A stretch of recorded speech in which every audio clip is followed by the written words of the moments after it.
Yeah, definitely put some pants on, man. Welcome everyone to Saturday Evening Chats. This is episode number 40. Tonight we are joined by Mr. Ozark Yeoman. Hey, what's up? Yeah, thank you for joining.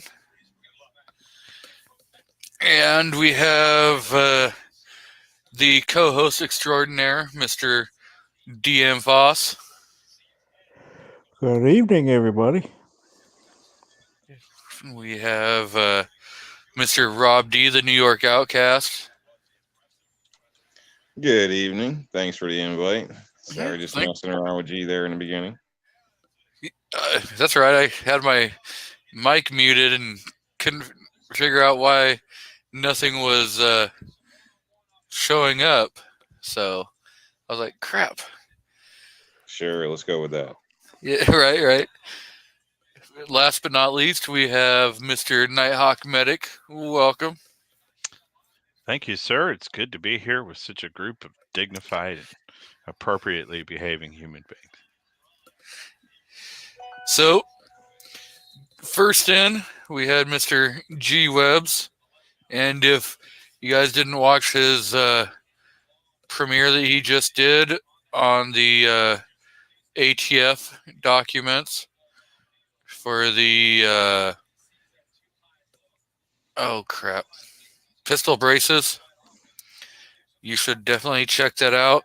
I have posted or pinned in the comments the link to the ATF, so you can check that out and also make your comments.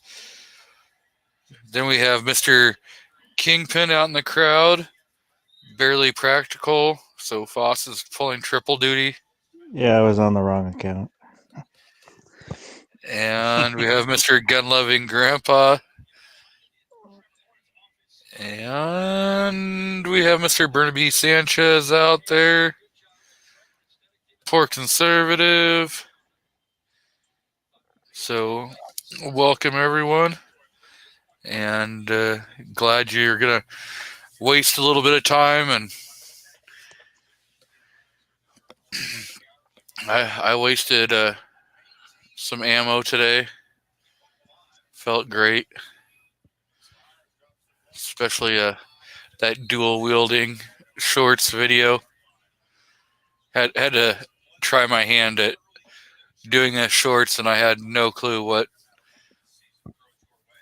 I should do for a shorts video. So I figured, you know what? Let's just flex and waste a bunch of ammo. Akimbo is always a good thing.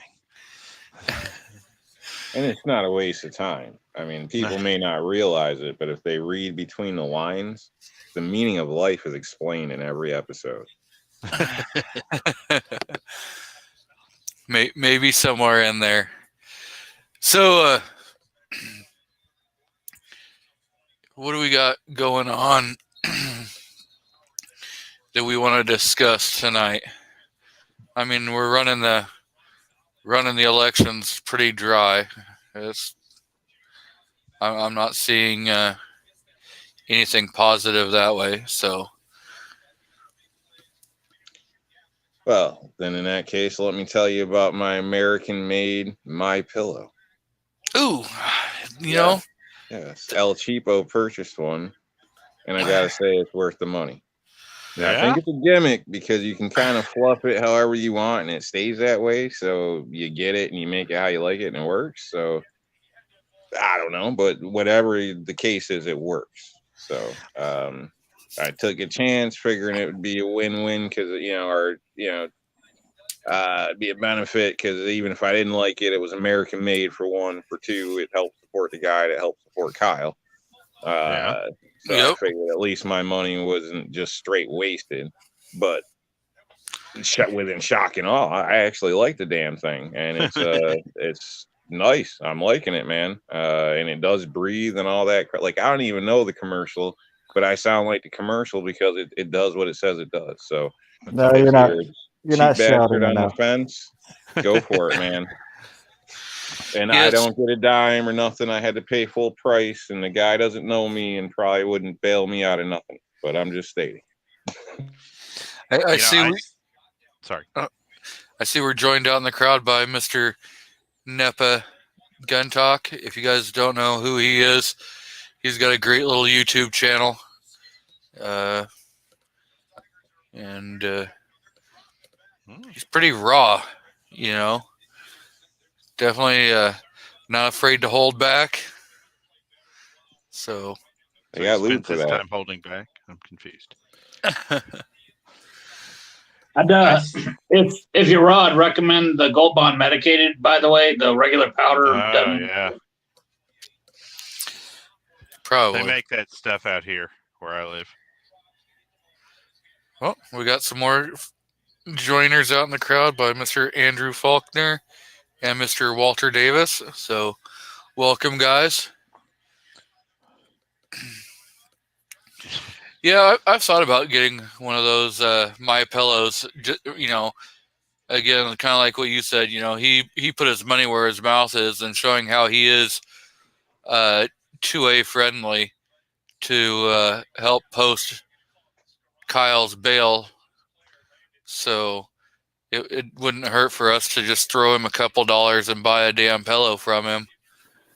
That's the way I see it. Vote with your dollar. I mean, and it's American made too. So, and honestly, yeah, I needed a new damn pillow. That's one of those guys that even if I didn't agree with them on everything, and I mean, I don't know, I'm not saying anything one way or another. It's like, but whatever it is, you know, he is at least actually legit about what he says, you know, and he has actions to back it up. Well, he has advertising, and sometimes that's as important. I know hundreds of people that do amazing things every single day for the Second Amendment, but they don't have advertising. Or the advertising is a biggie. Yeah. I would say I was on the camp where I thought it was a damn scam for the longest. So, and in a way, I still think it's kind of a gimmick, but it's a gimmick that works. So I'm happy. So if it works, I don't care. But I sleep on $400. Yeah, I heard mixed things about them in the past. Yeah. So I don't know. But again, I still took the chance, and thankfully I'm happy. So maybe, it was foolish of me to just assume what I heard was legitimate, I guess. I don't know. And everybody's different. So, yeah, it's almost like a gun. If it might not be the right deal for you, but it might be great for your friend. So, give it a try. And he's an American success story. He went from crack whore to millionaire. Was he really a crack whore? Yeah. Nice.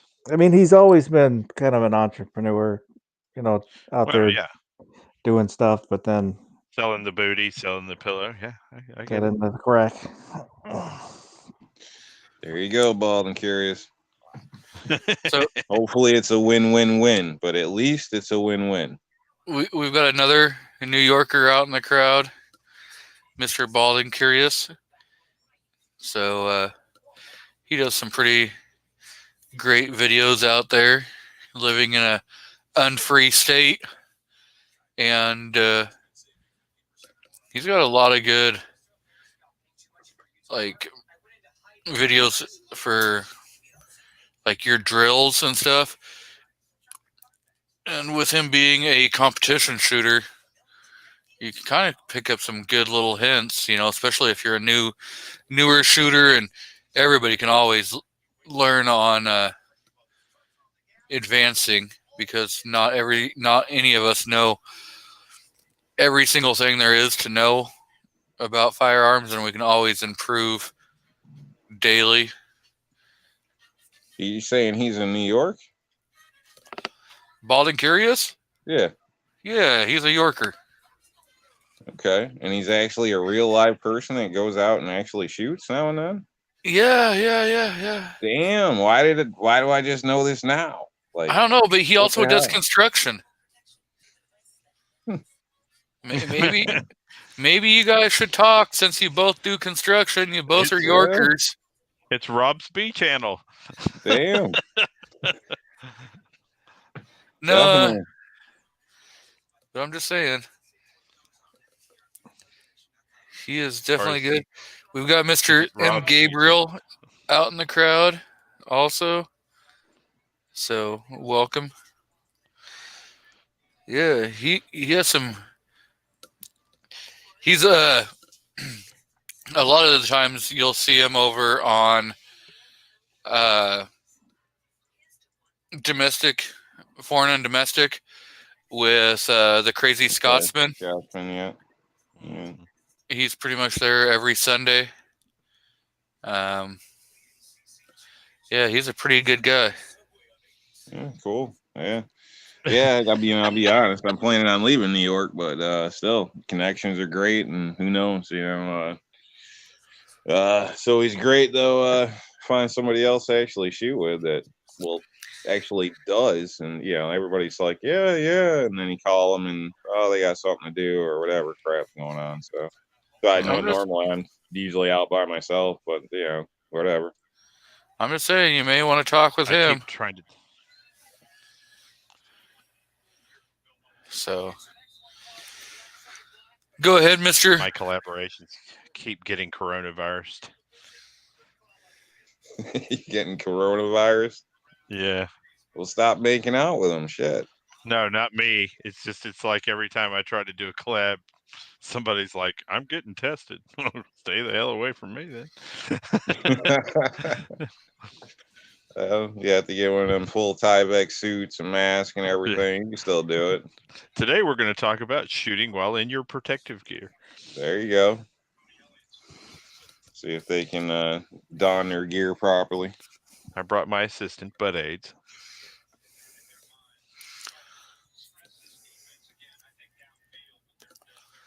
Yeah, so another thing you could learn, maybe, if you were to get a hold of Bald, is he's a reloading maniac.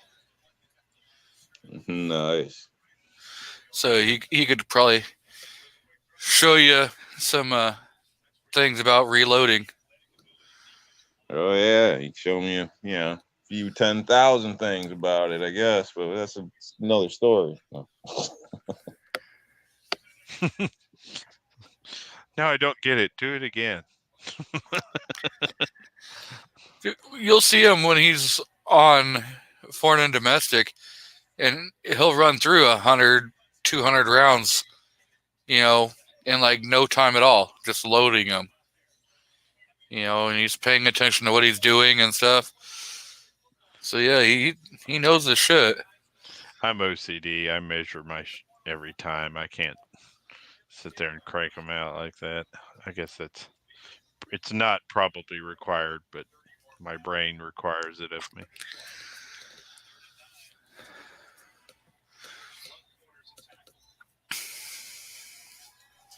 I don't know much about reloading at all. I done my mystery shells with shotguns or wax slugs, and have put more stuff in there than I'm willing to say online and experimented with. And some results would surprise you. They don't deliver what you would think, but others are amazing. So that's about as far as I go with reloading. But my extent would be looking for closer range target defensive ammo. As far as long range, something like that, that's a whole nother ballpark for a lot of work and science. I assume got to go into all that. Well, I know it's got to go into all that. So, but that's another level. So, yeah. Reloading is on my list of stuff to get into. I'm thinking probably by the time I'm 40, I want to be into it. I am 40. It takes me like 3 seconds to load a 9mm cartridge, I think. And so let's see. Let's test that. Walter Davis says, my truck got corona. Had to have it towed off the highway. It's quarantined now till I fix it. Little bastard went out and didn't use its mask. Should he hand sanitize that pump before you just stuck it in there, buddy? Yeah, I mean you gotta treat it like you would a woman of ill repute. That's a shame. Bald and Curious says, once press the setup, it's pretty much rinse and repeat. Yeah, really the thing that takes me the longest is I hand inspect the cartridge for powder and primer, after each rotation of the turret. So, it takes me I just made a 9mm and it took me about 5 seconds. And the reason it took about 5 seconds was the hand inspection. I got a question. Can you get an automated reload machine for like 10 grand that's somewhat commercial? Is that number about right or no? Yeah, you have to less. Okay. Yeah, you can get a. To me, my broke ass, I'd just buy one of those. Honestly, you could go with. You're making an investment, but you hit the switch, go to work, come home, you ain't got to worry about it. No, that's not safe. No. You could go with like a Dillon 1050. Yeah. And they have motors for that. Yeah. To spin your case feeder. To fit, to spin your case feeder and to automate your lever pull.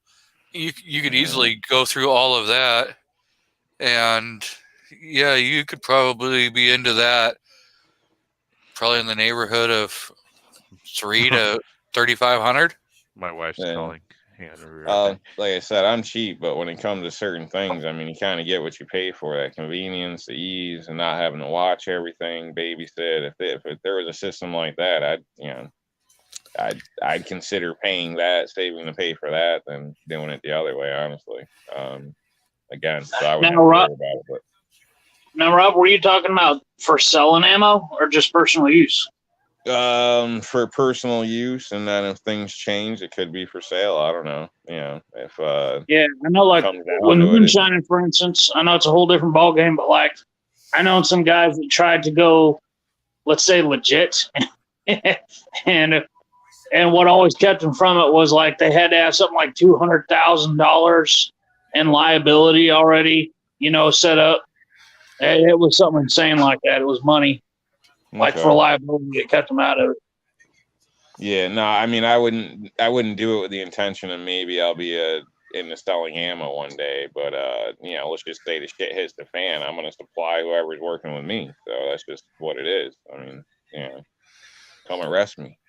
So, but that's a different story. That's when laws don't really apply.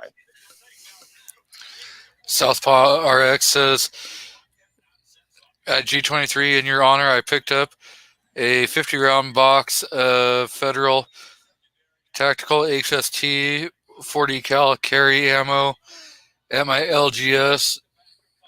$30 out the door. Get to know your LGS, folks. It pays off from time to time.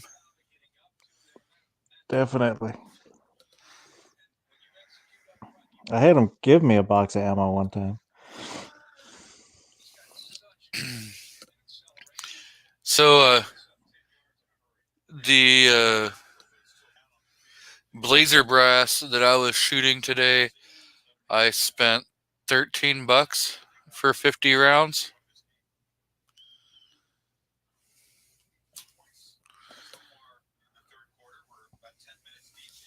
That's what. Is your wife there?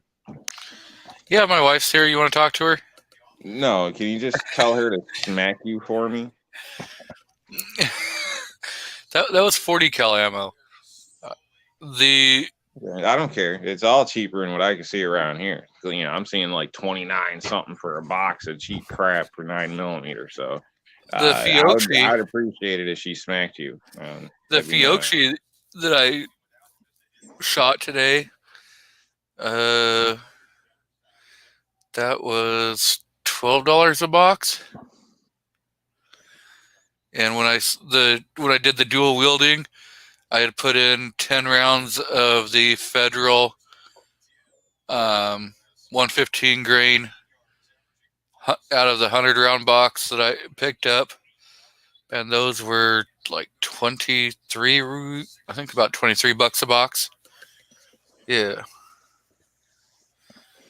Oh, yeah? Well, I got tires yesterday for my truck and an oil change for 420 some odd bucks out the door. 10 ply. Who the hell did you blow? 4 years. So suck on that. Who the hell did you blow? I mean, my tires cost me I got connections, buddy. $700 for fucking tires. Yep. Well, it's all about who knows you, I guess. It didn't cost me anything. the wife paid for the tires, paid $700 for a set of tires for the rig. So you had to beg your lady to pay for your tires. Okay. I didn't have to beg. She's like, yeah, you're getting new tires. All right. So we're joined out in the crowd by Mr. Wheeled and Well Armed, Two Live Moo, Mr. Black Cat Outdoors is out there, Two Gun Kitty, the Catnip Outlaw. I'm not sure if I said TPC, but the Poor Conservative is out there. And Andrew says, I got 9mm for $12 a box and 45 ACP for $19 a box yesterday. See, so I'm not the only one who's finding the cheap 9mm ammo. It's out there. Well, you're all assholes unless you're sending me some, so I don't want to hear it. Oh yeah, I got a 500 round box for 23 cents a round. I mean, Winchester must have sent out like pallets and pallets all over the country. I'm telling you that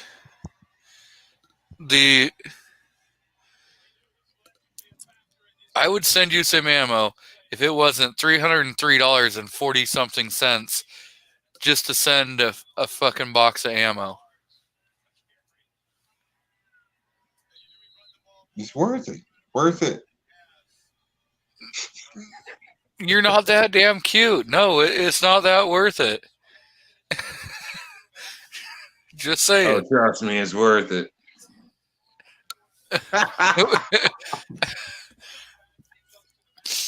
All right, maybe not.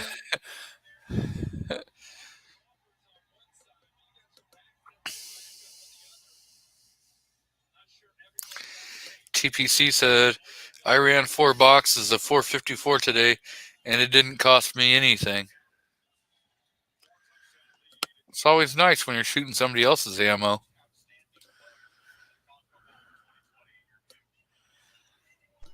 Yeah, it's probably got Nighthawk thinking about re-enlisting. Well, speaking of 40, did you guys see Obnoxious One's video? He got that stainless Smith & Wesson 40. It looked like, was it rosewood grips, if I remember right? I think it was a Smith & Wesson 4006. Yeah, I'm gonna talk with one or two of the FFLs that I know, and maybe I can get a cheaper cost of shipping some ammo. But there's a certain person who I've said, hey, jackass, I need your address, and they don't respond. I'm not going to call Rob out on it, but... Huh? Who? All right, I can get you an address. It's OPSEC, man. You should know this. I see we got Honcho Fed out in the crowd. If you have a rank, Honcho, you can post whatever link you want as long as it's not to porn. Well, what type of porn don't you like?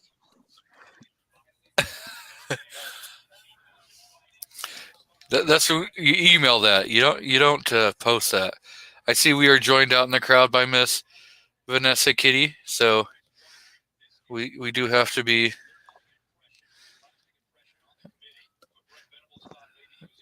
somewhat well behaved. Reloading is important, she says. So yes, reloading is.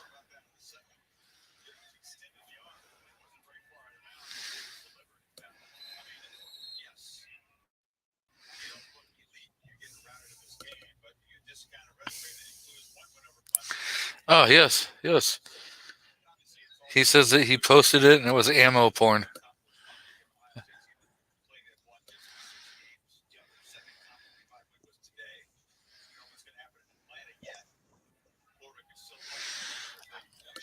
I have not seen the federal. And you can't be shipped to New York. Well, at least not supposed to.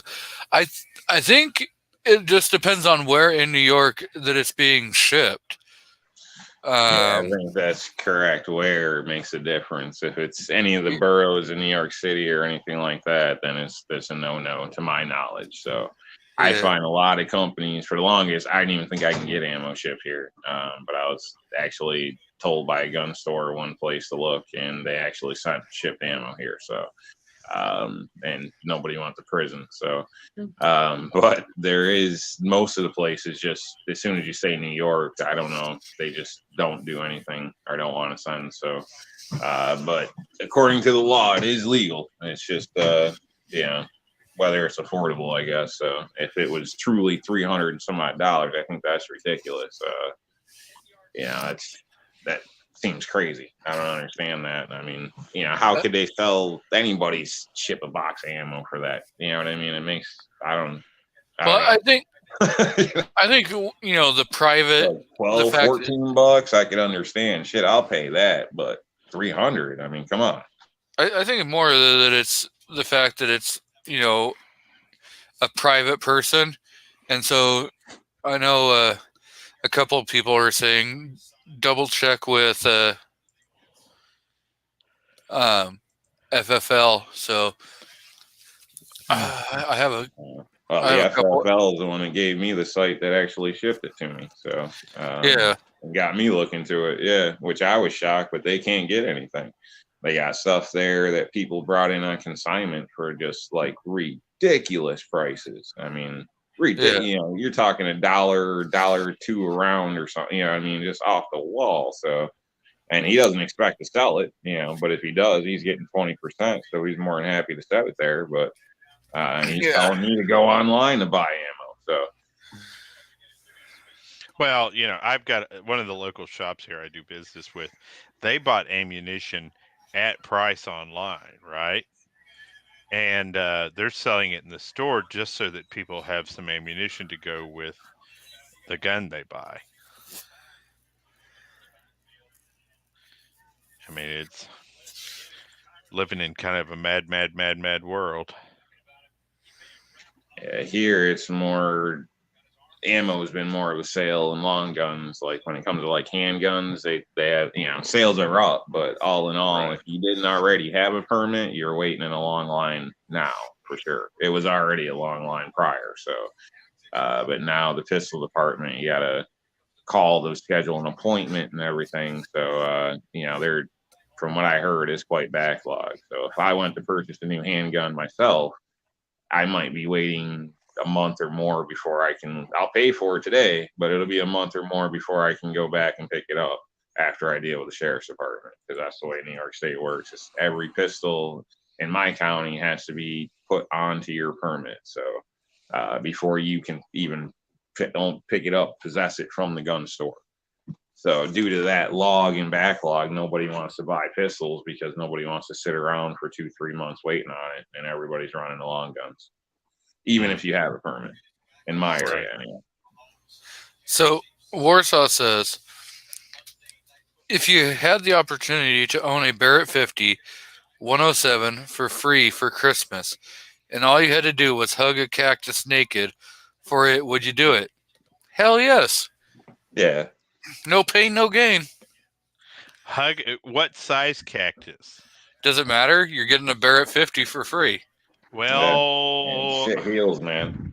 As somebody who used to deal with cactus a lot out in Texas, there are some cactus you wouldn't want to hug even for a free 50.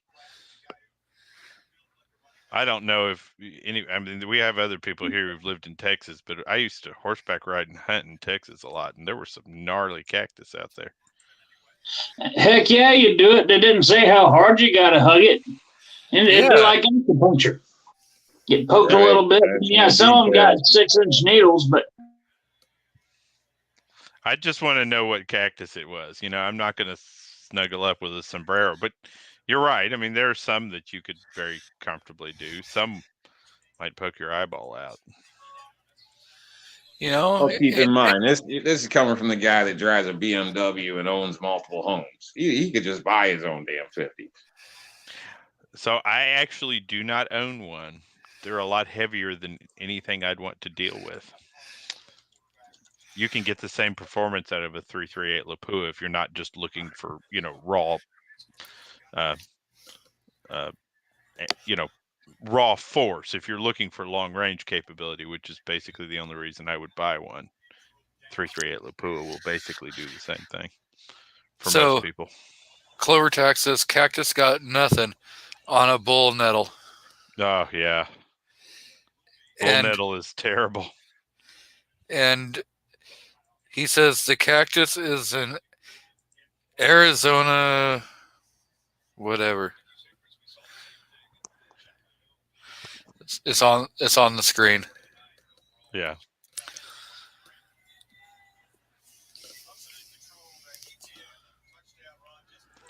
Bull nettle sucks.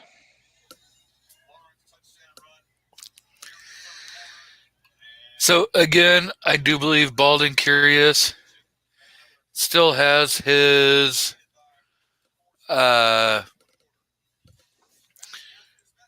giveaway going on for the SIG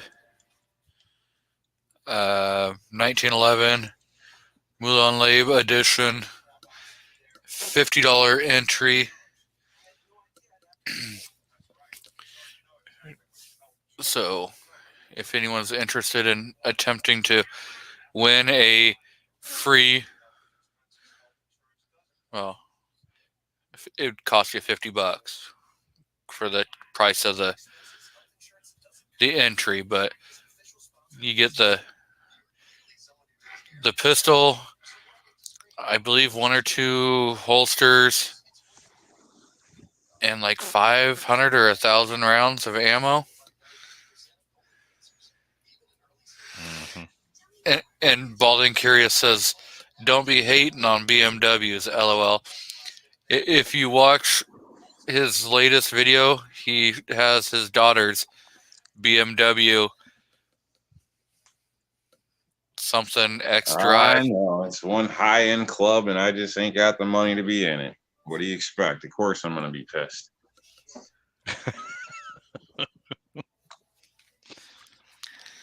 Oh, sorry. It's 100 for the 1911, 50 for a 9mm AR upper, and then there's, I think, 20 for shooting glasses and stuff like that.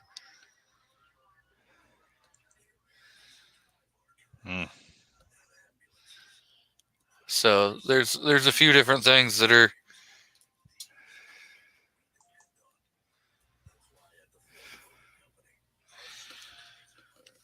so.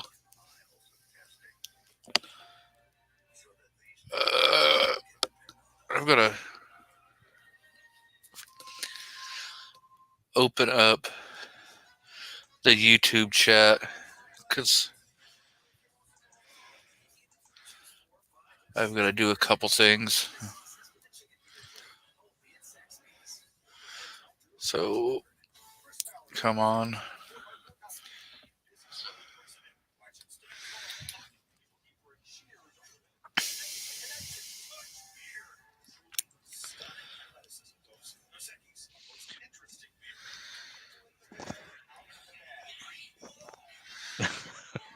I don't know what vapor lock means.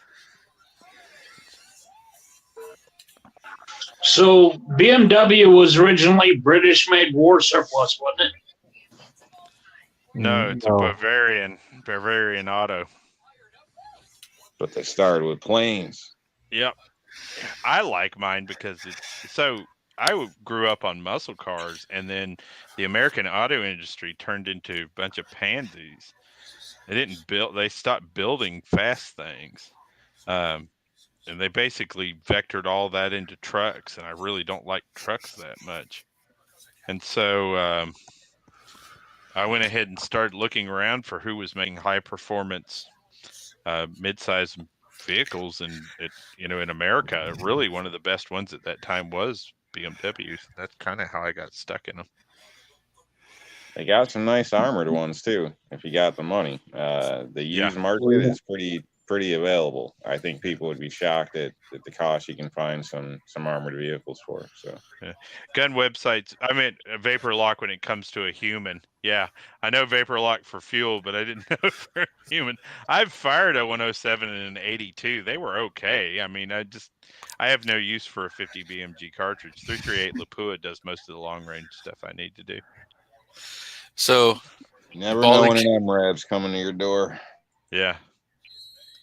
Now, if you stuff the car doors with old phone books and then maybe, I don't know, weld some steel plates on the inside of the doors, I mean, hey, there's your bulletproofing, right?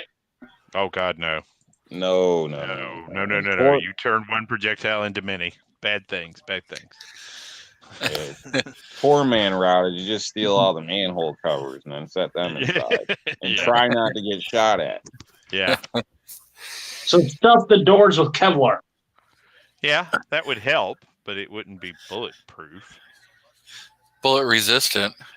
Well, I'm talking about the thick steel plate, though. Vehicles attract fire, and small arms fire invariably finds a hole. I mean, cars are not a good place to be when people are shooting at you. Specialty armored vehicles and tanks and things of that nature against small arms, yeah, but cars do not stop much of anything.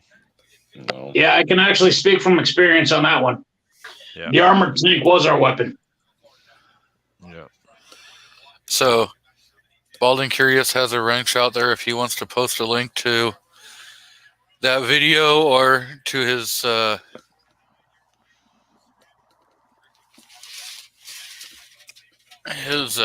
GoFundMe or whatever that he's got going on for helping with a very close family friend who just passed away from cancer.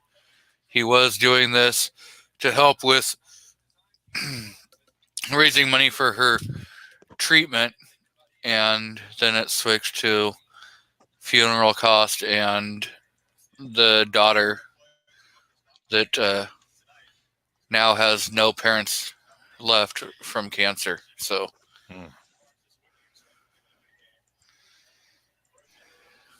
any idea how old the daughter is?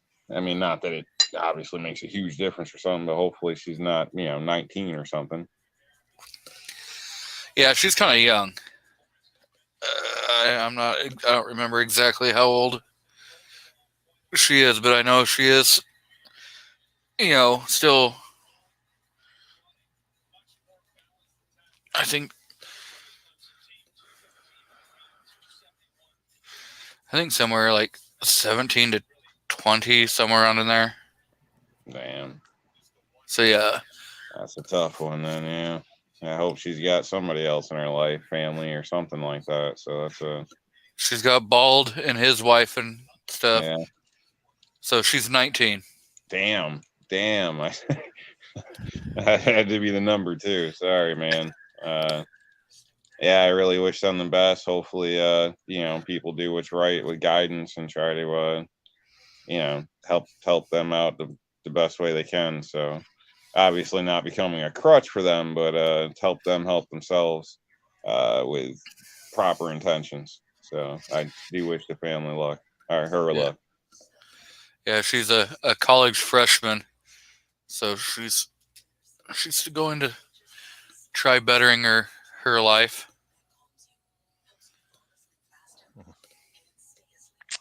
Yeah, that's tough. Yeah. We complain about all this stuff, man, but it's one thing you always got to remember. There's always people that got things worse sometimes. So people that had a worse health or worse hand dealt to them. So yeah, I do know what it's like to lose an immediate family member. I mean, nothing like that, but first year of college, that's it, probably the least point in your life that you're expecting anything horrible like that to happen. And I know it blindsides you. I couldn't really do anything for a good 2 weeks, and you got a lot going on in your life at that point too. So, yeah, she's definitely going to need that support system around her. Yeah. Bald says she's got us. We are her godparents. And then he said Monica was only 45 when she passed to Good Lord. the cancer. That's a So shame. I think this was her second go around with cancer. She had beat breast cancer, and then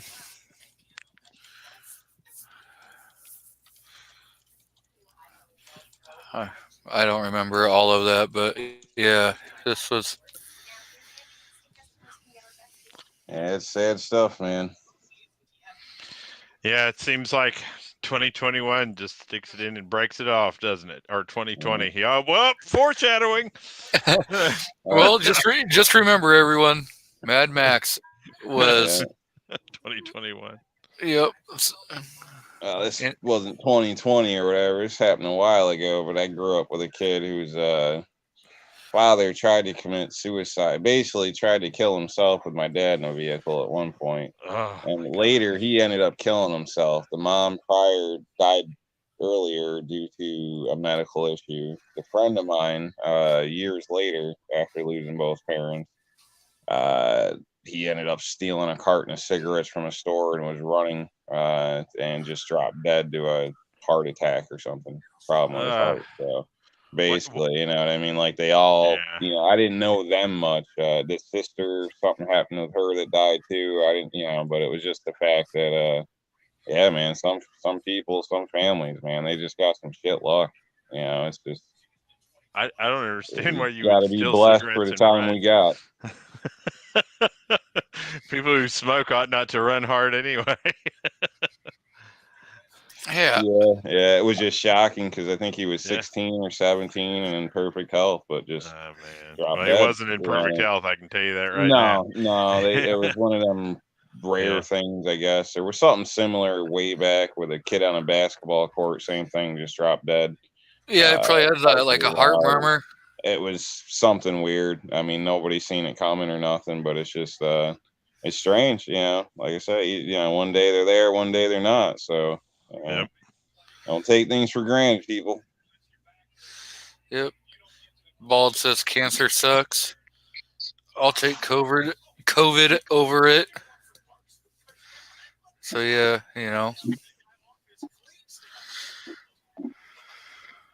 I remember being that first year college, man. I don't know if it's okay to change the subject or whatever, but go for it. What Rob said there, that reminded me of, I was trying to fight off the freshman 15. For most of us, it was like the freshman 20, but like I went ahead and went for a run. I was fresh off a ball team, so I was still in half decent shape.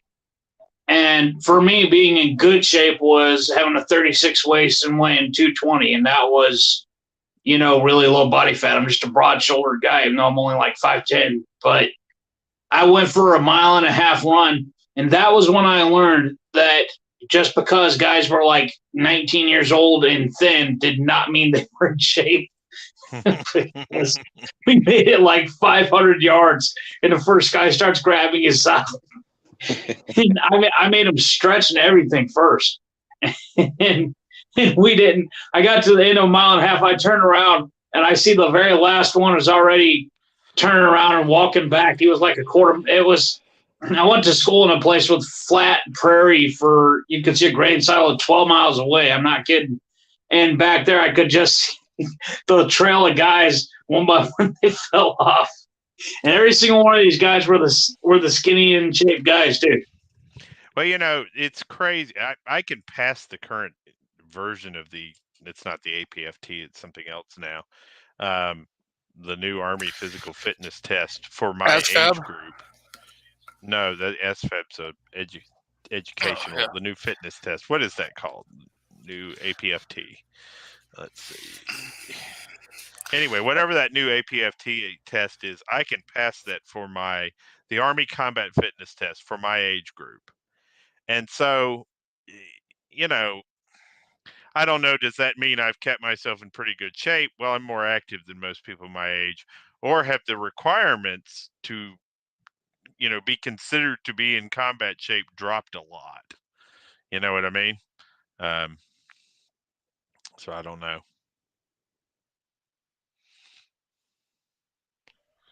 Yeah, I haven't looked at the new standards or whatever lately, so I couldn't state. I know initially I went in and was pretty much promoted before I even went in because of physical fitness, being able to handle 2 miles in a certain amount of time and stuff like that.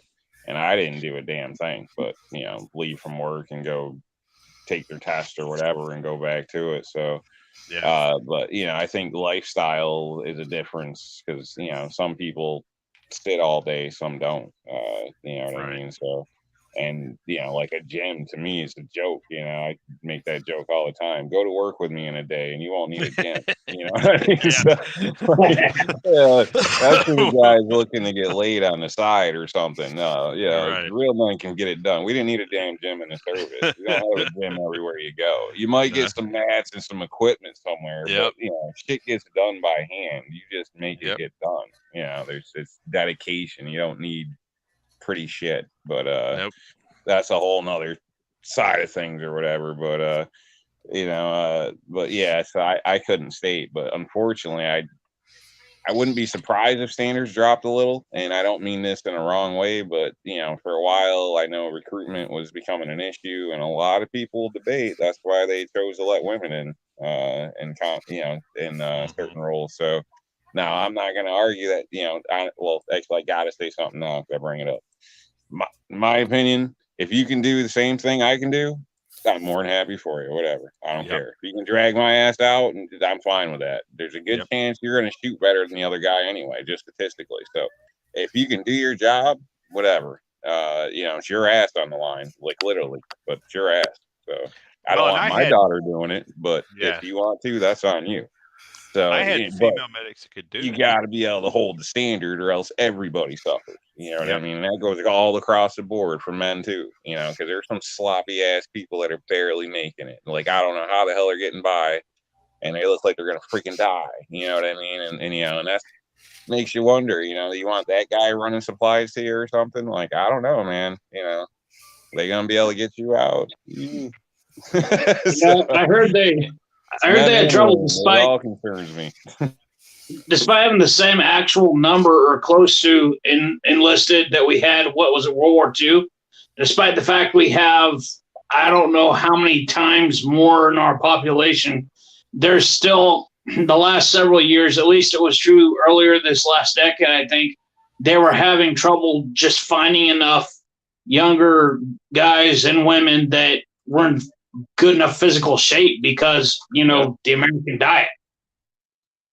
Yep, and the lifestyle. I mean, let's face, most people sit around, they watch stuff, they don't do it. The generations have kind of changed to participating on a couch in a sense, whether it's Wi-Fi, video games, whatever it is, watching the sports instead of playing the sports.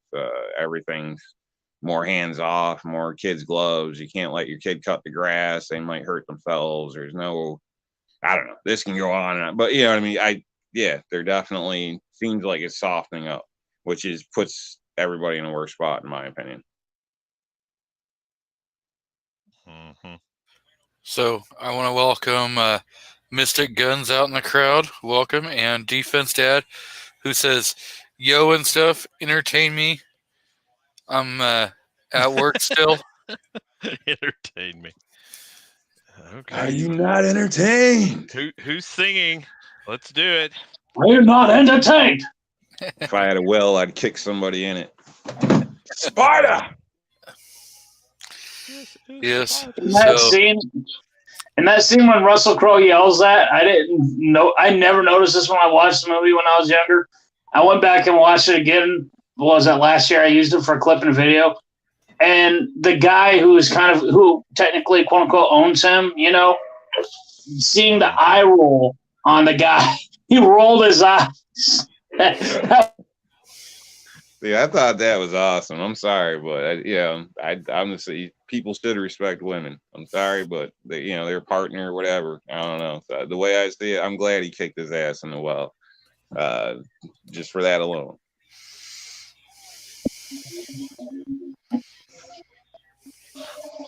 I don't know. Having been forced to, and now grateful that they did, made us study it in high school and in college. I know the full story behind that, and it is the movie 300 for me was kind of like, great movie, right?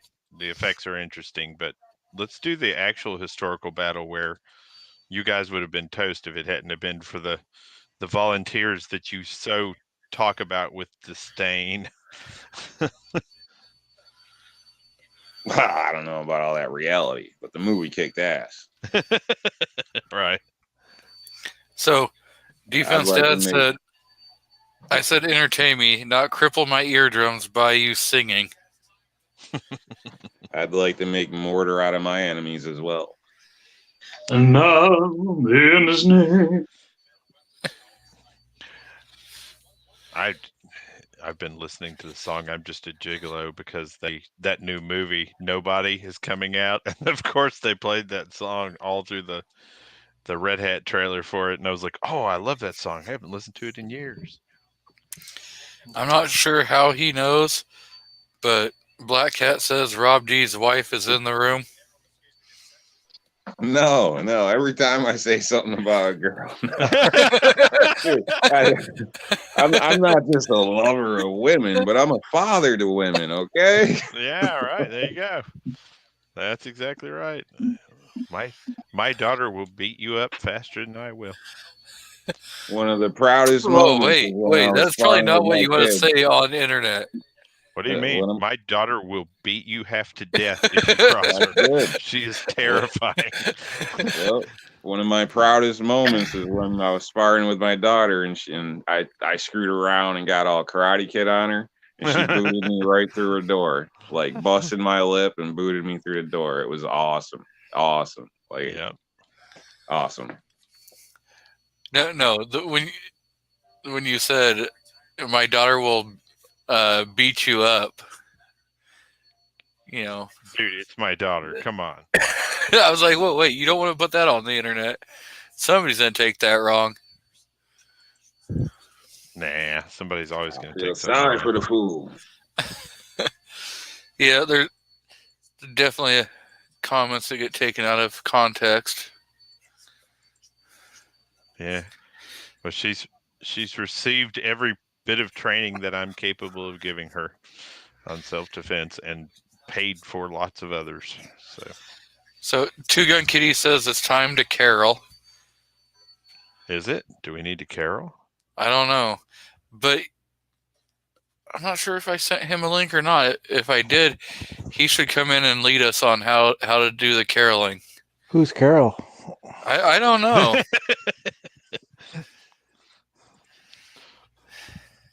Foss perked up right in time. he's like, whoa, wait, did I hear Carol? I was almost going to be nice for a minute. I see we have Armed Ape out in the crowd. Welcome. You guys know that grandma got ran over by a reindeer? I do know every bit of that song. I thought we were going to sing Adam Sandler's "The Police Stole My Car." Oh no.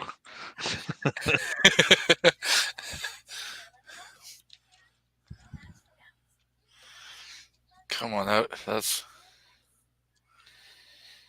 Guns and Barbecue says at Rob D, why don't you have an IG? For the same reason he doesn't have FB. Are those steel mill parts, or FB would be Facebook. IG, okay. Yeah, I wasn't sure. I thought IG would be Instagram. I don't do that for several reasons. For the longest, I couldn't. Now I just don't feel the need, and then I enjoy laughing at everybody that complains about it all the time. So, but yeah, for privacy purposes or reasons, things like that, I don't do any of that stuff. And I'll be quite honest. I mean, as far as Facebook and stuff, I really don't care what you had for dinner last night. I don't care what movie you're going to see. Like, I don't care that you're pissed that I didn't respond to a poster. So I hear about all this shit. I don't care. People get all upset. I ain't got time for that shit. I work. I mean, YouTube's too much of my damn life, honestly. But so yeah, I'm just not into that. I mean, they call, especially like Zuckerberg there, he calls everybody on Facebook dumb motherfuckers. Like, so why the hell do I want to be a part of that? I mean, they're making money doing something. I mean, I don't know. It ain't your goddamn business. You peek through my windows, you're gonna get punched in the face. So I don't do that shit. So Black Cat should stop peeking through your windows at night. Well, Black Cat, he's cool. Dude, that should be the little commentary underneath your, cover photo. When you do it, peek in my window, get punched in the GD face. Maybe, yeah. No, it's just not my thing. Fist in front of your face, finding me and getting harassed. I mean, I know that's got to be issues for people. I've had stalkers, and I don't need all the problems, all the drama, and I don't care about half the stuff. So, if you want to know what's up, give me a call, text, email, whatever. There's ways of contacting me. Yeah, I've got a lot of people on Facebook who are friends. They're pro. 90% of the people who friended me on Facebook are just pro gun people, right? So get a lot of pretty funny pro gun memes and things of that nature. A little bit of political stuff. If you're gonna post 20 things about your kitten, I'm probably just gonna mute you.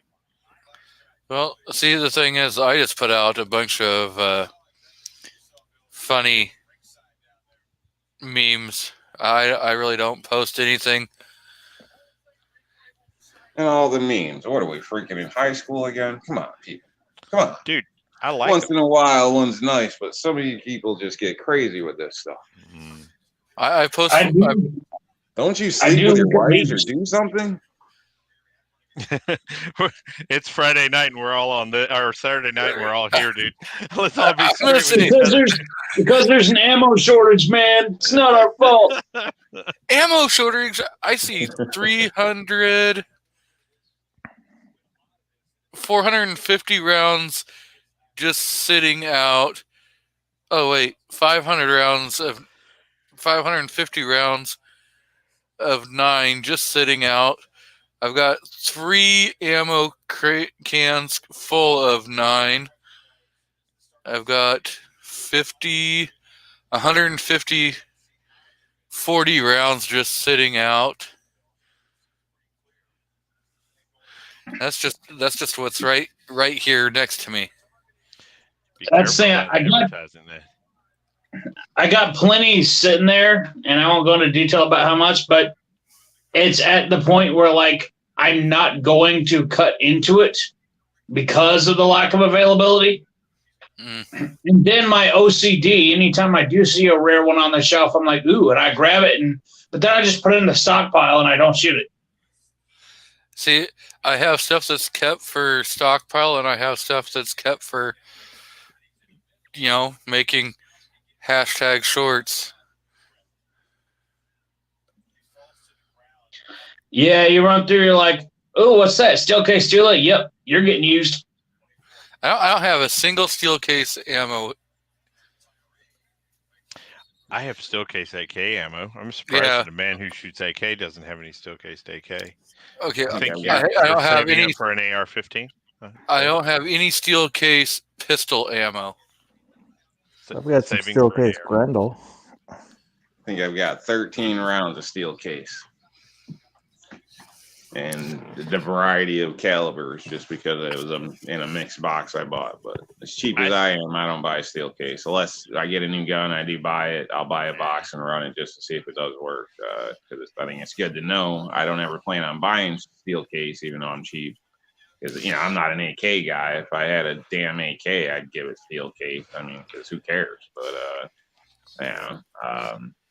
if you want to buy something, like that. But I don't know. To me, it's not worth it. I just run with brands, and I'm as cheap as it comes, I think. So I've got 2 boxes of Steelcase 223 that somebody paid a debt to me with, and it's just sitting there. They owed me like $20. It could be trade ammo or something, or a rainy day, Yeah. It should run. I ran it, ran it through. I ran steel through basically all mine in a sense, but all runs fine as far as the 5.56. I mean, what's worse, you're probably gonna wear out a retractor or something like that, maybe a little quicker, but it should still run. So it's just whether you want to mess with it or not, and that's people debate about that or whatever the case. I don't know. I just see it as cheap shit, and I'm not that cheap. Yeah. So defense dad, check out the hashtag shorts that I released. I put a couple rounds through there, and I have some more videos that I'll be releasing. I got to do the editing on. I spent a few rounds today for the hell of it. So are we all doing akimbo videos now that you've done one? Is that something we need to do? Yeah, you just got to go out and cry later about how you just waste through your ammo. It's never a waste to practice a shooting technique. As long as it's done well. The cheap 3-liter orange soda from Dollar Tree makes it so much more worth it. Oh yeah. Shooting anything that Paul Harold on it. Yeah.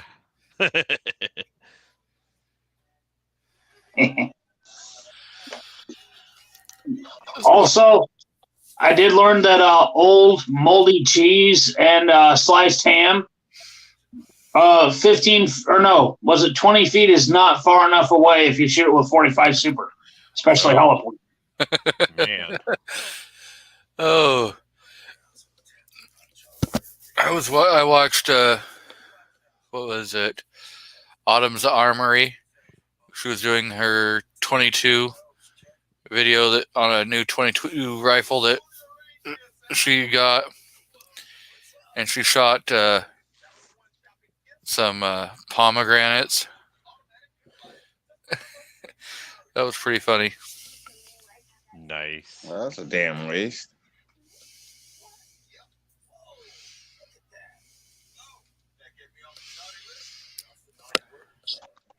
Yeah, that little kid. Nasty. She handled that Beretta M9 better than a lot of grown men I've seen.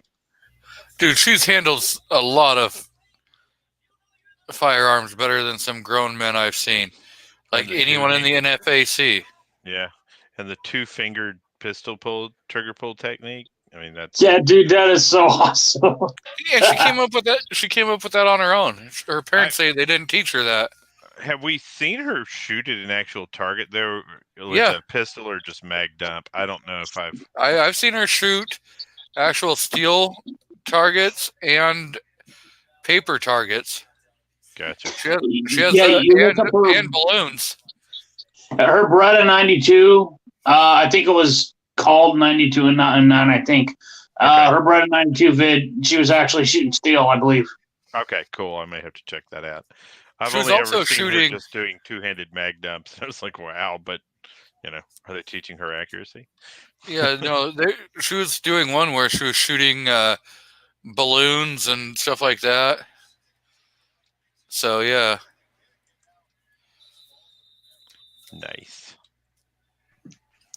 And then she was shooting, there's one video that she has where she was out shooting with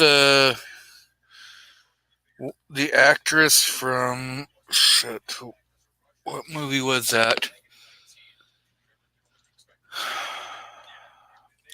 It was like a video game that got turned into a movie. It wasn't Mila Djokovic.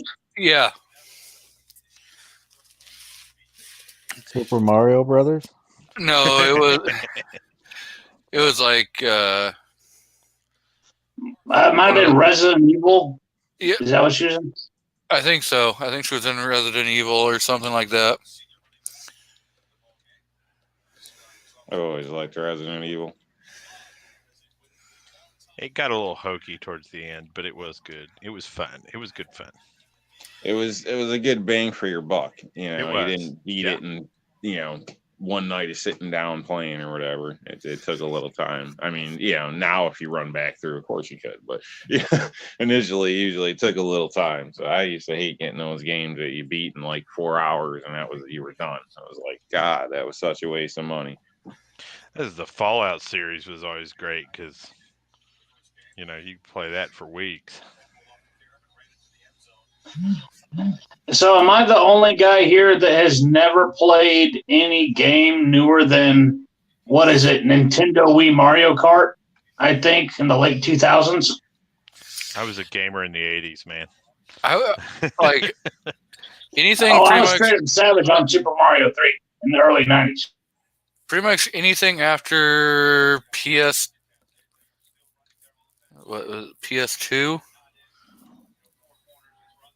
I haven't played. Shit, all I had was the Etch-a-Sketch. Yeah, you didn't have an Atari 6400. Yeah, shit, I still got one out right now. Atari, TurboGrafx 16. What else? The Sega.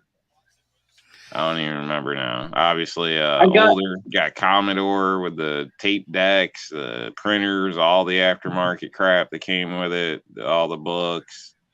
I got all types of crap. I got this little tiny Nintendo box that basically has all the really old school, Nintendo games. Super Mario is the original Mario Kart. I think maybe Karate Kid. All of them basically uploaded on it with the original controllers. I got it for like $50. So when we did the interview with Chris Chang, he talked about that he got the Nintendo that was preloaded with a bunch of the older games and stuff. He had it on order. I want to find out. I want to find out when he comes back on in the new year, what all games that are on there, and kind of have him review that. Whatever it is, it's not authentic.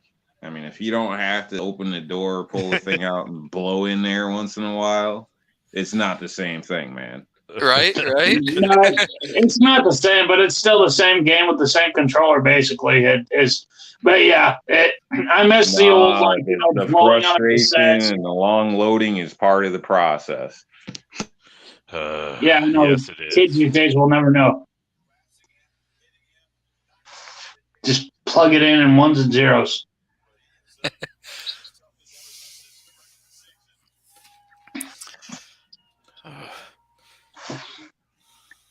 But I would like that tiny little Nintendo box, except with, I know, some of the newer ones, like something. What was the next level after Nintendo 64? They had Mario Kart, but then it was better, like where you could battle it out and everything. Yeah, no clue. Sega? Maybe it was the GameCube. I don't remember what it was. They had it on Nintendo Wii.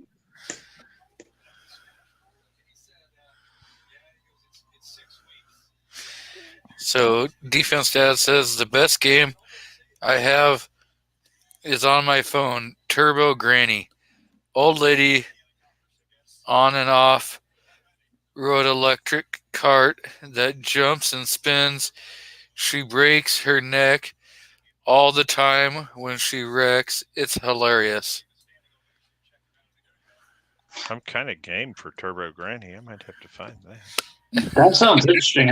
I like Mario Kart, but yeah, I looked that up. Is there a level where she like goes through Walmart or something like that?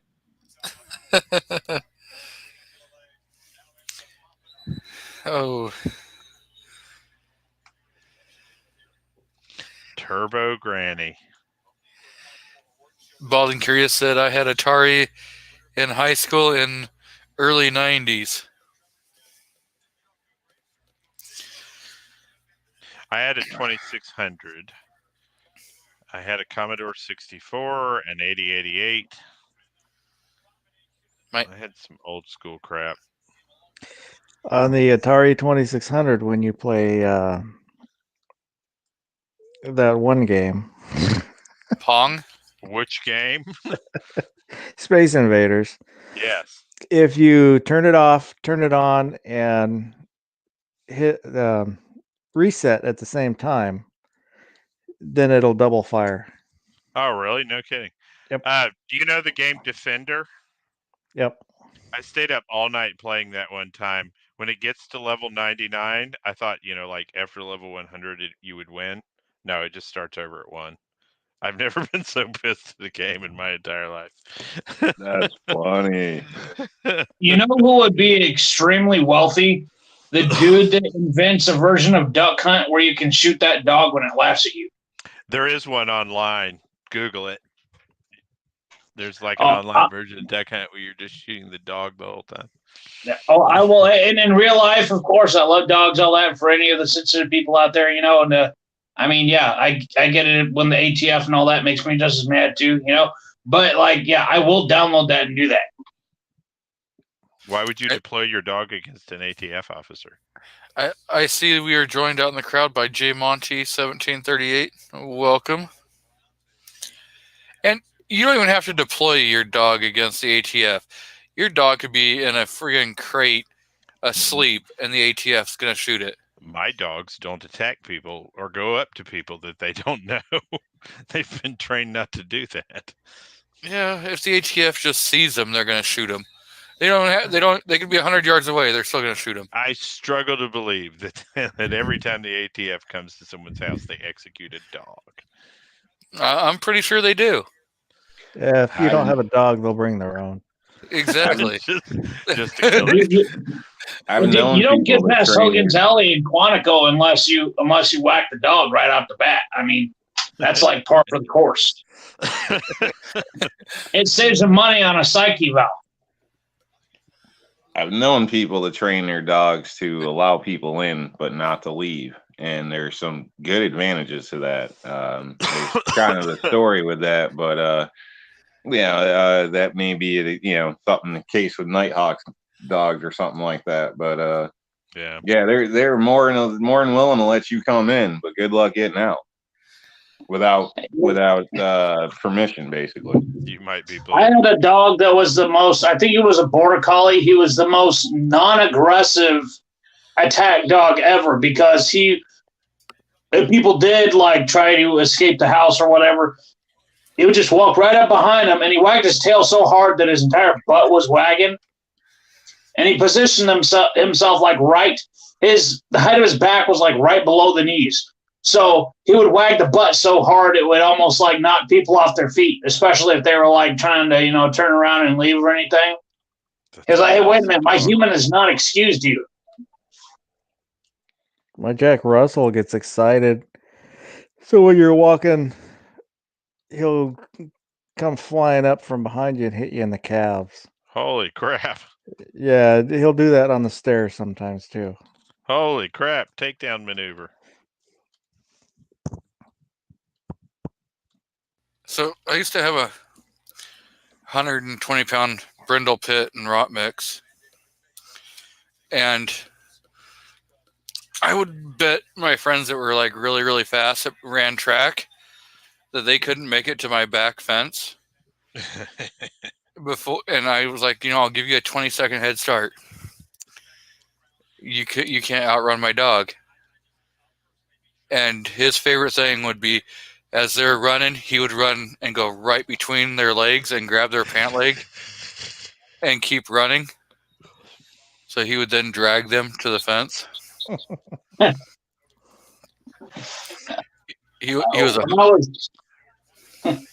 when I was a really little kid, we lived in Washington State, and I think not very far from the rainforest there.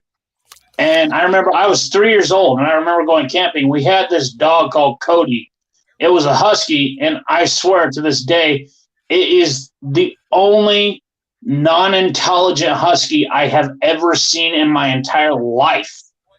And he may have been a Malamute. He was pretty huge. I don't know. They call him a husky. But we took that dog camping, and apparently it wasn't too far from our house, maybe 10 miles or something, because when we got done camping, that dog would find, it didn't matter if it was a cat, turd, or anything, he would always find crap and roll in it. And the problem was he got the score of his life when he found fresh grizzly scat right next to the campground. And he did not just roll in it, he caked himself. Panda bears do it too. There's a chemical in scat that makes you warmer. Yeah, and this stuff, we couldn't get it out of him. And it was so nasty. It was so bad. But then the problem was, like, he's a huge dog. I don't know, like 100+ pound dog or something. Yeah, he must have been a Malamute. But there was this river, but the problem was the river was flowing right off the mountain, so it was freezing cold. It's probably about like class 2 rapids. So good luck getting a 100+ pound Malamute into a freezing cold glacial river. We could not get that dog in there to save his own life to get him washed off. So then if you try to splash some water on him to wash it off and just run away, again, dumbest dog on the planet, but you could not get water near him to wash it off. It was like this was his pride. So my dad made him, we drove real slow, and he made him trot outside the car the whole way back to the house. Every place vacation. Nice. That's hilarious. Yeah, like this was a dog right on the edge of the suburbs. It was like he was lucky if he could find a cat turd to roll in. And then all of a sudden, we take him out to the wilderness for the first time in his life. He was like, "Oh my goodness, bear scat!" He didn't know what to do with himself.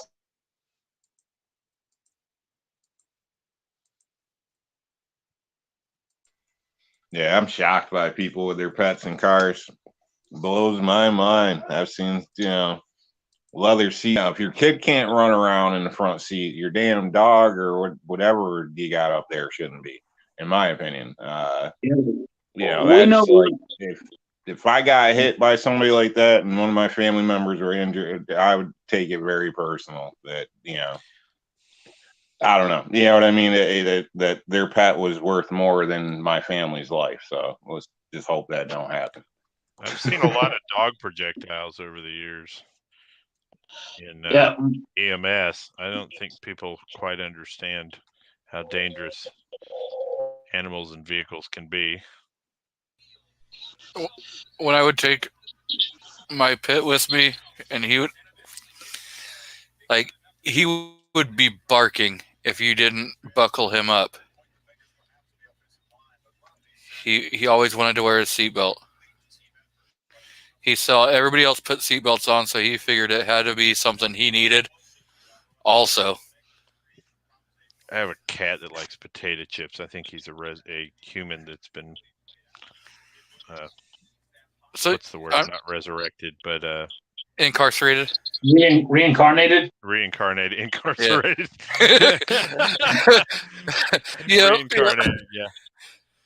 He has a thing for Cool Ranch Doritos, like I have a thing for Cool Ranch Doritos. See, my cat loves the nacho cheese Doritos or the Ruffles sour cream and cheddar.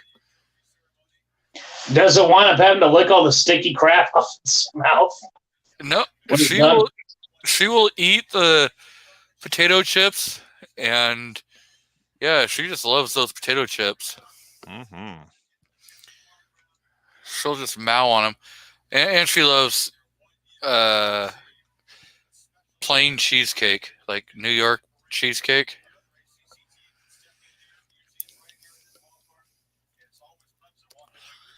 What did you call me? I called you a cheesecake. You son of a bitch. Out loud, too. Twice.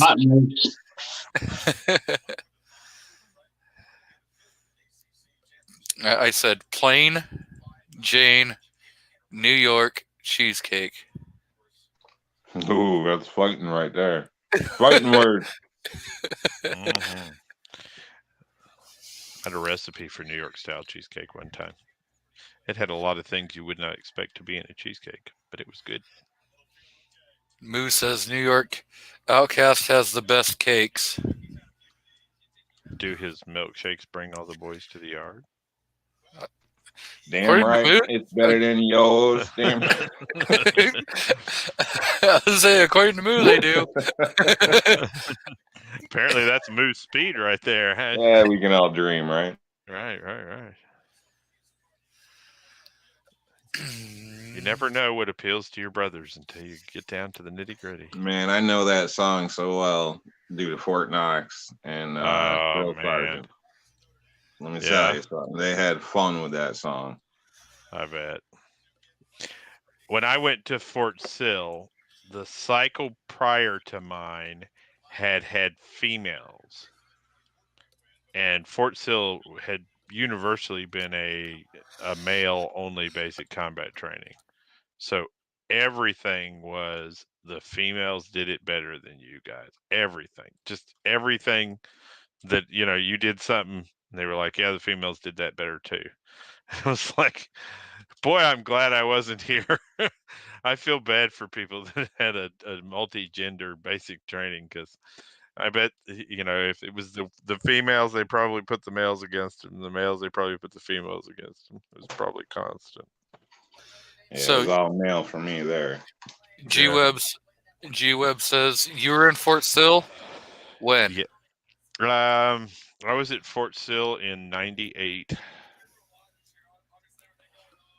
So, Black Cat Outdoors asked for my email, and it's scrolling across the bottom of the screen. He says, I hung out there for a while in 89. Yeah. As first of the 122nd Field Artillery. And just for Rob D, Defense says, damn it, now I want cheesecake. I got a good recipe for it, real New York style. It does sound good. I was thinking that when you bring it up. Of course, cheesecake sounds good. I like the chocolate turtle, whatever it is, and then the stuff with the strawberry swirl in it. Have you guys ever had the Costco pumpkin cheesecake? No. Dude, yeah. No, I shop at real stores. Costco is... Oh, man. Costco is way better than Wally World. That's not where I go. Their hot dogs there are way, way better, too. I don't remember what they use, but they got that little cafe in the front with hot dogs. Oh, at Costco? Oh, yeah. Oh, freaking yeah. Awesome. I'm irritated that they did away with the Polish dogs. You Those sons of... like your dogs all veiny and...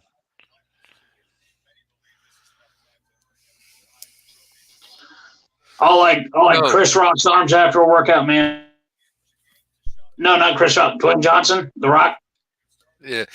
So Scott79, formerly Scott P79, says, isn't Costco owned by Wally World? No, it is not. Sam's. That'd be Sam's Club. They brought in Sam's Club to directly compete with Costco. Hey, there's fighting wars in Arkansas. A lot longer than Costco, wasn't it? I don't think so. I remember my grandmother telling me a story about getting her tire changed by Samuel Walton, and for the longest time I was unsure whether or not that was a parable or if it was a real story. And it turns out it was a real story.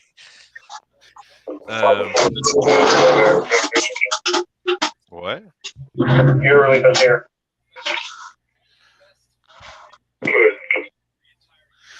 Oh, I met a guy that was supposedly, I think, in Desert Storm with one of them, Walmart brothers. So I'm not exactly sure if that's, true or whatever. I mean, it was, I don't know the guy, but, he wasn't in uniform. So I don't know. But I don't know if there is some truth to them having some military background or not, from what I heard. But I don't know, just a little fun fact, I guess. So Sam's Club was established in 1983. I just got the greatest text message on earth. And Costco was established in 2000. No, wait, hang on. Costco.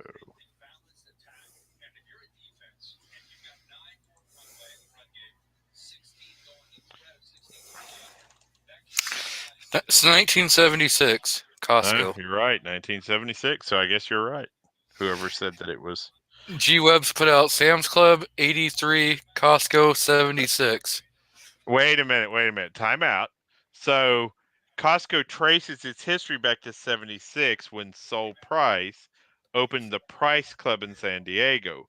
But Brotman and Sengel opened the first Costco in 83.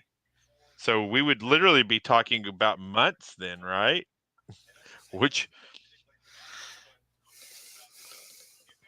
So if both were opened in 83, so we have to figure out which opened what month. PNW comes out that Costco is from Kirkland, Washington. Oh, really? That's cool. That's why we've got the Kirkland brand. Yep. All we know is that it's a good thing Costco didn't try to set up too early in Northwest Arkansas. Otherwise, there would have been a civil war down there. But we are joined out by PNW Woods. So welcome. We got another Pacific Northwester out in the crowd.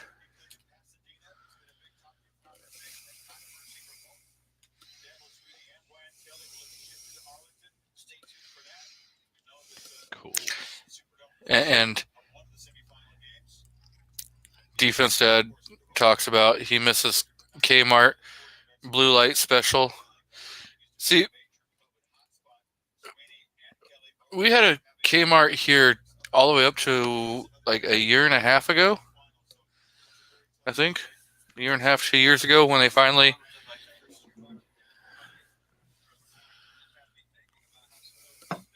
I always thought Kmart sucked.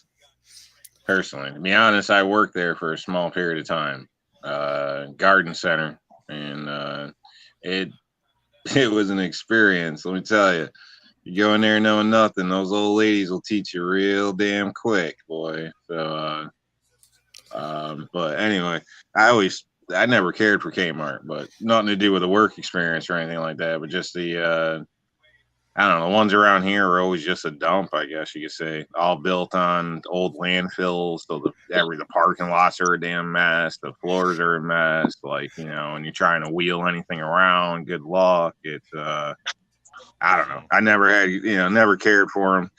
Not that I had any strong dislike, but it just didn't seem like the best store. I used to love those ham sandwiches you could get, the round ones. You get a bunch in a bag.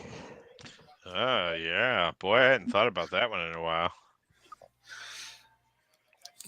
So, Scott79 says, I miss Sears. What other chain store like that could you buy guns and have them mailed to you? JCPenney's? Right. JC Whitney? I like Sears because if you bust a breaker bar, you can just walk in there and get another one off. Yeah. That's Sears what I like. Or Power Tools, even if you got the warranty. And they may not be top contractor, but they had the best warranty going at the time. You got stock, boom, you're right in and out with something else. So Sears had Craftsman. Which honestly were shit. I went through a couple of their sets. I'll be honest, they were shit. The batteries were shit. Everything was shit, but it was a good deal. And when they broke, you got a new one right then and there. So I took advantage of the system for a little bit, but that's about it. And then I upgraded. Yeah, I had family that worked for Sears for a good 20 years, but it was actually when Kmart took over and they went from being Sears and Roebuck to that. And then they had to work on a lot of they were actually part of the skilled division of it, and then had to work on all the cheap crap, for warranties and all that. Between that and then being bought out by Kmart, that was about the last straw for them. Yeah, they started working for the stockholders instead of the employees or the people, and then it all went downhill. Even towards the end, some of the replacement, like example, breaker bar, it was cheaper. Like, it's thinner metal and everything. Like, it kind of looks cool, but it's thinner, so it's going to break even cheaper the next time, or even quicker. So, they kind of just, in my opinion, they kind of sold out. So, and that's what happens when you sell out. Well, it isn't always a success story. America is one of the only countries in the world where we have an actual policy around planned obsolescence. You know what I mean? It's not just something that that is acceptable, right? It is something that is actually policied into manufacturing. Yeah, you do something too well, make a product last too long, you risk your job. Yep. I remember tearing apart a washing machine with a relative and then finding this. Maybe some of you guys that have worked on them have had this before, but tearing that whole thing apart, pulling out the hoses, and finding the tiny little, I guess it was a little water pump motor, and inside it, just these little fan blades made out of cheap little plastic. Mm-hmm. And they broke. And I said, well, of course it's going to break. I was like, and then it's all this pain in the butt just to change this little, 50-cent plastic fan blade? Like, let's stick in something better. Damn quarter gets stuck in there and it's toast. Yep. And he's like, well, he said, yeah, that's the point. They made it to break.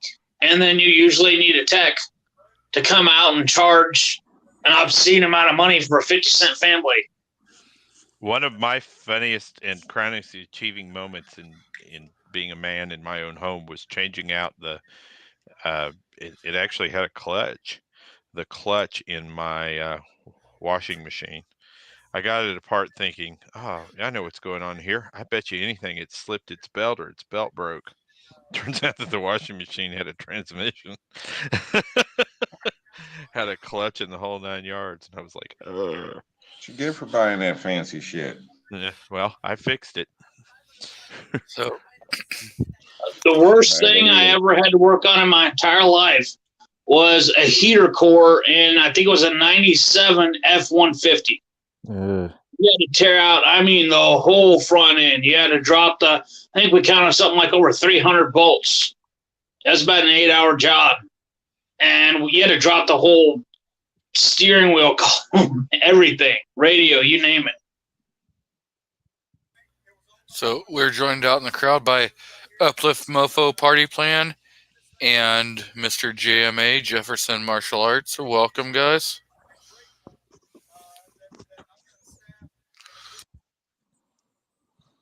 I can say I had lunch at a Woolworths with my great grandmother one time.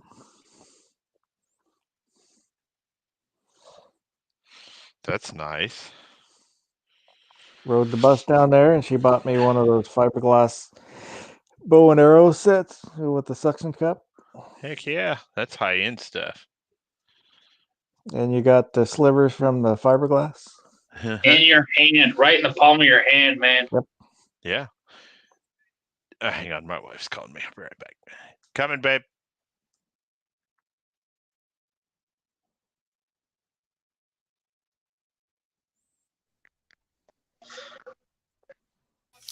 We should completely change all topics, and when he comes back, he'd be so confused. What? Yeah, I grabbed the sweatshirt. Sorry, what I miss? You're already picking on me? Of course. What is it? New York enough? I'm not black enough? I'm not white enough? What is it now? I'm not Glock enough? Jesus. Everyone should own a Glock. And we know you have a Glock in your friggin' gun safe hidden there that you caress at night going, oh, if I could just put you on camera, but I can't let anyone know I have you. Forbidden love. No. That is not true. I'm pretty sure it is. I ended up selling years ago. So. He whispers, someday we'll tell the world. I wish I could quit you. Oh. So, Baldwin Curious says, what's your thoughts on January 6th? Comes after January 5th. So, that is the Trump rally in D.C. And we are joined out in the crowd by Bearded CB82 Outdoors. I really have mixed feelings on that because I hope on one hand we have great success with a lot of people showing up, but on the other hand I see that you're going to have like Antifa people they're trying to cause as much problems so that the media can then turn around and blame, all the conservatives and, Trump for inciting riots and stuff like that. That's kind of my kind of thoughts on that. Anyone else have thoughts on that going on?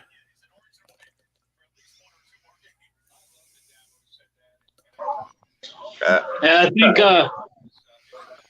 there's been a natural progression of an entire class of people out there that have learned about street protesting and rioting and what to do and not to do. I mean, because now even the Trump supporters have gotten smart in D.C. about, don't leave your group and, have people there protecting you. And some Antifa thug actually stabbed 4 people at the last rally in D.C. and he wound up getting his butt kicked. And even the cops eventually had to step in and arrest him, even in D.C. So, Rob, you were about to say something? Go ahead. I was going to say, I think it'd probably be, maybe the same old. I don't know how it's going to turn out, but, as far as protesters and people, showing up, that's what's been the normal lately. So, I'm sure there'll be some small acts of violence and things like that. So who knows if it ends up some reason flipping or whatever, and the Biden people are upset, I can foresee a bigger issue, I think, than if it was, the Trump people being upset personally. But that's all. We'll have to wait and see. So I see that Kingpin says tomorrow is the gun-toting pacifist 80th birthday. So welcome, and I hope you have a great 80th birthday.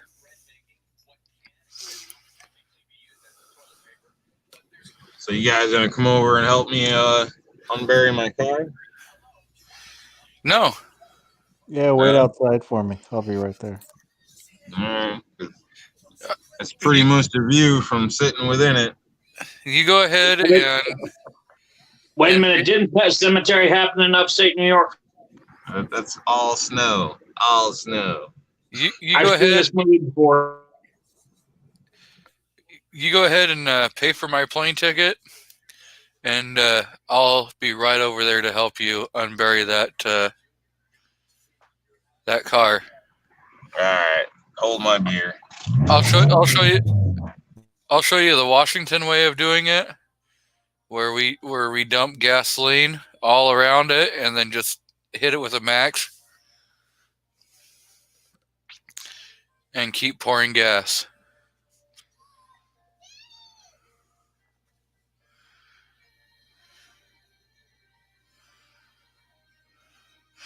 I see we are joined out in the crowd by Mr. Patriot in the Dark. Oh! Ooh! Anyone hear that crash? Yeah, that was Rob's Honda.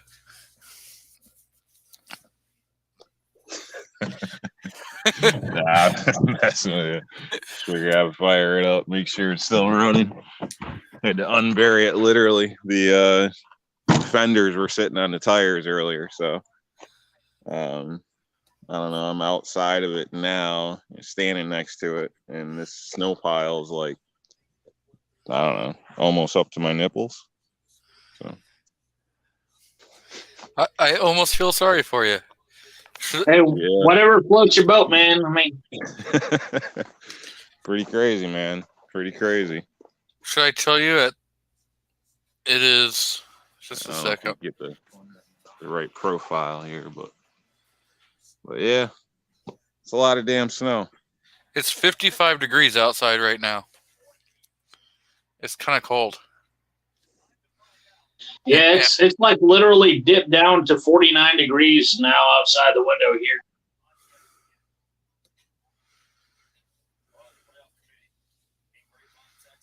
It's raining here.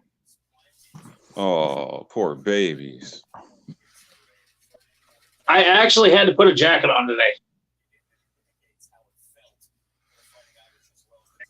No, before here, I actually lived in like northern Iowa, and we had the worst winter we had in 30 years right before I moved. So, yeah, I don't miss that at all. Yeah, I used to live in Wenatchee, and it would get snow. And I moved away from that. And then, what was it, last year or the year before? We had what they called Snowmageddon over here. And they got 18 inches of snow. And I was laughing.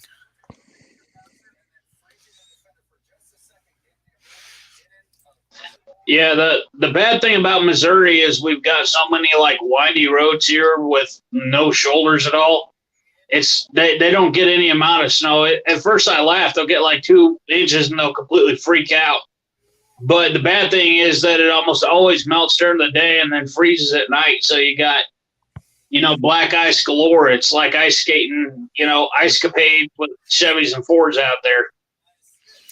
That happens a lot here. Sometimes, depending on temperature, that's actually, I think, the more risky times because it looks all good. You're in a hurry. Everybody's ready to go and swoop. And it turns out to be a problem. Yeah, when it snows, it'll turn to slush and then freeze. And so you end up with tracks that wherever they're going, you're going because you can't get out of them. Yep. So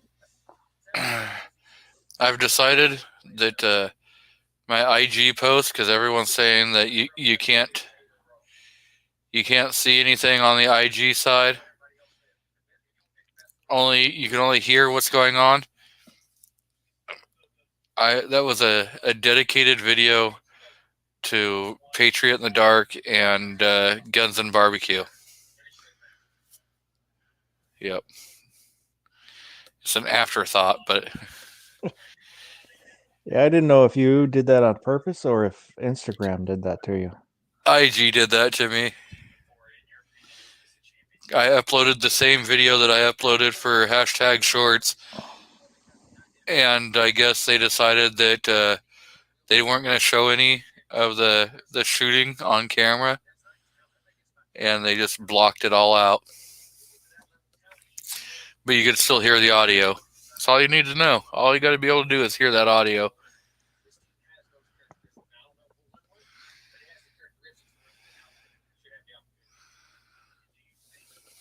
Well, how do we know it was really you? You could. Gun. Are you playing Call of Duty? You could. There was a brief second where it like showed me, and then when the shooting started, everything went black. We're joined out in the crowd by Mr. R4 Mississippi Thunder. Welcome. So. Well, for Kingpin, it depends on where in Idaho you are. Some will get snow, and then some is just hot and dusty. Most of Idaho gets a lot of snow.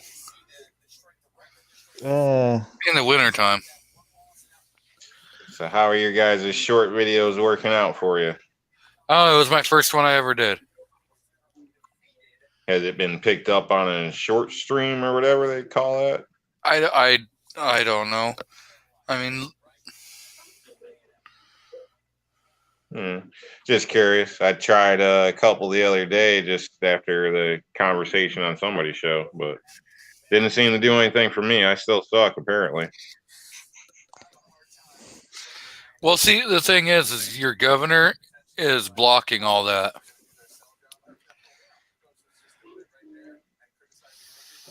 I think I watched one of your Shovel and Snow, was that a short one? Yeah, I saw that one.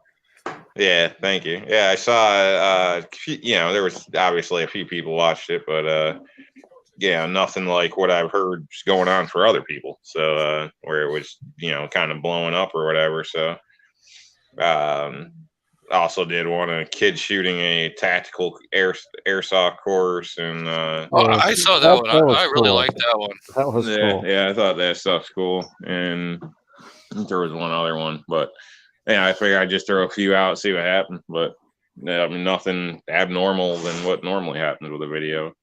And if that's the case, I should have, especially with this last one, just made a normal video because I had better footage. I just had to cut everything down and try to make it fit the shorts segment. So, well, see, I'm not even happy where the music ended. Like, I'm not happy about it at all. But I did it just to try to see. So,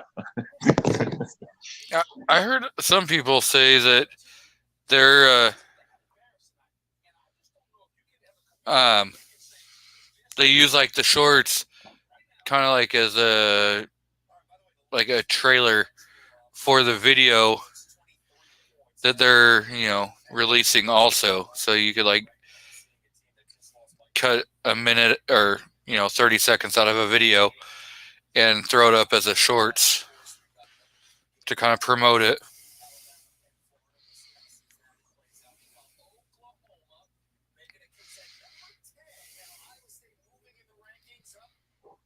So who are we looking at? That was a young black cat outdoors and his pity. Bullshit. That's what he says. Is that his brother? I didn't know he had a son.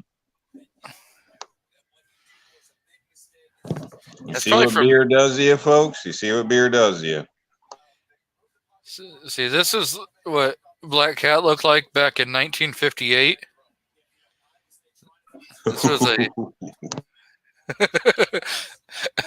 I don't have to worry about it. He's still not... I think he's left the crowd by now.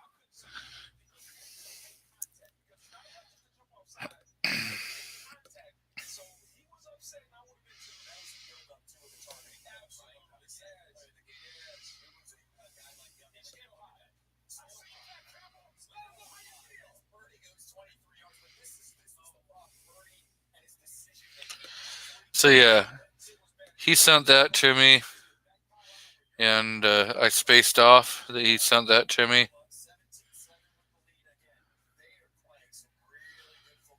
So, G23, I sent you your gun shorts in your email.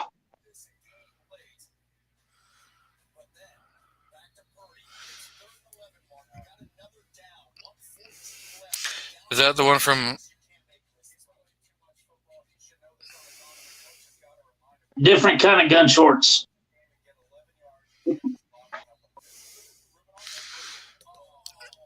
I don't know where you find these pictures of me.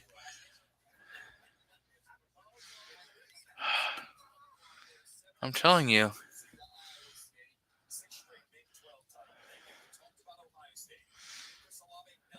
Oops.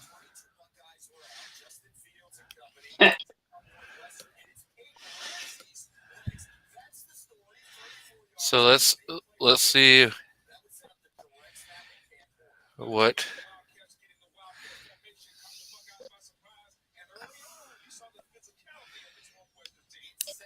there you go. There's me back.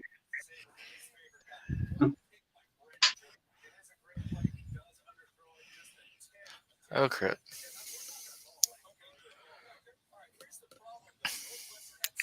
So stop live streaming that one. Show this one.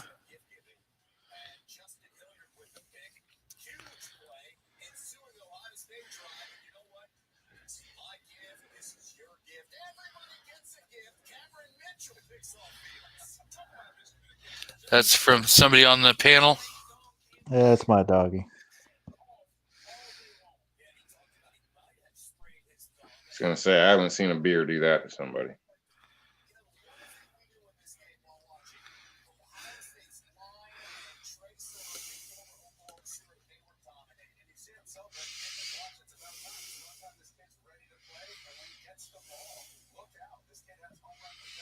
He's a Texan.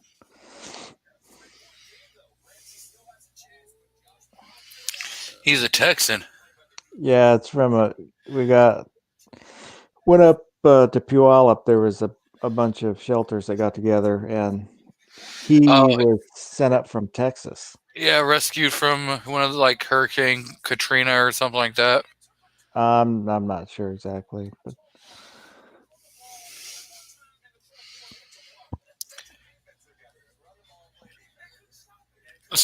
Defense says I'm not doing any shorts videos. Nobody wants to see my legs. I have not worn pants in 4 years. Has it been? Yeah, I haven't worn pants in 4 years. I only wear shorts. Yeah, nice save. Now the beginning of the show makes sense. I almost did.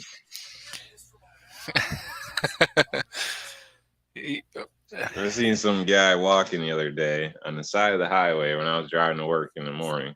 And he didn't have shorts on? He was wearing shorts. Like boxer shorts? I just, it was what? 0? I think it was 0 degrees. It warmed up to 15. And this guy's walking down and he's wearing a backpack. He's got a coat and was wearing shorts. Like, I don't get it, man. Like, that's a mental issue. I'm sorry, but something, if you can't wear shorts for some medical reason or something, maybe, but if you just not a pants, then I don't get, if you're not a pants guy at 0 degrees, I mean, there's got to be something medically wrong with you. Drugs are one hell of a, cocaine is a hell of a drug. Yeah, and something, man. Blows my mind. My knees are destroyed, and I've done a couple of videos where you could see my legs. I'm just not that worried about it, though. No, it's just over here. It doesn't get like super, super cold, So wasting my time putting pants on is pointless when I can wear shorts. Because don't you do any physical work, like man stuff? I go hiking in shorts. I go shooting in shorts. I work on cars in shorts. It doesn't bother me.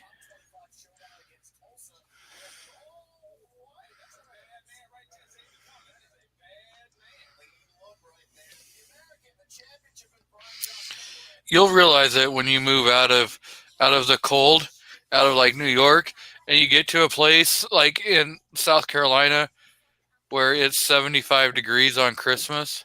Yeah. No, I mean, even in dead of summer, certain jobs require certain clothing. So I drive forklift. Yeah, that's fine. I'm just stating that's different. Certain jobs require certain clothing. It just is what it is. So yeah. I mean, if you're up on a roof, if you're up on a roof all day, I don't know. To me, and I'm with you in this. If I can get away with shorts, oh yeah, but it's not every day that I can, even in the summer. Well, that's because you're on a roof. I do a lot more in roofs, so you know what I mean. But it's just how bad do you want to itch or crawling around under trailers all day in shorts? It isn't good with all the spiders and shit down there. I mean, I like to protect my boys, and there's some nasty shit that crawls around under trailers. There's a lot of different aspects where things can happen. Even in the coldest part of winter around the house, I'll wear, gym shorts. Nothing too crazy baggy or nothing like that, and I carry full EDC in there too. I mean, I carry everything. Firearm, spare mag, you name it. So I ordered a drop leg attachment for my G23 holster. So I will be reviewing that once I get it.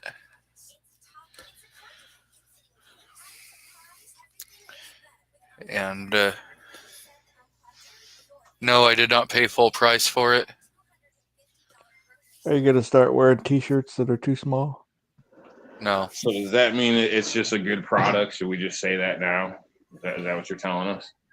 It's made by the same company that I have my G23 holster, which is my TG holster. So they have a 360 line, which is kind of like, alien gear. You can use it, and they have different attachments that you can purchase. And so you can have a drop leg, you could have your paddle holster, you can have a belt clip that it attaches to. You can have different, Yeah, that was supposed to be a joke, but I see they gave you a big check. Yeah. Shilling. I actually did find a nylon holster from a local company that it is actually probably the only nylon holster I've ever seen that I actually like. Uncle Mike's? This one actually did have decent retention. It's Elite Survival. They actually, they're legit. They got a ton of government contracts. They mostly make, backpacks, stuff for hauling tactical gear, but they do actually have a nylon IWB holster, and it's kind of floppy. It's really thick 1000s nylon, but it actually did have good retention. I stuck a gun in there. Basically, you got to put the gun in it and then put it in your waistband, obviously. But it actually did have retention. I hung it up, safety checked the firearm, and then hung it upside down and shook it. And it didn't fall out. For a nylon holster, it does what it's supposed to do. So it's backflip approved? Oh, we'll need the FBI to really test that out. But all right. I think someone these days got mean moves coming out of Quantico. So Vanessa says, "Come on, man! You can sing. You should be. You can dance too, right? You should be able to." So Vanessa says, "I need two drop legs. You're supposed to dual wield." My bad. I figured I could dual wield with one in a paddle holster and one in a drop leg, but I guess I need dual drop legs. I would think one from a drop leg and then the other from small at the back, just to have kind of a, I don't know, make it kind of a cool motion thing. Or a shoulder holster. No, you have one on your left hip at around the 9 o'clock, so that you can draw with your left, and one in a drop leg. Having two drop legs, one on either side, that way you're kind of pulling it off exactly like Scarlett Johansson in Avengers with the two Glock 26s. Say what? I've never seen that movie. Huh? Scarlett Johansson apparently had two Glock 26s, and she's wearing a leather leotard or whatever. And didn't everybody else notice that she was carrying a Gen 4 Glock 26 in that movie? Cared about the guns, for Christ's sake. If you look good in leather, that's all they're looking at. I have never seen the damn movie. The guns. I've dated redheads. I know better. And she's rushing on top of it. Most of the women in my mom's side of the family are redheads. So, right. Just because your family didn't learn didn't mean mine did. Is that a redhead thing? They're all crazy. Yeah. Okay. Pretty much. It may be true, man. It may be true. I had one hot sitting on my car waiting for me to get out of work several days and all types of weird stuff. Yeah. Hot and redhead's always crazy. Bald and Curious released a new Wilson Combat EDC X9 video. Nice. That's probably my favorite all-time semi-auto handgun, I think, is the EDC X9.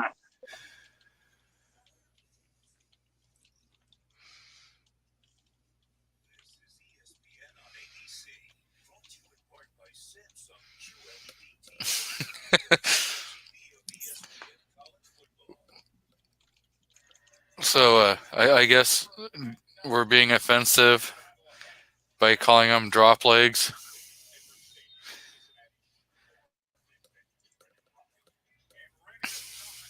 So what does the mini Draco look like compared to the rifle? Is he talking about the Draco pistol? Because it's a pretty sexy little pistol. Isn't that just another little crappy AK but shorter? Yeah, basically. Yeah. It's an AK pistol. All right, just checking. To compete with your AR pistols. Oh, but the AK, right. the AK pistol less is way modular and controllable. I get it. The AK is way better sexy looking. If you're a Rastafarian gangster. There's a guy who's wanting to give me $1,300 for my PPK. Tell him I want to part with it. Tell him 1750 and no ammo. He can. It's the only 380 I own. If he buys this thing off of me, he can have all the ammo I have for it. $2,000 and all the ammo. I have 6 boxes of Ultimate Defense 380 ammo for a pistol I never actually intended to fire. 2250 and he can have all the ammo. The ammo's probably worth more than a gun at this point. Yep. So we are joined out in the crowd by Earth. Welcome. Welcome, Earth. I believe it's pronounced Ertahe. No, that is the original spelling for Earth back in the. Well, he said I forget on whose chat he explained where his name came from, and of course I don't remember what he said. Outstanding. But I know he explained it. The guy a hippie? So, Patriot says, does it have an upper and lower handguard? Yes. It's just a regular AK shrunk down. It's pretty much, it doesn't have a stock. But yeah, you've got your pistol grip, you've got your, I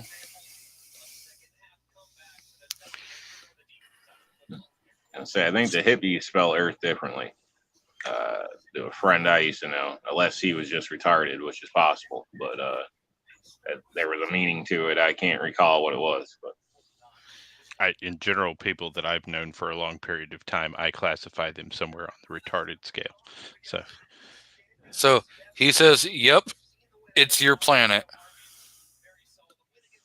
Your planet. Oh boy. Here we go. Hi, Mork. Hey, he could be Marvin. Let me tell you something, man. The greatest travesty that has been lost with politically correct culture is the death of the bully. Bullies straightened people like that out. I'm a butterfly. No, you're not. You're a moron.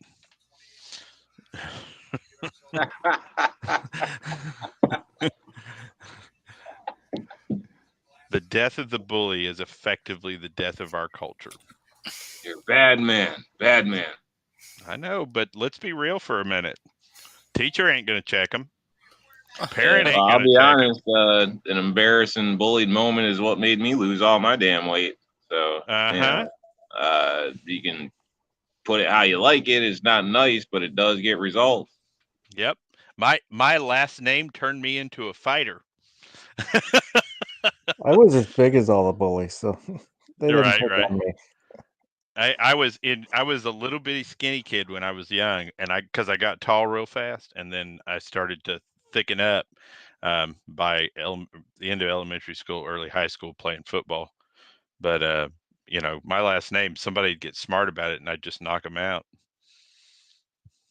Learned real quick. Kingpin said, we cried when our kids got bullied, so we made them public enemy number one. You're right, man. And I'm not talking about hurting people. I'm not talking about cornering some little kid and beating him up.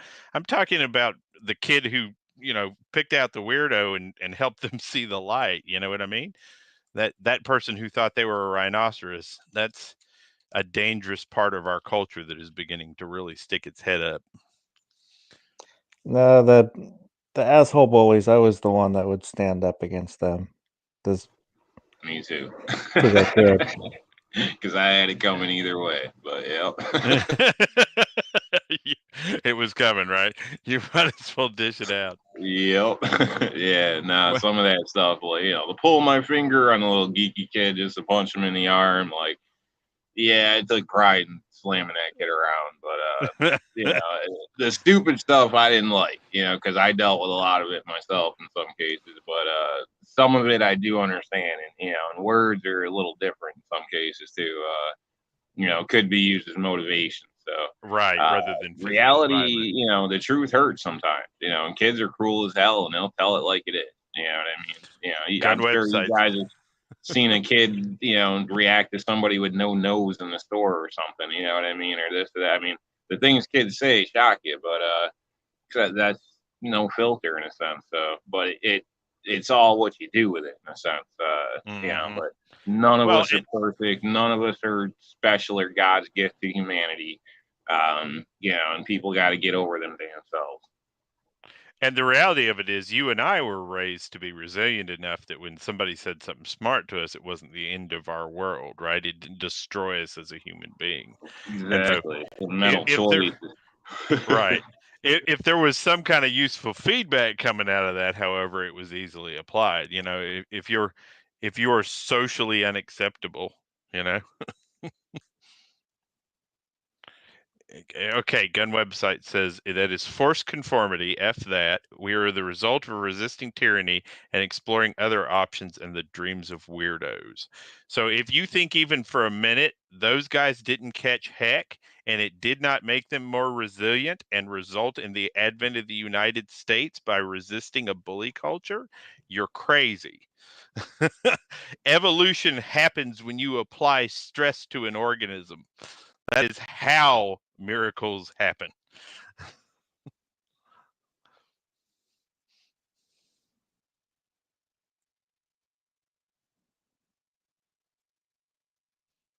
Bullies are important to creating tougher people. They're an element by which strength evolves from. My first fist fight was taking a bully out. If I had never learned to punch another human being in the face and to deal with aggression and resistance in my ideas or my person, I would have never been able to overcome some of the things that I had to overcome in my life. That person presented adversity to me, and adversity grows stronger people. Of course, this is all my perspective and my opinion, but the loss of adversity by no means creates stronger people.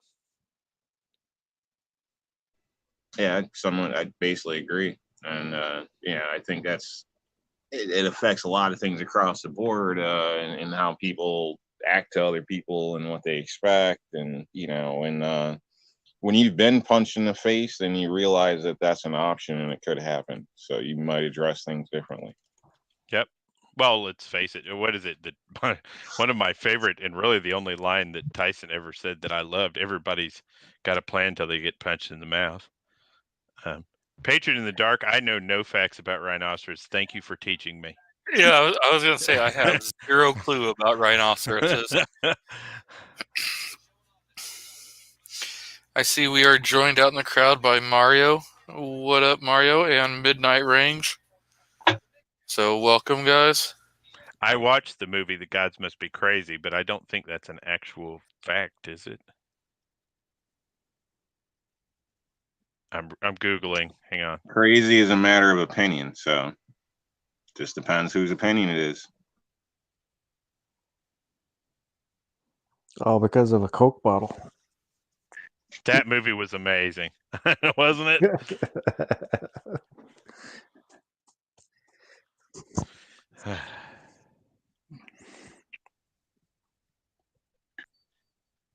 Yeah, first time I ever wound up in the principal's office. Actually, I got in a fight with the 2 class bullies, and that was just for the fun of it, because I figured out that they were like really easy to pretty much dupe into a fight, and the problem was, like, I was the new kid in town. As if that wasn't bad enough, I was also the quiet kid. Oh, Lord. Well, my vision was bad, so I got glasses. Problem was, I wasn't even a nerd, but being a nerd was better than being the new quiet kid. So I posed as a nerd.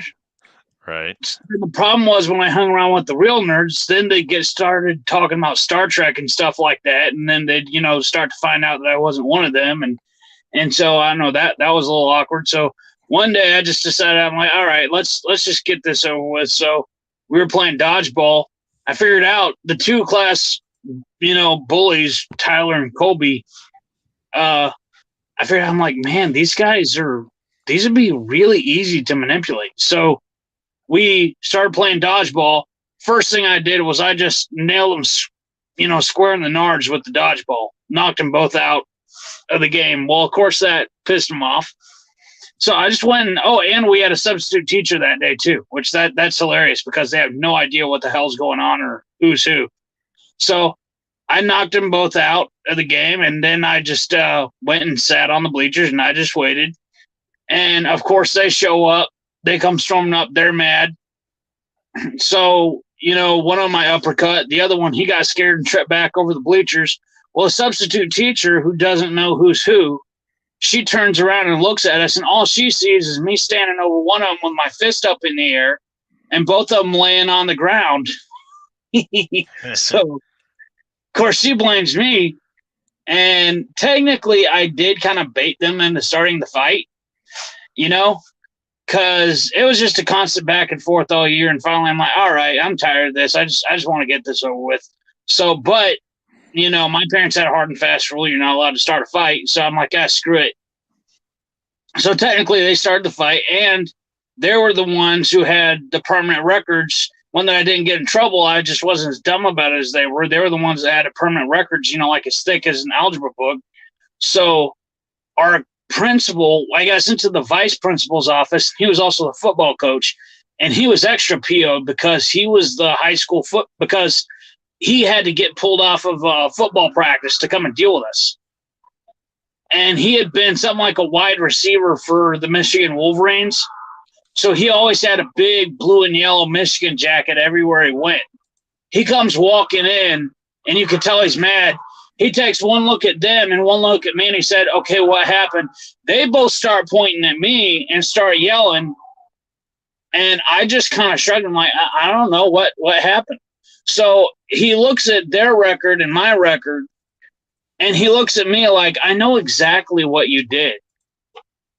And I just said, can I go now? He said, so he just looks at me and goes, get out of here. I said, okay. So I turn around and walk away, and he looks at me and he says, hey, don't do it again. I had to walk away from practice. So has anybody ever gotten stomped in a bar fight or trying to resist a bully? Because Kingpin just brought it up. I wonder why nobody ever tells the stories when the bully kicking the crap out of them when they fought back. I got popped in the back of the head one time in a bar fight and didn't ever see it coming. It rung my bell so good. I learned to watch my angles after that. Anybody else? I've been sucker punched quite a few times. Yeah. But in the end, I didn't lose, so I wouldn't consider that a lose or whatever. And I've been jumped 2 or 3 times, but I was able to walk away. Granted, I was bruised and messed up, bleeding and stuff, but I was still able to walk away. So, and that's out of like 4 people on average. One was 3, one was 4. I don't know the other because I got hit too much. But needless to say, so I considered that good, and I didn't get robbed. So you know what I mean. I had my shit, but I was in pain. So I got rocked. I didn't know the bar fight was starting, And I was in the Army still, and it was with a few of my Army buddies, and I took the first hit. Guy popped me right in the back of the head, and my buddy got him. So I didn't end up getting worked on the floor, but I was pretty worthless for about 3 minutes. He rang my bell good. Boo said he got sacrificed out at his own college party. I choked out and pinned, and I got pinned against the couch, couldn't get free, and between the arm and the couch, I blacked out. So. Yeah. So, but that was actually with friends. So I don't know. It doesn't really count, but. Right. Anybody else? Anybody else ever get their shit handed to them? No, I haven't. I got hit from behind with a pool cue, and it shattered a tooth. So yeah, that was not very fun. I got my butt kicked by an artist. An artist? An artist, a sensitive artist. It sounds like he had a lot of pent up rage. I think so. Yeah. Totally. I mean, took it right in the jaw, and we were actually having a little boxing match, and he was actually a good buddy of mine. But apparently, he literally spent all day with his right arm elevated, like Bob Ross style painting. Oh man, the dude had some freakish wrist strength. And rocked you. It was like taking a boulder to the face. So high school, I got hit in the head with a rock. Oh man! But it pissed me off, so I turned around and made him pay me money. There you go. So, G-Webs has a comment. If we're telling bully stories, one time the ATF dropped a 14-day comment period on pistol braces on the community days before Christmas. I believe I have the link to the website to go and drop your comments for the ATF. Remember to be civil in those comments. Otherwise, I did that last time with that whole bump stock thing. Sign it in, and then what was it? 2 days later, everybody's like, nobody did anything. Blah blah blah blah blah, and everybody's talking shit and everything. It's like, I don't know, that kind of pisses me off. Honestly, go ahead, send it in.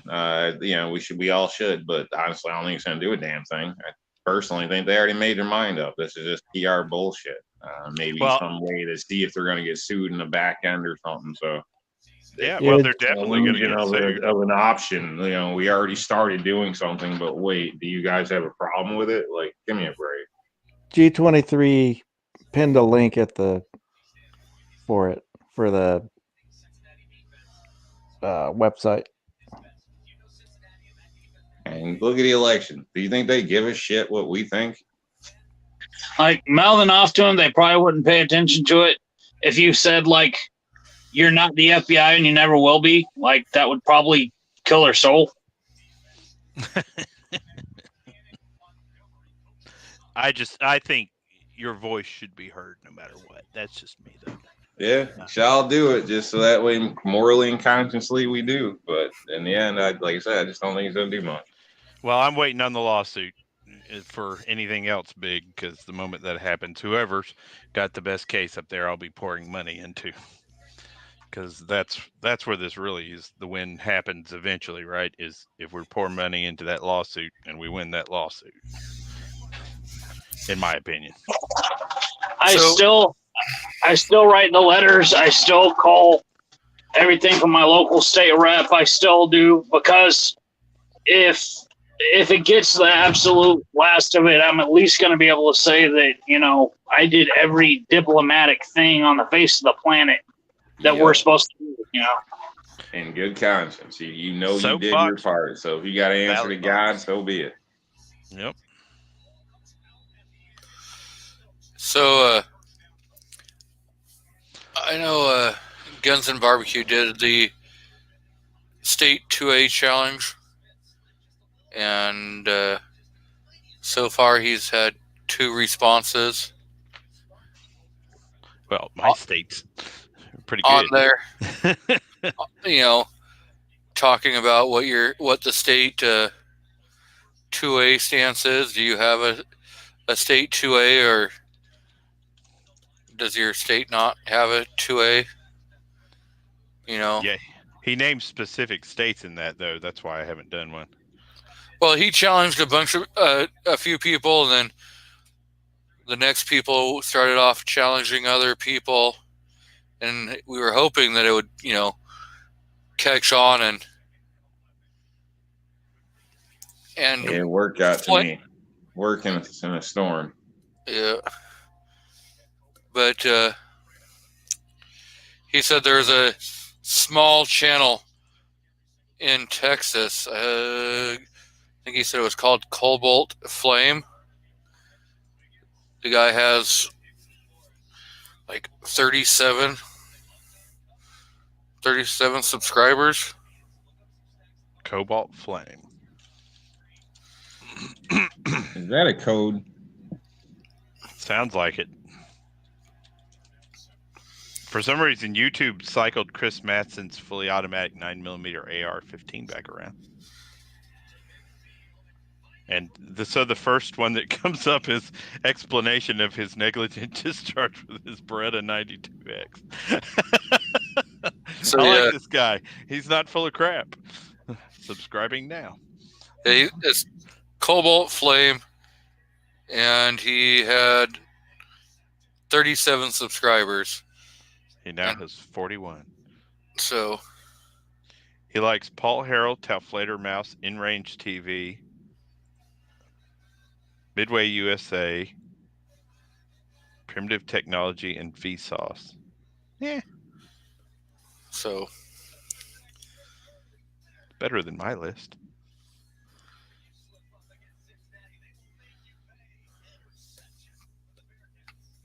You guys all have your list public? I do. What about the rest of you guys? I do. Yeah, I think I got my subscriber list public. I might have some really weird things on there like CNN or something like that, but I always look at them to see like if there's some title or what do you call it, Oppo research. So I guess he's a Chevy Cobalt SS fan,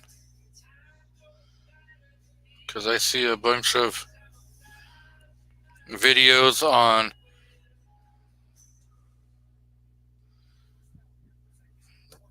running a Cobalt with a turbo. I had a Thunder for a while. I had a 300ZX turbo.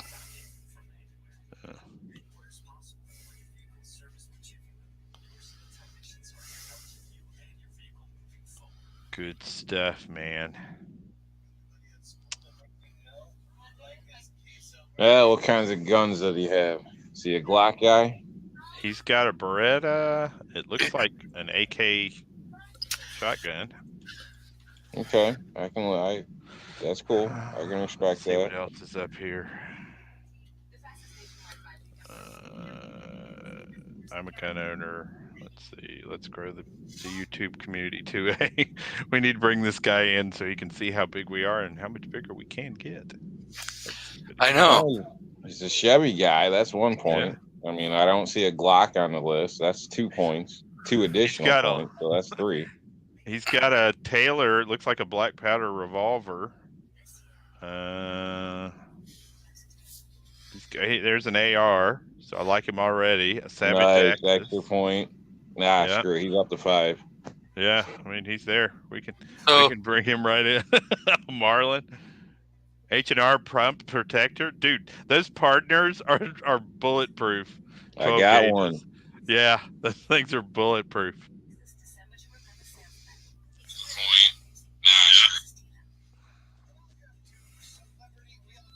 Apparently, he went to the Marine Corps Military Academy. Yeah, I'm not a fan of eating crayons, so that works too. Yeah. It looks like his videos are becoming more gun focused as time goes forward. So he doesn't want viewers. Yeah, not at all. Oh, he'll fit right in. Yeah. The ATF raid on Palmer 80 got 123 views. Holy crap, man. Have to watch that one. He's got one just titled Suicide that has a picture of 2 guns on the bed. So, oh my God, don't watch this video. I dropped a link out in the crowd Maybe to we his should channel. talk to him. Midnight Rain says we're a crappy panel, boys and girls. We're not entertaining enough for him. Okay, I'm turning on the camera and I'm dancing. We're not cussing and screaming at each other.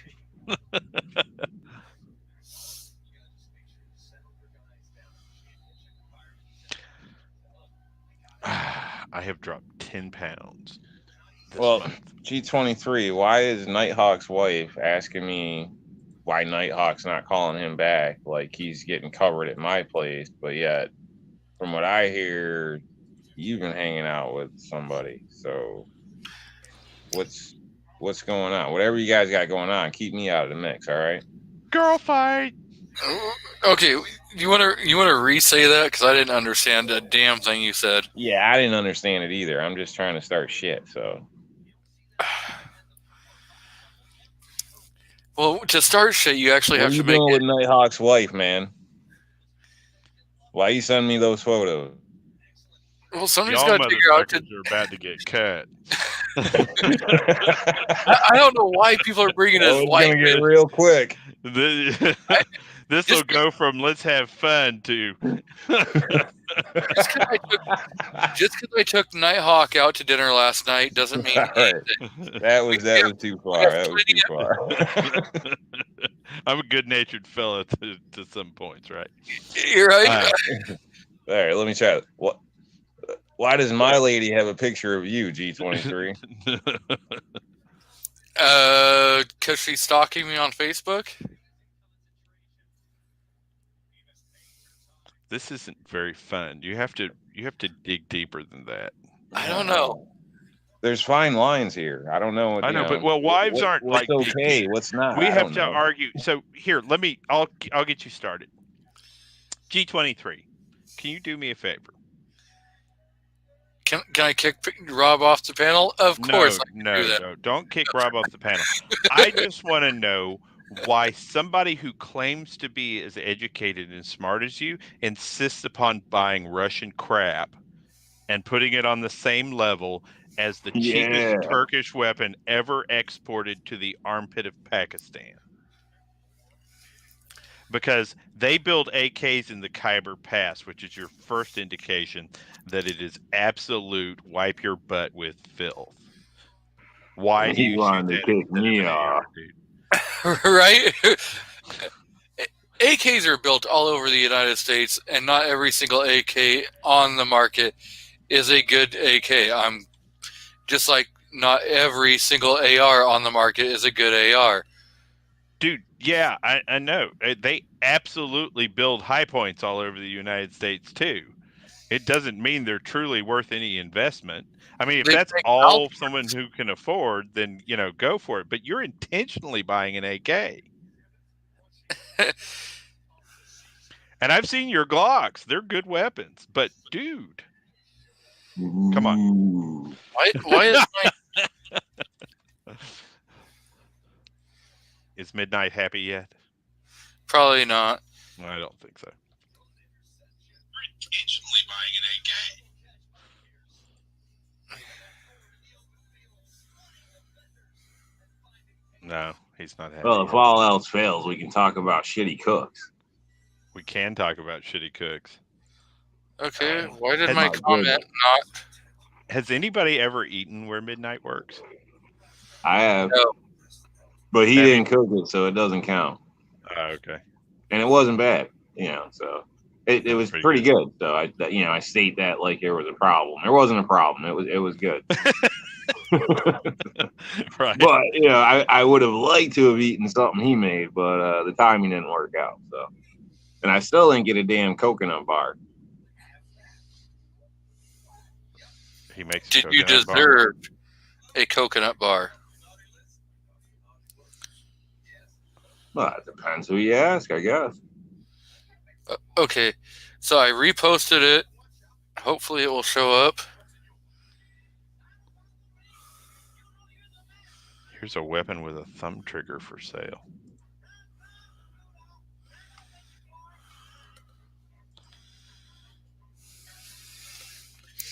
Okay, I'm going to do it another... Probably, I did. I probably banned myself from my own damn channel. I don't know how I feel about a thumb trigger.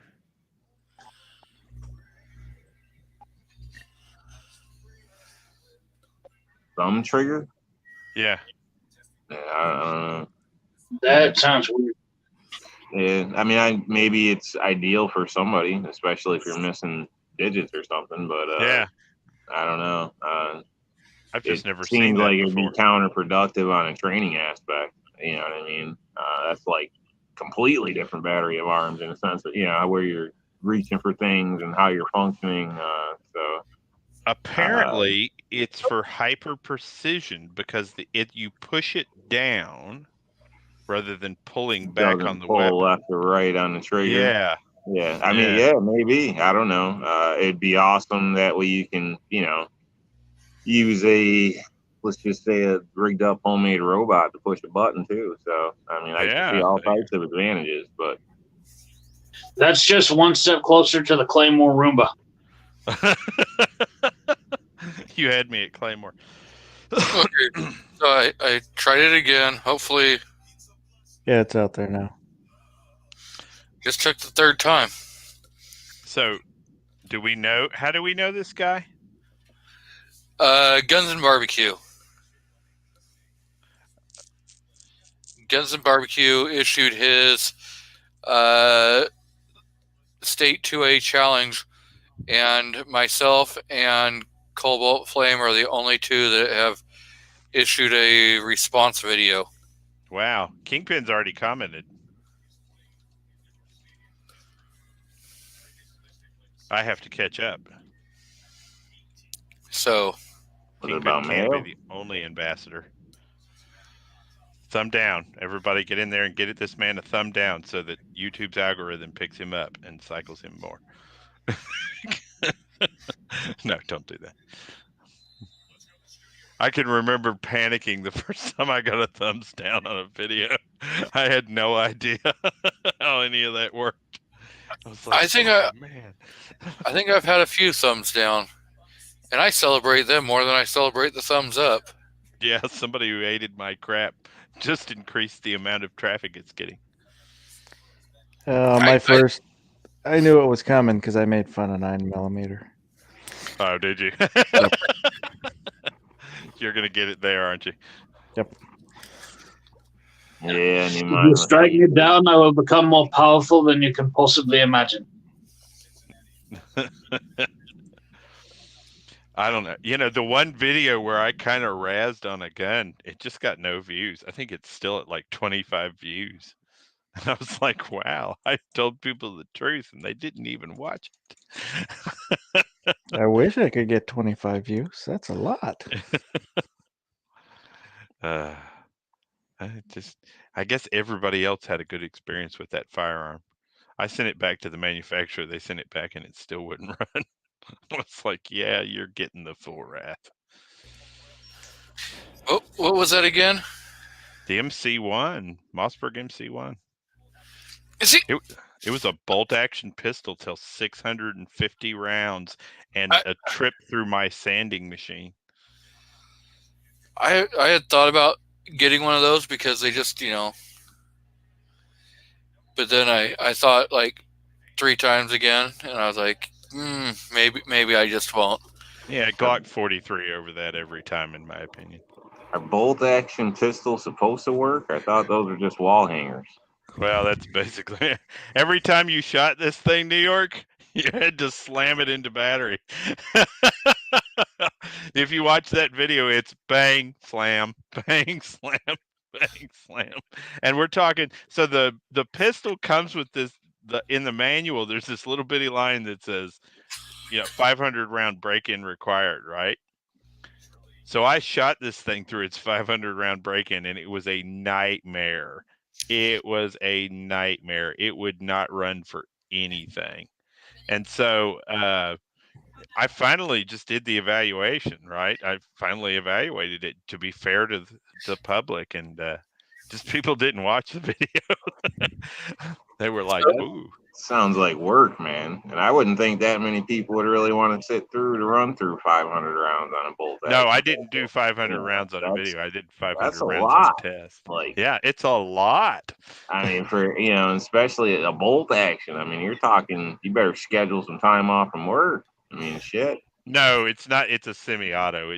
It was basically bolt action. It wouldn't bring itself back into battery. Oh, okay. I thought you were talking an actual bolt action pistol. I'm like, what the hell? Like, I think that would be a wall piece or something. I mean, to sit there and have to run all that ammo through and everything. I mean, my God, you must love it.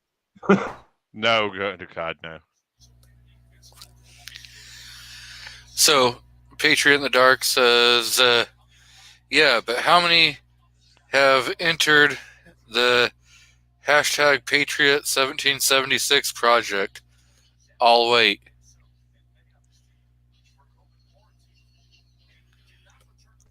Which one was you that? guys feel bad. I did a free giveaway. Absolutely free. All you had to do was draw a picture or something of the holiday theme or some shit. Not one person responded. So, people are lazy. Don't expect much unless you're giving away a damn gun for a comment or something. I gave away an Olight in last week's chat, and that person never responded.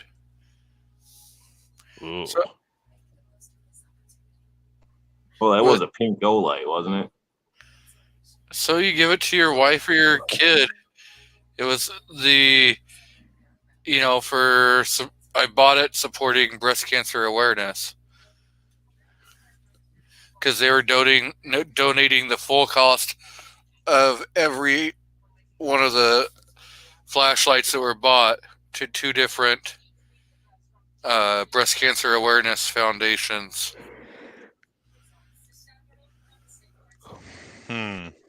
Yeah, spray paint's cheap. Yeah. I mean, I fully support breast cancer foundations. I just don't know if I would take a pink Olight. Yeah, I just wouldn't be running with a pink Olight. So. A pink Olight, period. Yeah. That just causes attention. I mean, that's like having an orange light or something. It's not, I don't know, not my thing. But you don't have your wife that you could give a pink Olight to that she might be happy. She'd be pissed. She don't want that stuff. Don't give her a little pink gun and shit. What are you, crazy? Or 12 foot tall and 300 pounds. What about a daughter? My daughter carries a Glock. No. All her knives and everything is dark color.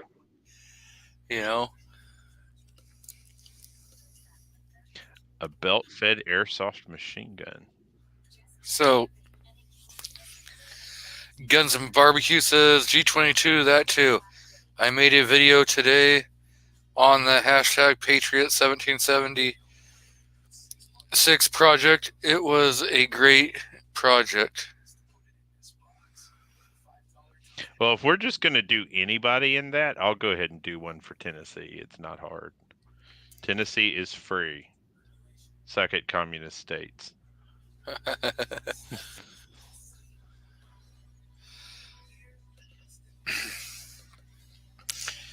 See, Guns and Barbecue says, I want a pink Olight. There you go. I mean, send it to Guns, send it to Patriot. One of those two, I think they'd be okay with it. Oh, Gun Websites found the ATF quote from 2015. I think I vaguely remember that. Let's see what it is. Wow. Please bend over and take it.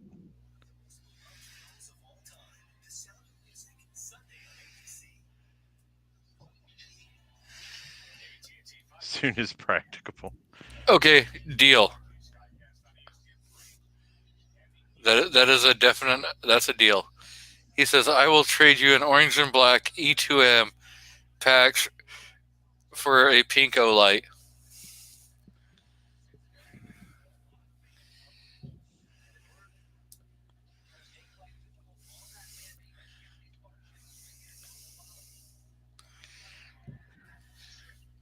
Yep, my girls don't want the pink mace, none of that crap. Pink is just like an insult to some ladies. Yeah, to some it is, and to others it's not. And have I ever told the story of my wife's home defense shotgun? I have zero problem rocking pink. So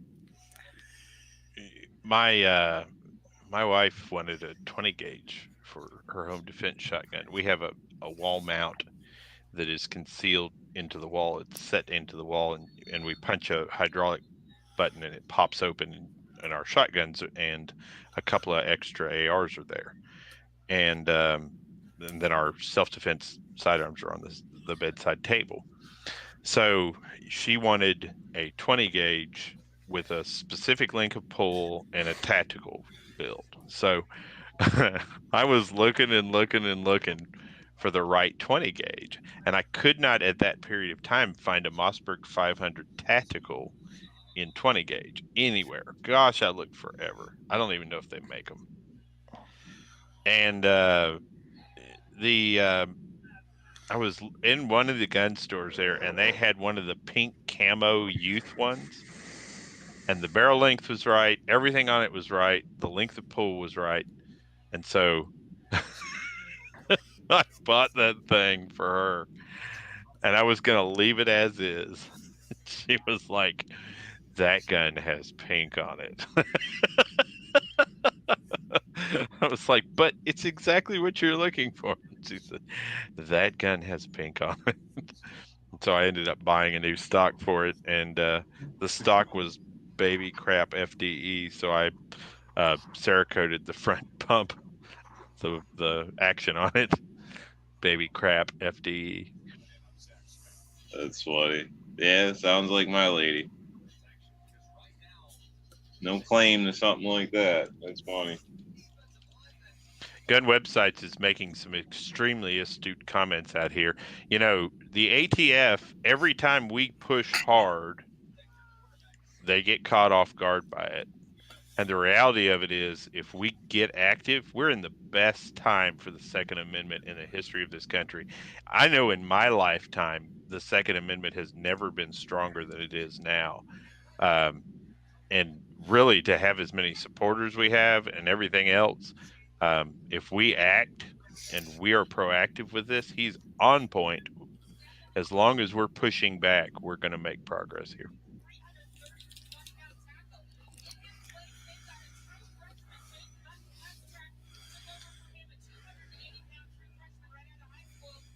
Yeah, they cut it down to 14 days because they didn't want 80,000 comments. He says, "Why exactly do you have a pink Olight?" I'm pretty sure I just explained that I bought them for the breast cancer awareness and intended to give one away for. And I bought one for my wife.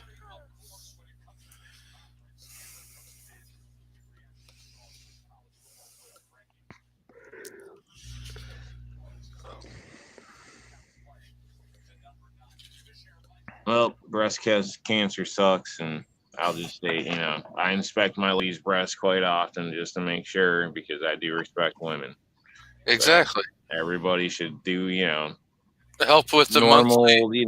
Unforced but normal consentful breast inspections, and it will be a better world. We'll all be happy.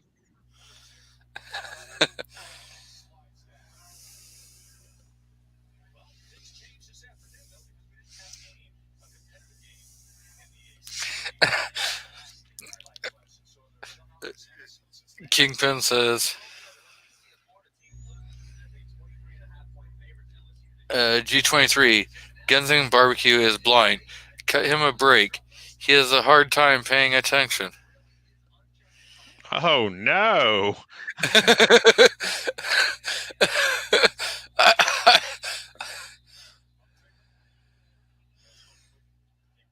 Earth says, why does he need to defend Pink Light?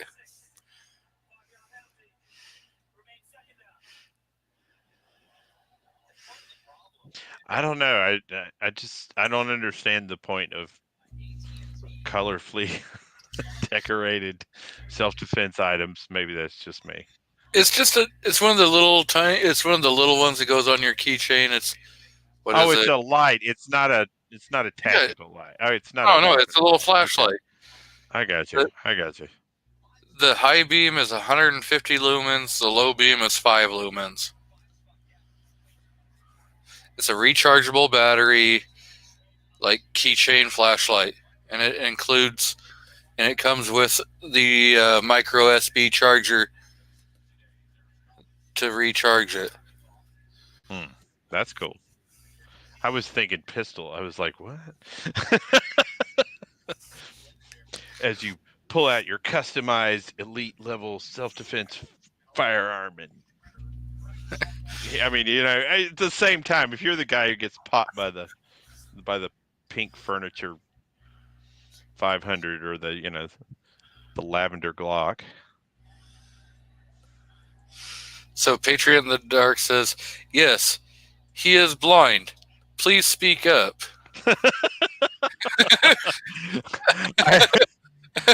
My favorite is when people yell at people who can't understand the language they're speaking. Like that helps. Are you from here? Somebody's speaking French, and so you yell English at them. Oh, man.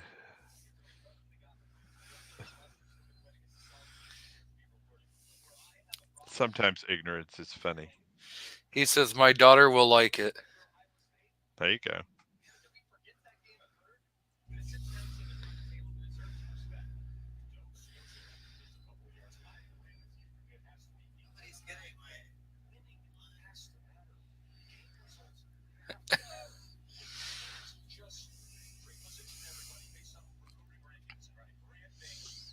I would think instead of the pink, they would go with purple. I have a purple. The whole, in the sense of a hunting defense, something that doesn't stand out so much. Purple would actually blend in more than pinks, but pinks would really pop out. I don't know. So like my chiropractor brought up a very, very great point. So every one of us 2A people and everything, we always want these tactical lights. We're all about, what's the newest and greatest flashlight, blah, blah, blah. And we always want, it in like 5 shades of black, dark camo or something like that, But when the lights go out, you're not going to find that flashlight. If it's a hot pink, you're going to be able to see that a little better in the darks to go, oh, look, I got a flashlight. Now I can use this flashlight to find my other flashlight that I couldn't find. I don't know, man. I wrapped a pair of cat's eyes around mine, and I find it just fine in the dark. Yeah, I was going to say, for security reasons and different purposes, I'd still rather be darked out. So darker the better. Yeah. It's like my CCW, right? I choose to carry a dark colored weapon, and then I tend to wear patterned shirts as covered shirts, right?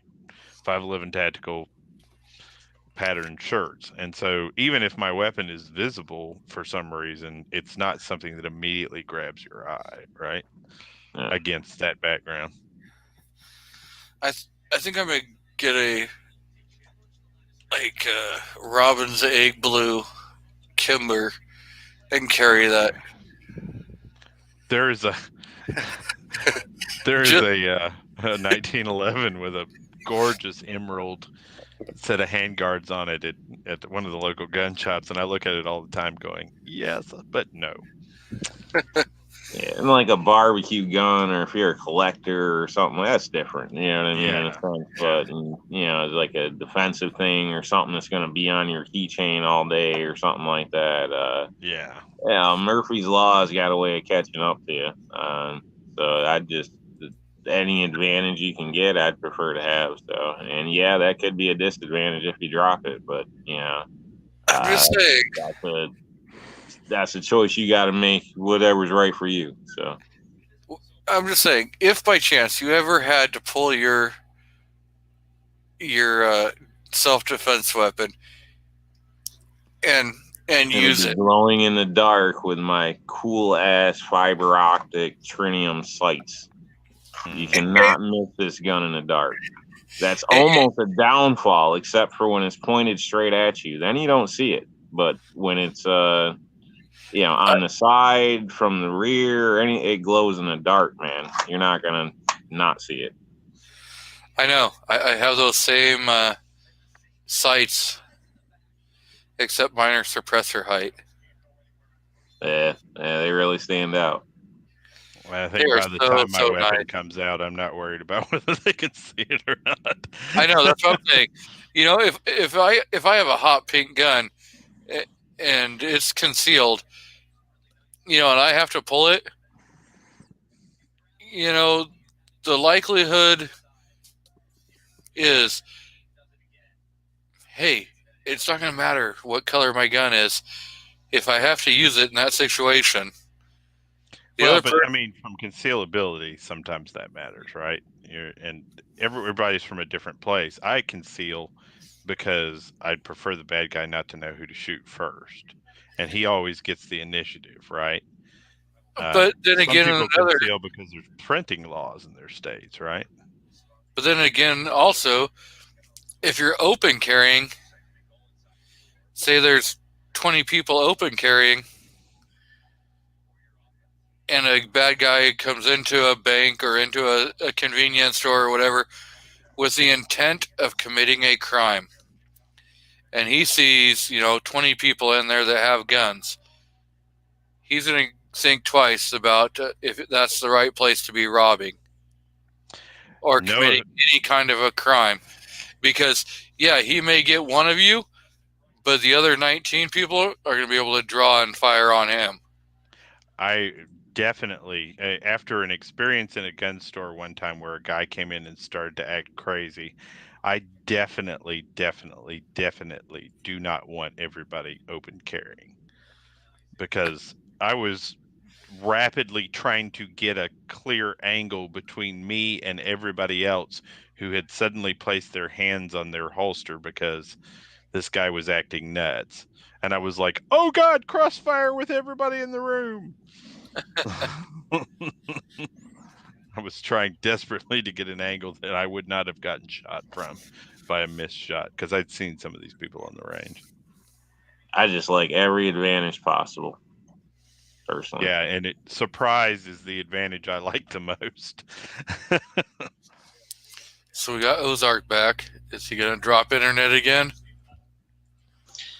It didn't drop internet. I got a real sudden phone call, and I had to drop out. Completely understandable. Did the wife give you plenty of instructions on what you are to bring home for dinner? Oh no, I got that taken care of already. I learned from the last toilet paper shortage. I'm going in for cases of Monster Energy while everybody else is going for beans and rice and toilet paper. I keep Monster stocked up. Guns and Barbecues just pointed out extremely accurately that you would be very hard pressed to find any store of an open carrier being targeted because they were open carrying. Oh, I fully agree, sir. I also definitely don't know of any of those places in the world, and the only place I ever had an experience was in a gun store with it. And let's just say that my biggest concern was crossfire. And this person didn't care that there was a store full of people open carrying. He did not care at all. He was full on Looney Tunes. Yeah, if you got somebody with a mental disorder, that's a whole different thing. Or you got somebody who has a death wish. Yeah. That's a whole different thing. But the average, guy, criminal going in to commit a crime, if they see, there's a, armed resistance, then they're going to think twice about, okay, maybe I'm just going to move on to another place where I've got a soft target. Oh, I'm sure. Yeah. Maybe. Or maybe they don't care. They're too high, like you were stating. Or maybe they're looking for another gun. And there's 3 of them with a gun and 1 of you. And, one surprises you. The other one has a gun to your head. And now they're disarming you and taking your gun, too. Guns once in. That's just it. Like, everybody's normal's different, I guess. People like act like we live in a perfect world and it's always going to be like the bad guy in a black hat sneaking around or something. Like, it don't work that way. Right. Like, half the time something happens, you find out after the fact and you're reacting to it. Yep. So you're already behind the ball. So, Well, you know what I mean? And if you're open as a target behind the ball, you kind of put yourself in a bad spot. Everybody's different. You don't have a partner there with backup or this or that. So, just think about it. And maybe in your area it is right. I don't know. Maybe you only got 2 little shitballs in town that live in their parents' basement and steal everything that isn't nailed down and might be crazy enough. But in other areas, I think it's, play shit smart, man. You don't get a second chance. So, Well, everybody's different in different situations, but the crooks here apparently aren't normal because they will, rob grandma and beat the shit out of her and take everything, including her food, whatever. They, what's normal isn't always the case. Crazy people do crazy shit. They did. This guy walked into a gun store and yelled at the top of his lungs that he was going to beat the living hell out of everybody in there if they didn't give him a gun. So we are joined by Guns and Barbecue. Welcome, sir. How's it going? Great. Guns. So, what's your opinion on open carrying? Well, before I lost my vision, I exclusively open carried. It was very, very rare that I concealed at all. And part of that was the training that I had for corrections and armed security. And it seemed like any training that I went to, one of the first things they would talk about were visual deterrents. So I started to think about it, and I kind of applied it to carrying because I had the idea that, if inmates would calm down because, maybe I showed him a can of pepper spray and he's been pepper sprayed before and he's like, oh, I want no part of that. And at the same time, there's people that would laugh in your face. But then you pull out the taser, and then they'd be like, "Oh, okay. Well, you're going to use that. Never mind. I'm going to pitch up and do whatever you're saying to do." So, like I said, I started to think about that when it came to carrying, and like G23 was saying, most criminals are looking for a soft target. They don't want to fight. They don't want resistance. And to Rob's effect, where he's talking about, you got the guys that'll rob old grandmas and take their money and everything else and all their food. Well, that old grandma is a soft target to them. That's not somebody that's going to typically fight back. So in addition to that, you have the idea that if you do have to use your firearm, your whole life changes. Even if you don't actually have to fire a shot, the second that you have to unholster, whole life changes legally, the whole 9 yards. And I don't want my whole life to change. That's not fair to me. It's not fair to my family. So I figured, what, if I can open carry and there's, some tweaker that just wants to, hit the Dollar General for, whatever's in the register and a pack of cigarettes and run out the door, and me open carry and keep some from doing it while I'm in the store, I'm going to open carry to avoid that. So here's my question to you. Do you have a holster that retains? I do. Okay, you got a retention holster, right? Your head's always on a swivel. Yep. Right? At least it was. Let's say not so at much that anymore. time, we're just going to assume you're still in this state, right? Thinking back to where you were then, right? Yep. To say now is not fair, right? you have advanced training on carrying in that methodology, correct? No, not really.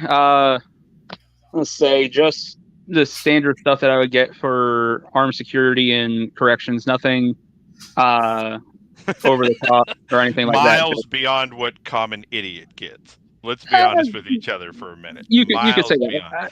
beyond what common I idiot wasn't gets. just going to the gun store, getting my first gun, and saying, "Well, this is Right. how I'm choosing to carry." Right. My thought is always in the the process by which somebody is going to be able to do this in an effective methodology, right? Are they going to be effective at it, or are they potentially going to arm some crazy person? And I think we always argue semantics, right? We always end up arguing semantics. We all have different perspectives on it. We all have different belief systems around it. I have never seen somebody in my lifetime open carrying that had what I would consider to be a proper holster or the level of alertness associated with protecting a weapon on your hip, because they were in a place where they felt it was 100% safe. So maybe, there's a world out there where people use proper retention holsters and keep their head on a swivel, and they protect their weapon, and they're also protecting each other and watching out for each other, and all of those things exist. But in general, most of the time when I'm in any given place where I live, at least, the people that are carrying are either unaware of their surroundings, are carrying in some type of, they're either pocket carrying or something else of that nature, or the ones that are open carrying are trying to be Bill Cowboy, right? They've got it in a leather holster that's exposed to the world, and it's a 6-shooter.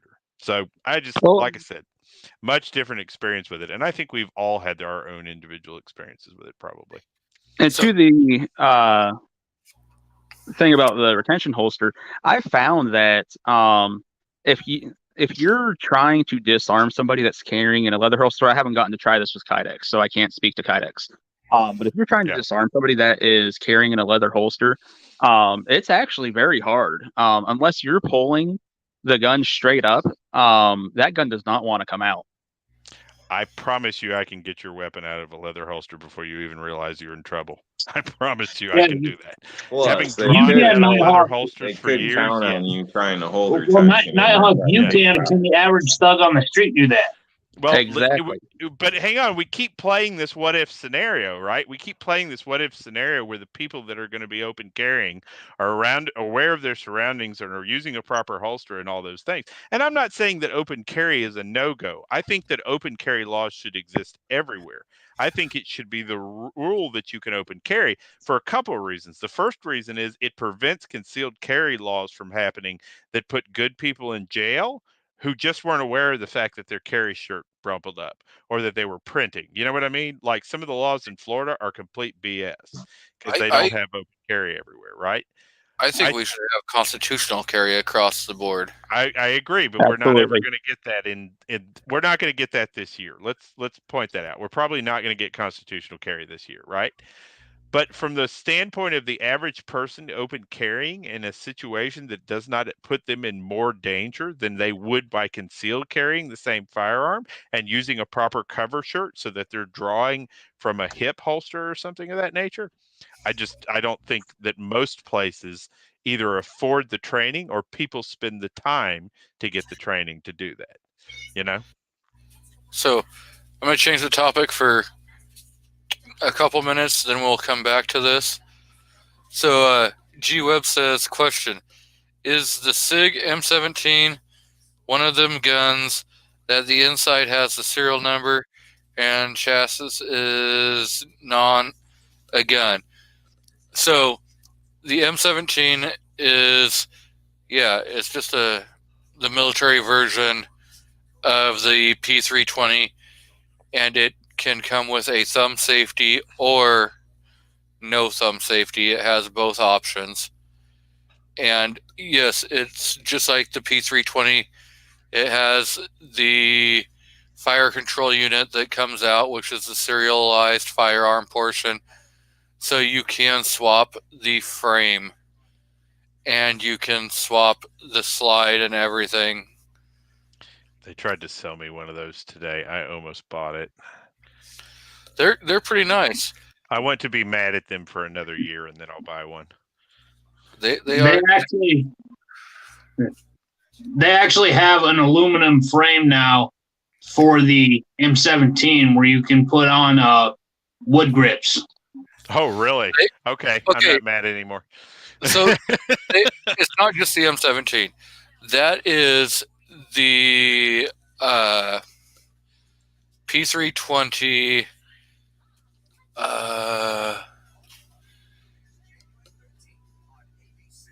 APX or something like that, which is the aluminum, and it comes with G10 grips on there so that you can change out your G10 grips to any other G10 grips that you would want. And so, yes, that is out on the market. It's harder than hell to find, and it's running at about $1,300 MSRP. Still. And so we had another question out from Patriot in the Dark, who asked,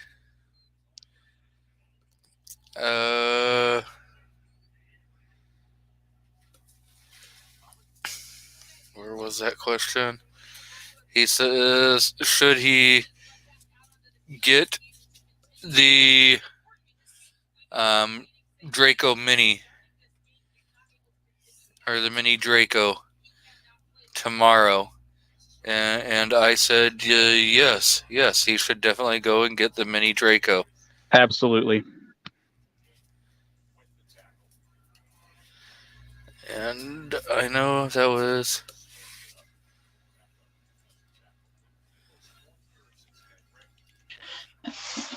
Yeah, G23, I emailed you a picture of the original, I believe, aluminum frame. The SIG M17 is a very special edition they custom designed for the guards of the Tomb of the Unknown Soldier. They did just an amazing, polished job, and kind of a wood grips on it was special. Even the serrations were Roman numerals, something to do with the number of the Tomb of the Unknown Soldier to commemorate it and everything. But I think that was the original. And I got excited when I saw it because one of the first things I thought when I saw the Striker Fire guns with removable chassis is, oh, wow, I wonder if they'll get aluminum frames with wood panel grips. And, I mean, sure enough, I knew SIG was eventually going to do that. And that's when they first did it. Yeah, that's it. Yeah, so SIG does a lot of the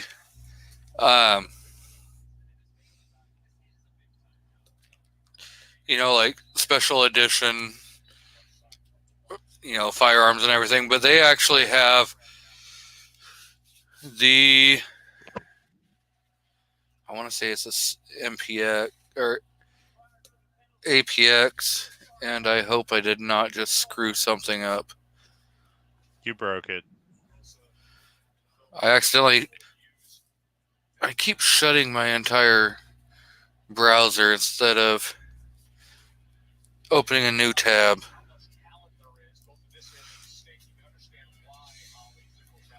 A 511 Tactical does not make my favorite cover shirt anymore. That's sad.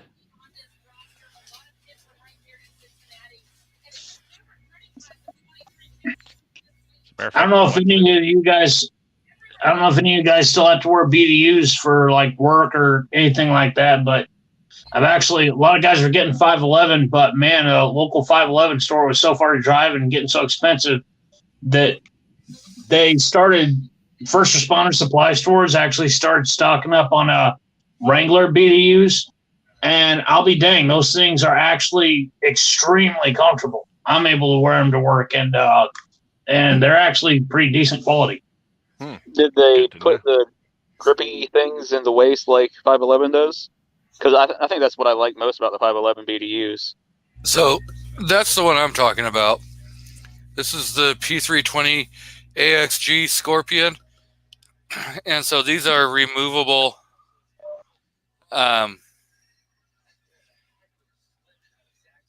G10 grips. This is an all aluminum frame. Yeah, that's exactly. I mean, man, if I had designed it, that's what it would look like. That's exactly what I was hoping to see. I like that they use the P320X kind of style grip. It's got that nicer, was it undercut and kind of carve out for the finger groove and the index and the middle finger. Mm-hmm. So yeah, they're using the X system. So it comes with your flat face trigger in here, and this one is done off of the Legion. So it has a skeletonized flat face trigger. Who would have known that SIG would end up being the modularity kings? But if you look at like 1776er Bust, he just did a video today talking about the oh shit. Really? Did he take pictures? Because that's disgusting. Hey, some guys do add some oddball things to their gun channels. I mean, I guess so. The Icarus Precision. The Icarus Precision grip. So it's another all aluminum aftermarket thing. But right now it's only in the X Carry. So you can't have like an X Compact setup. So hopefully they will bring out the X Compact.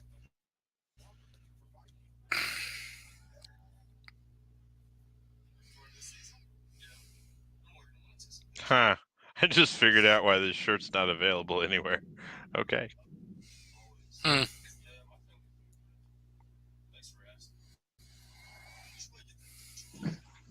Say I've had good luck with BDUs online through eBay.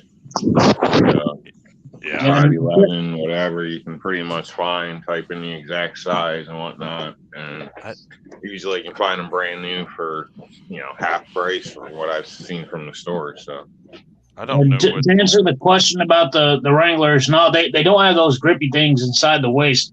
They do feel, almost like stretchy, an odd hybrid stretchy material. It's almost like wearing pajama pants.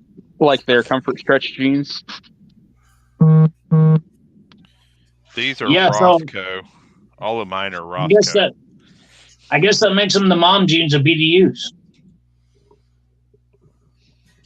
Very nice. I don't know. Is Rothco still a good brand of BDU? Yeah, who cares? It's what works for you. Well, my junglers, they get every weekend they get a workout, so they don't last that long. Yeah, if they hold up or whatever, that's, in my opinion, that's what matters. It's not brand or name, everything doesn't have to be cry or whatever, or this or that. If it does the job, it does the job. So, that's all that really matters. That's more money you can put somewhere else. That's how I feel about some of these flashlights. I'm not paying $100 and some odd dollars for a flashlight. Maybe you go out. I'm not facty cool, I guess. Whatever. I don't give a shit. I'll have 5 flashlights and lose 2 and still be fine. I don't care. But I don't need $200-$300 flashlight. So you guys want to know how to get Rob fired up? Call BDUs glorified cargo pants. Well, I guess I don't know. My stuff gets a workout every week. There's a difference. Good. Don't start shit, man. They are. I do agree with. There's a big difference, okay? It's about function and use and double linings and gusset crotches. Oh, Jesus. Does anybody else feel like we've found the trigger? We found it. No, we're open. And it's an early SIG P320. There's another way of triggering Rob also.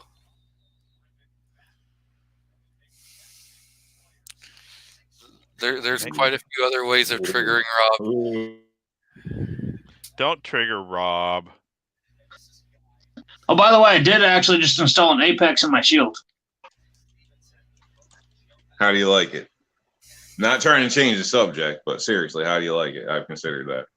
Yeah, I was kind of goofing to trigger you because I know you like it factory. I actually do like my guns factory too, but I really like it. One thing I will say, because I've always been real iffy about changing factory triggers, I only changed the physical trigger. I used all the internals and I had it installed. That is the one thing that I would have installed by a law enforcement certified armor. And it kept it at a decent, it didn't like drastically lighten the weight or anything, but just a physical trigger. And apparently I'm sure he polished, the internals and all that. It works like a charm now. I absolutely love the thing. So you didn't get the safety plunger and the bar that goes with it, just the trigger piece itself. Yes, just the physical trigger itself. All right. He said it was. Have your shots improved at all? Do you notice any difference? Is it, Yeah, I've noticed that it makes a difference. And I will say, here's the thing. I put in the work with that Shield, with the factory trigger. I wasn't going to be like, I'm going to get a trigger to be a better shooter. And I have noticed that when I was focused and on my A game, it wouldn't make as much of a difference. But when when I got sweat in my eyes and I've already put a couple hundred rounds down and I'm at my absolute worst, it has made a difference for sure. Yeah. All right, cool. Yeah, I've been considering that myself. Did you go with the flat face or the regular? Yeah, it's not the flat face. It's the regular. It's regular curve. What is that? It's got kind of a curve on it. I like it. It fit my finger like just perfect because I actually did like the C-shaped curve a little bit of the Shield trigger. Mm-hmm. But I also here's what it reminds me of. I had a Ruger American pistol, and I absolutely love that trigger because it's metal, it's smooth, it's not straight down, straight flat face, but the dingus completely disappears inside it. And the regular Apex trigger, it reminded me the most of that Ruger American trigger. So like you say it's worth the money. Sorry, not high. No, you're fine. Yeah, totally. For me, I don't spend extra money on my guns. I mean, I never do that. But this Shield is something like I know I'm going to have it forever. It's mine. I'm never going to sell it. And I carry the thing all the time. I sweat on it, So it's like, absolutely, it's totally worth it for me for those reasons. Cool. Good to know. So Defense Dad says, dang, finally home from work. Did y'all solve America's problems while I was gone? We did. We forgot about it, and we're probably not going to rehash that. Yeah, we gave it to frickin' Sidney Powell, and then she didn't show it in court. Winning lotto number, too. You just got to play it in reverse. We're still trying to solve open carry, though. So, yes. I'm all with open carry. I'm fine with that. To each their own. I was just giving my personal set. You know what I mean? I think that's fine. Your choice. In different situations, I see it as a plus. But but I won't go through the whole spiel again. But yeah, to each their own. That was just my feelings on where I'm at in the situations normally. So my preference is that I always have a level 2 holster. I that's just my preference. I think everyone should have a level 2 holster, but what do I say? To each their own. Somebody commented on one of my videos, why would you drop the magazines on the ground? Why wouldn't you? I test weapons. If the magazine explodes when it hits the ground, that's something people should know. Right? I mean, you're not going to, if you get into any kind of situation and you empty one mag, you're not going to go, oh, just a sec, I need to baby this mag out, put it in my pocket, and then I need to go ahead and No. Motherfucker, you're going to hit that release button, you're going to slap that next one in it, and you're going to rack that slide, and you're going to get right back into it. and you're not even going to think about it. Well, people will do that. The people that buy them as a status symbol, they'll be too scared to get it scratched. Or the people that actually practice that way. I'll be right back. I got to swap phones. This one's about dead and won't charge with me on it. So, where'd Foss go? Foss had to bail. Poor guy. I don't like that dude. You don't like him? Why don't you like Foss? No, I said I do like that dude. Dude, he's you a good guy. Speak up. I'm say, am I talking like Biden right now? Yeah. So, Defense Dad says 9 to 7:30 today and busy. I'm glad to be home. Have a coworker out with COVID, so down to 2 employees now. It could have been worse. The other one could have called out with hemorrhoids.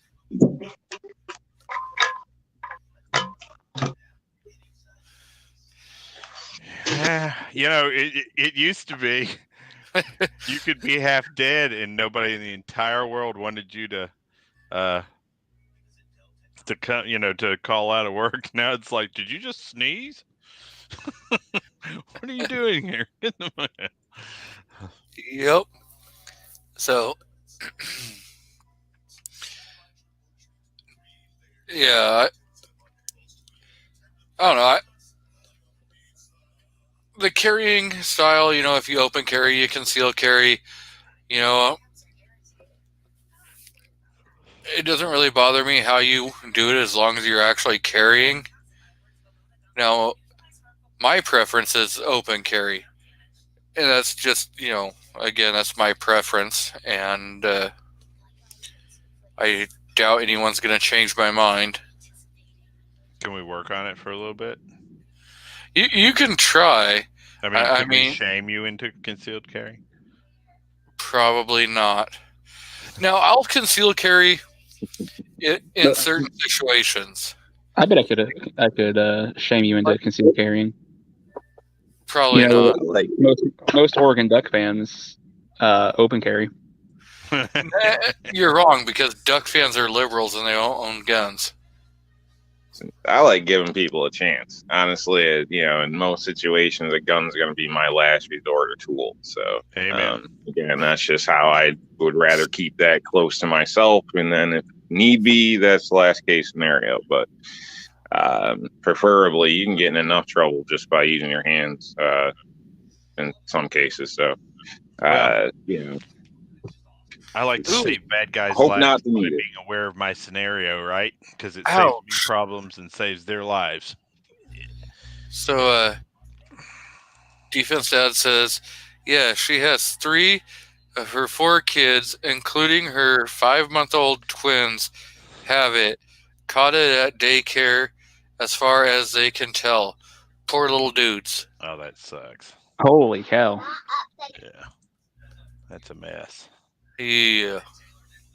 So I would like to add, I've actually gone back to open carrying quite a bit in the last couple months. After losing my vision, I didn't carry for almost a year, and partly because it bugged me, partly because I didn't feel that I had situational awareness like I would need, things like that. Right. After about a year, I finally slowly started getting back into carrying. And now when I do carry openly, I typically do so with thumb brake holster still. Just on that off chance somebody were to try to disarm me. But even still, I can kind of sense when people are getting close. Yeah. I think my biggest thing about open carry is, like Nighthawk was saying earlier, just people aren't doing it with a proper holster, they're not doing it with proper belt, things like that. And I always tell people, if you're going to open carry, you need to look presentable, you need to look approachable, friendly, etc. So when I'm open carrying, I always have either a polo shirt on and tucked in, or a button down shirt, something that looks presentable, pants that fit, a good gun belt that's not going to let it the gun flop around. And anymore, it seems like I usually just carry a leather pancake holster. But I think that's the real big thing is if you're going to open carry, you need to have a good presentation overall. We should be equipped for it. When I used to open carry, some people would walk up and ask if I was a police officer. I'm in good. At that time, I was in great physical shape, and I'd be tucked in polo shirt, pair of tactical pants, pair of boots, with a hat on that was appropriate, U.S. flag on it or something, and people walk up and they're like, "Officer, can you?" No, I'm not a police officer, but I can tell you how to get there. See, you get discounted coffees like that too. Nah, I don't feel bad about that because people leave your ass alone. Yeah, so I wear dress shorts. I just wear like dress shorts. Nothing. I'm not wearing blue jean shorts. I'm not sagging, or whatever. And I just wear a t-shirt. It's a regular plain t-shirt. Yeah, I think 90% of open carrying is attitude and presentation. Because there was one time where not far from where I lived, it was this gas station that they got so much cash customers all the time that we had one guy in the back helping them work on their cash machines, and it was all exposed and everything. But it was right at the height of when we were kind of methville. And there were people stealing, kind of like Rob was saying, stealing everything, rob an old lady blind. Time they actually did do that. And so I was hired to, help with physical security. I was on surveillance on the outside. And sure enough, there's some knucklehead comes running by me, open carrying a full-size Springfield XT45 with a very thin belt flopping around on I forget what it was, maybe an Uncle Mike or Phobos holster, something like that. But it probably had good retention, but on a lousy belt. And he just comes running by me. And this guy's probably got ADD or something like that. Goes running right into the gas station, and with everybody around there being high on meth and withdrawal and stealing and all that. So I immediately radio my partner in the back, who's working on the cash machine, and let him know exactly what's going on. The clerk freaks out. They lock the door and kind of barricade themselves back there. They look on the cameras and everything, and then the lady's like, "Oh yeah, no, that's just some local knucklehead guy. He's a little hyper and he open carries everywhere he goes." And I wanted to kick his butt when he came back out. But then apparently he was such a nuisance that even in a pretty conservative small town, they started talking about trying to pass a local ordinance to ban open carry just because this knucklehead running in and out of places, acting like a moron. You wouldn't have to be from Northwest PA, would you?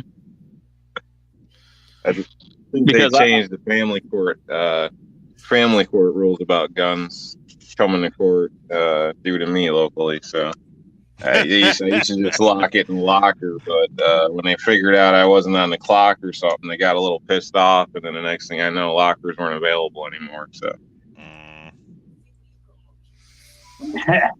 And this was rural Missouri.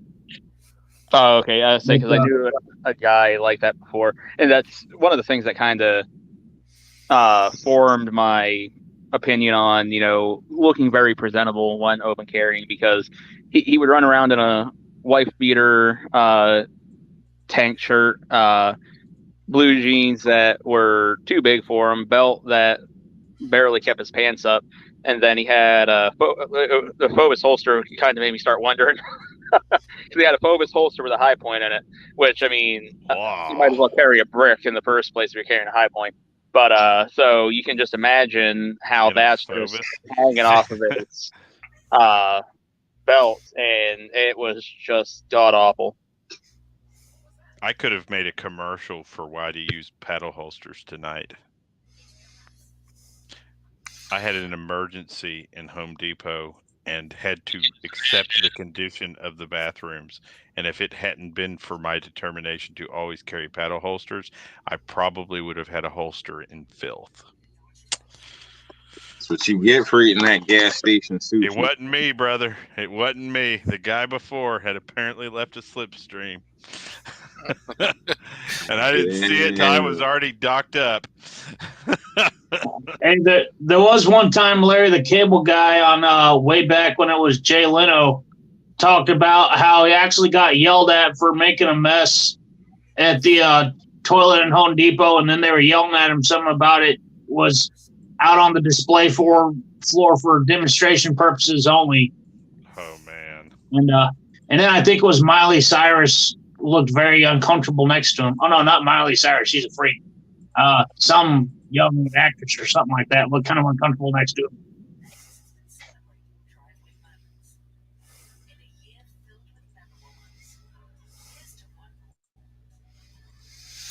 Yeah. So I think we're going to advance this too, because we kind of been talking like holster setup and stuff.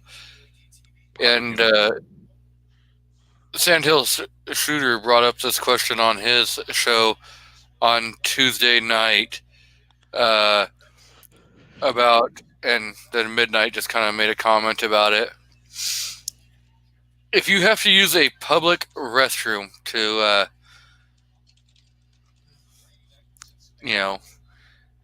take a crap, what do you do with your firearm? I mean, I can show you a picture of what I do with mine. I took one today. That's why I carry paddle holsters. So every public restroom in the world has those assistance bars now. Yep. Well, a Glock and a paddle holster will slide right in between that assistance bar and the wall, and the paddle will hold on to that assistance bar. And I just take my magazines off, and I take my pistol off and slide them directly in there, and it's just as secure if it was sitting on my waist. Yeah, I just unholster. Sometimes I break the gun down while I'm doing my business, honestly. Or have in the past, or I'll just set it in my, basically in my pants or on my lap or whatever, if I must. If we have to discuss this, but yeah, I don't see the big issue. So I figure if it's in my hand, I ain't gonna forget it. And the bathroom's one of the easiest places to be targeted in my area. So. You're alone, and usually, not everywhere's got security and lights and things like that. So it's a great place to get robbed. So figure I'll have something special waiting for him. Wait a minute. It's a good place to get what? To get robbed. Apparently, he said Rob. Oh shit! According to Rob, the bathroom. I'm chicken brown cow. All right, there's no codes in that or nothing. Carolina EDC says, try that with a duty belt. Boy, the man preaches. There's truth there. I need another beer. I'll be right back. Duty rigs are a pain in the keister. Absolutely. Okay. I'd always take my gun out of its holster, and if it's one of those toilet paper roll holders that has the flat top on it, I would just set it there and do my business. I've heard of people putting it in the toilet seat covers thing, which I think is absolutely insane because many guns have been forgotten there because people get up and they just go. But then again, I have a tendency to make sure nothing fell out of my pockets because I'd hate to, do my business and then find out later that my wallet fell out of my pocket while I was taking a dump. So before I go anywhere after I'm done using the bathroom, I just make sure that, all right, still got my keys, my wallet, nothing fell out. Cool, we're ready to go. So normally, like I said, I'll put my gun on top of the toilet paper thing there and whatnot. However, I used to be about 150 pounds heavier than what I am now. So conveniently, you could lift up that fat roll and just kind of tuck it in there between your fat roll and your leg, and that would hold it pretty nice. Yeah, I've had the same problem since I've lost 115 pounds so far, and yeah, it's getting harder to do that now. I set I leave it in the holster, course, but I just set it in its holster just right on the crotch of the britches. at an angle where you can reach it if you need to. That way you can't lift up your britches without, feeling the weight. It's right there. Exactly. Like that comment. It's either in your hand or in your crotch on your pants and boxers or whatever you're wearing, tighty whities or whatever your thing. But that way you can't forget it.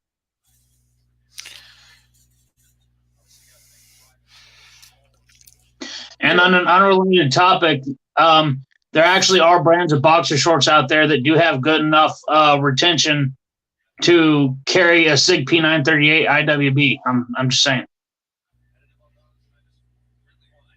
Duluth? Yeah, they'd probably be pretty good for it too.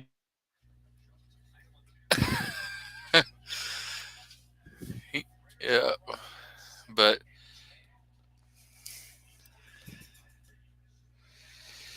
EDC says never take your firearm out of the holster because few officers leave their firearms in the bathrooms. Yes. Why is it? Why is it that law enforcement will leave their firearms somewhere? Most of they're idiots that are gun people. Yeah. In the bathroom or whatever. Cool. But you don't hear about, the everyday Joe that goes in, takes a dump, and then, runs off and leaves his, 1911 behind. I believe it happens.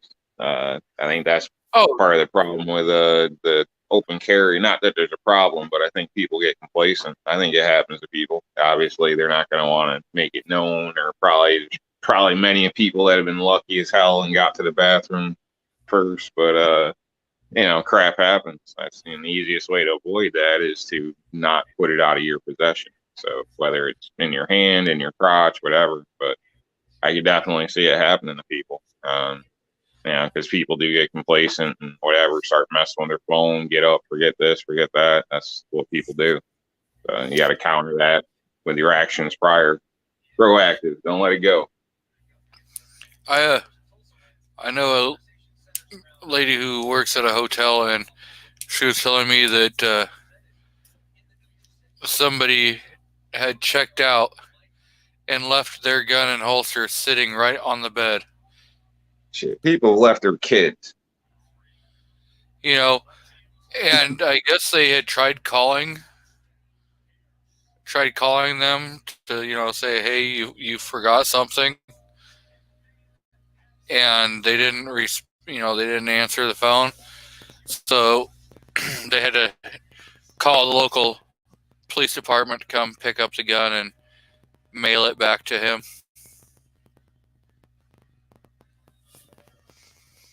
Yeah, basically what Rob said. People forget their kids. My ex-mother-in-law left her 14-year-old daughter at a wedding venue for 2 hours with nobody else there while she went to the bar because she forgot she was there. I was like, you got to be freaking kidding me. And mind you, they were out of state. We're from PA. They were cleared out in Florida at this time. You think you really keep track of your kid when you're that far from home? Hell no. You sell them to the Egyptians. Yeah, I'm a Gats in there. This is dirty talk. The wrong kind of dirty talk. Well, on a cleaner but disturbing line of like that, forgetting your kids and everything, it has been a more interesting recent phenomenon. They're saying that people, it's almost like the population in general has become so ADHD from looking at their phones and having information so readily available.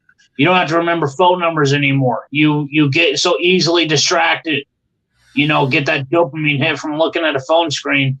People have become so absent-minded with their immediate short-term memory that they, a parent with a teenage kid will forget them at Home Depot. Well, if they're a teenage kid, they should be able to find their way home. I think he's got an outstanding point. And I'll tell you, I get really upset when I see parents just ignoring their damn kids. Like, I've been at a zoo and the parents are just straight up ignoring kids. It's a damn petting zoo. and you're just screwing around on your phone taking pictures. Every other kid's over there feeding stuff, and your kid's sitting there with empty pockets, like trying to get your attention, and you don't want to be bothered. I mean, I'd love to smack the shit out of some people. I really would. And for that kid, I go out of my pocket to help them out, and then they look at me like I'm a freaking weirdo. Like, I'd love to beat the shit out of some people, but you just can't do that. Get off your phone. Do your job, people. Be a goddamn parent. You can do anything once. It's just, what are you willing to sacrifice to do that? Yeah, I mean, why even bring the kid to the zoo if you're just going to stand there and ignore the damn kid? I mean, isn't that supposed to be some type of bonding time? I mean, Jesus, I don't know. It just really bugged the shit out of me. No, I'm with you there, Rob.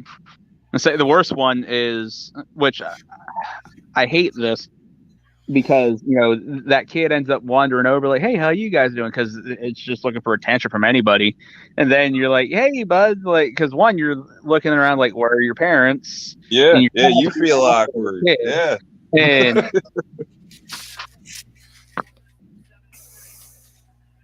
yeah, it's crazy. It's sad sometimes. Sorry, the A word on the show. Oh, I'm not worried about it. We say a lot worse than that.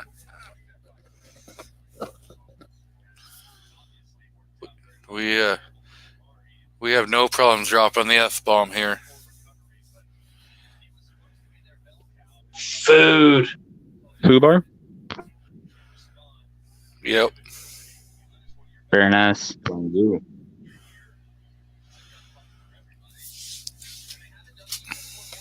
Yeah, like actually, Rob, this year at my daughter's football practices, there's this kid that I'm guessing has autism, which at the time I was guessing. Then later on, it was confirmed for me. But he would come over and he's just kind of out there. I'm like, wow, and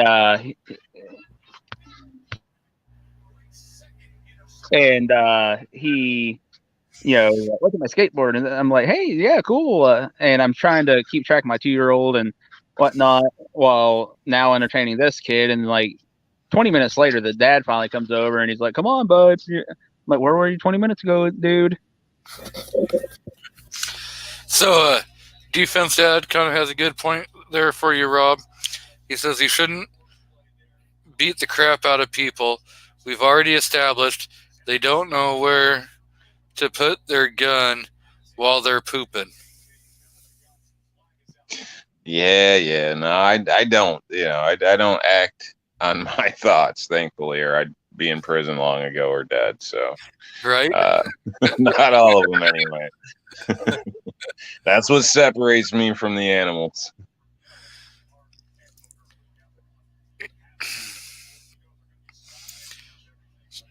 Is Nighthawk Medic back, or is he still in search of a beer?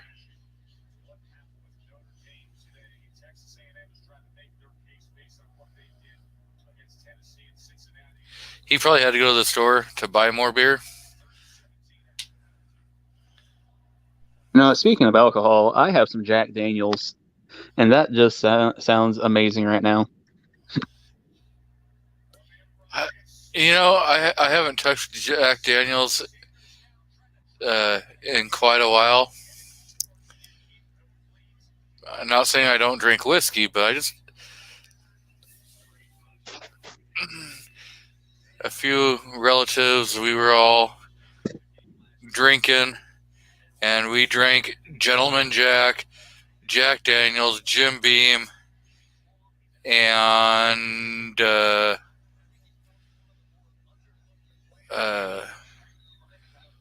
one other. And in the same night, we were all just like, yeah, it was probably the nastiest mixing of whiskeys you could think about doing. I think Yukon Jack.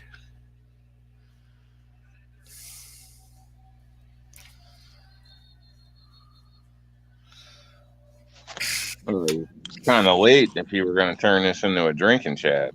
I could have drank, man, but what are you how talking much about? time you got? But that means the party will just be getting started in about 30 minutes. So hey, It's only 6:45.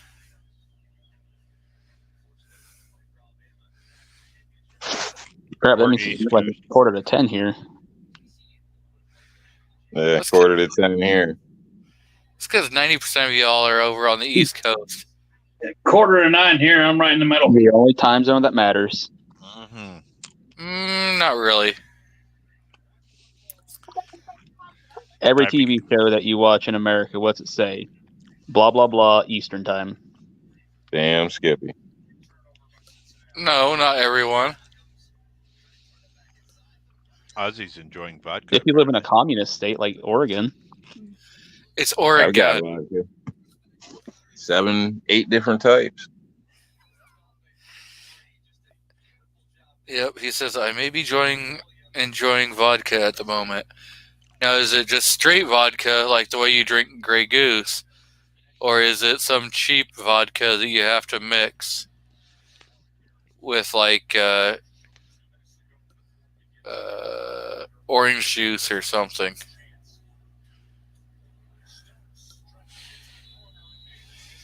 Yeah, I very rarely purchase alcohol, mainly because I kind of look at it as a waste of money. But for some reason, I was at the liquor store buying alcohol for others for Christmas for their presents, and I was like, you know what? It's been a while since I bought something for myself. And then 3 bottles of Jack later, got a Gentleman's Jack, an Apple Jack, and a Tennessee Fire. I get a lot of it for free, but I can't go into more details on that. I'm not really a drinker. That's why I still have most of it. That's why. That's because you rob people. Just released in the bathroom. No, I don't rob people. I just know a lot of people. People, things, you get deals, things happen. I don't know. Yeah, everything isn't money. So, did you guys? So you're one of those guys that says, "Sorry, not Huck." What? No. They just grabbed a Zoom employee who was a communist spy who was censoring Chinese dissidents on Zoom.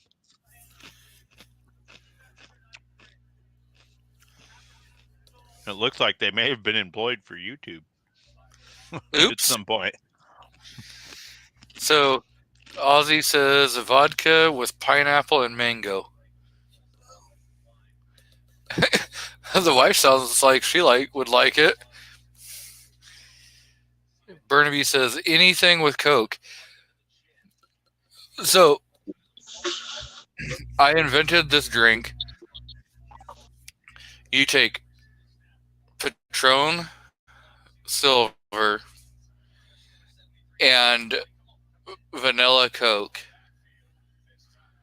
Dude, it is so fucking amazing. I was waiting for you to say that you are the person that invented flaming Dr. Peppers. No.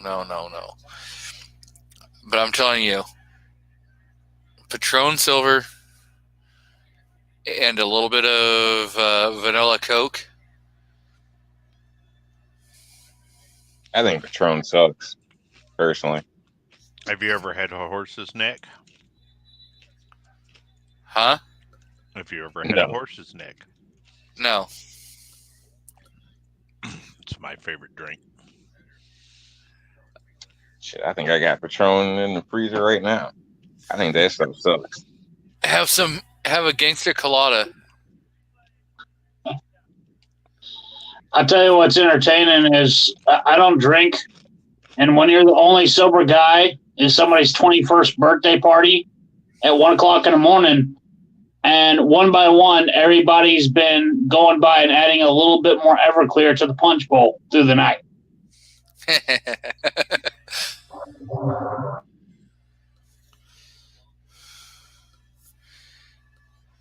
Okay, one that's like not Patron Silver.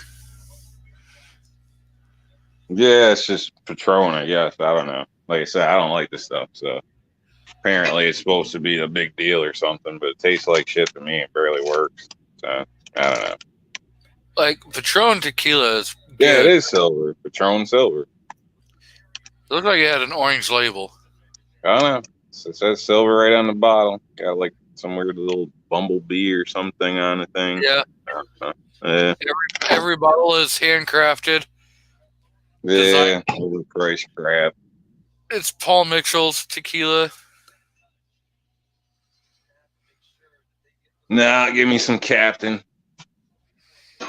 Morgan, or I don't know, something. Just I don't know, not in all that fancy crap.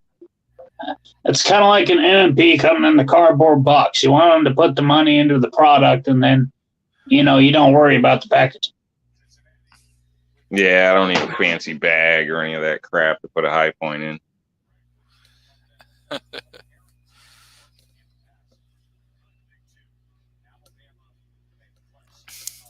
Captain Morgan's not bad every once in a while. But an old employer turned me on to that, honestly. So Cruise On is way better rum. There was a Parrots one that wasn't bad. Like, it was cheaper than Captain. It wasn't bad. Not Parrots Bay, because that's decent with like Mountain Dew or something. I don't remember. It's been many, many years. But there's some other kind of Parrot thing that's not bad as a rum. So, if you don't feel like paying for Captain, not that that's high price, but, maybe it's family and friends you'd rather not pay for. So I'm telling you, Cruise On. That's some good rum.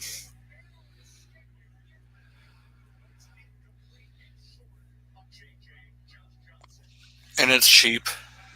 Well, if you're going to do rum, you're probably going to look at Kraken or Mount Gay or one of those type if you're looking for good rum.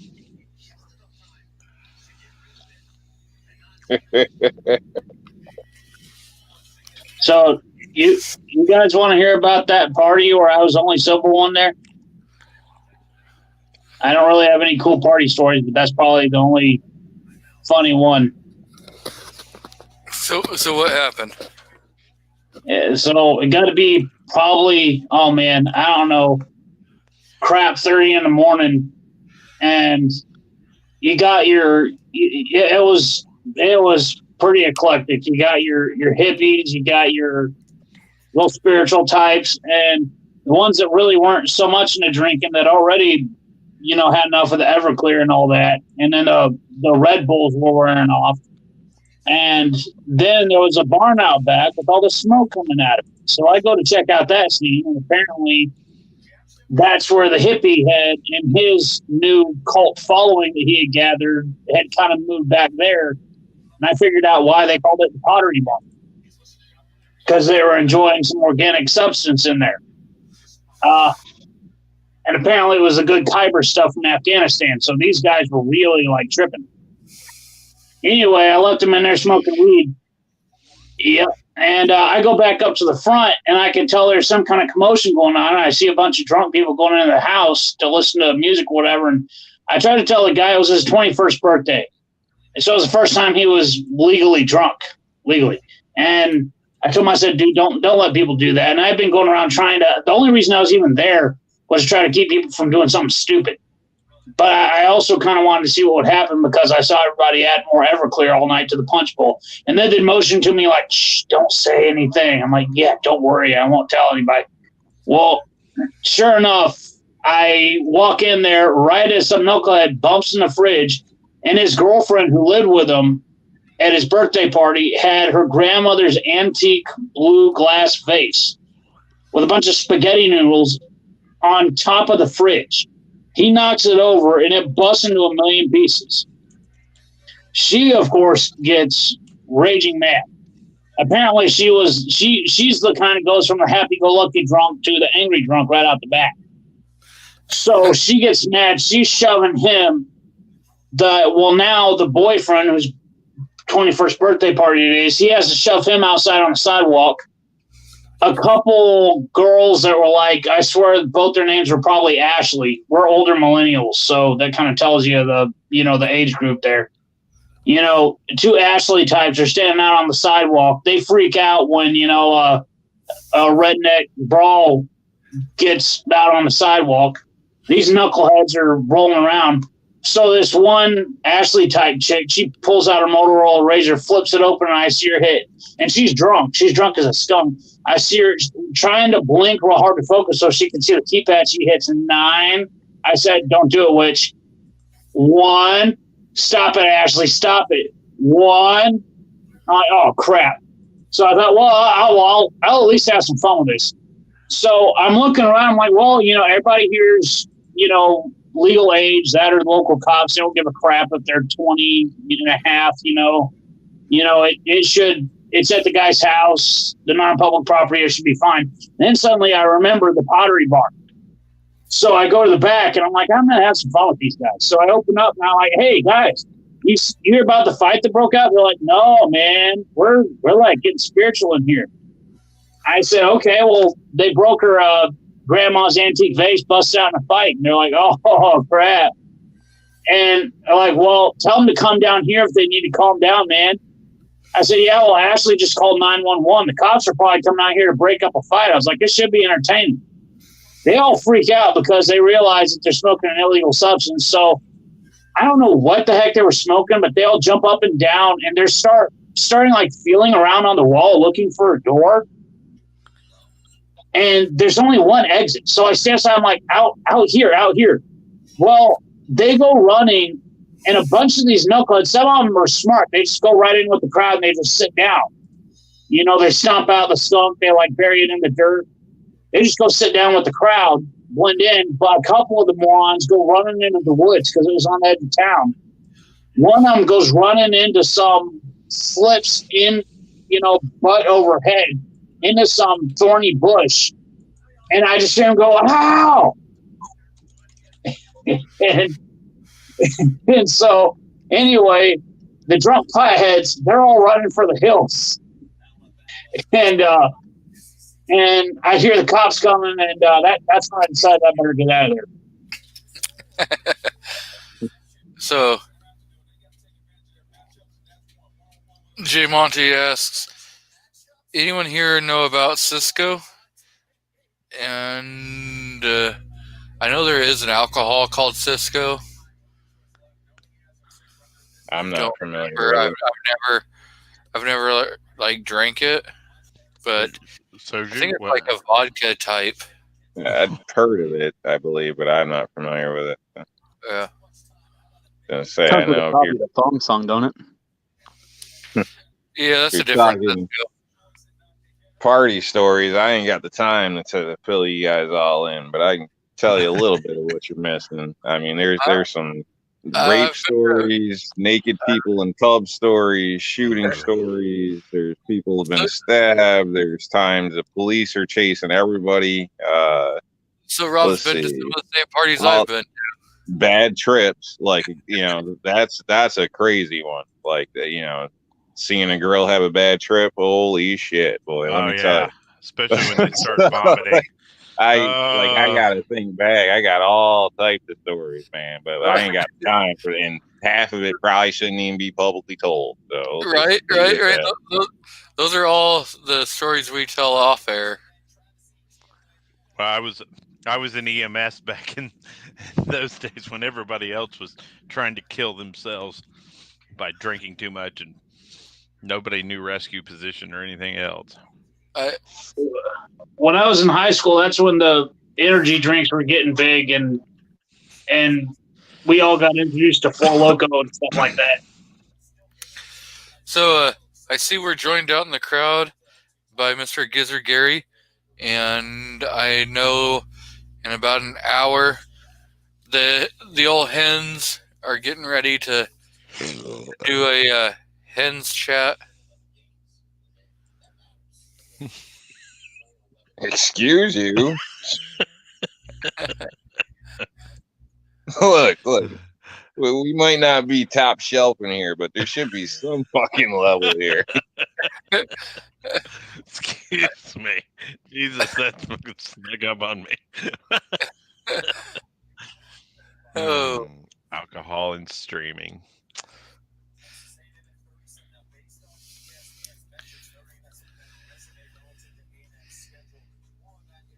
Defense Dad says, try Barnett's rum sometime.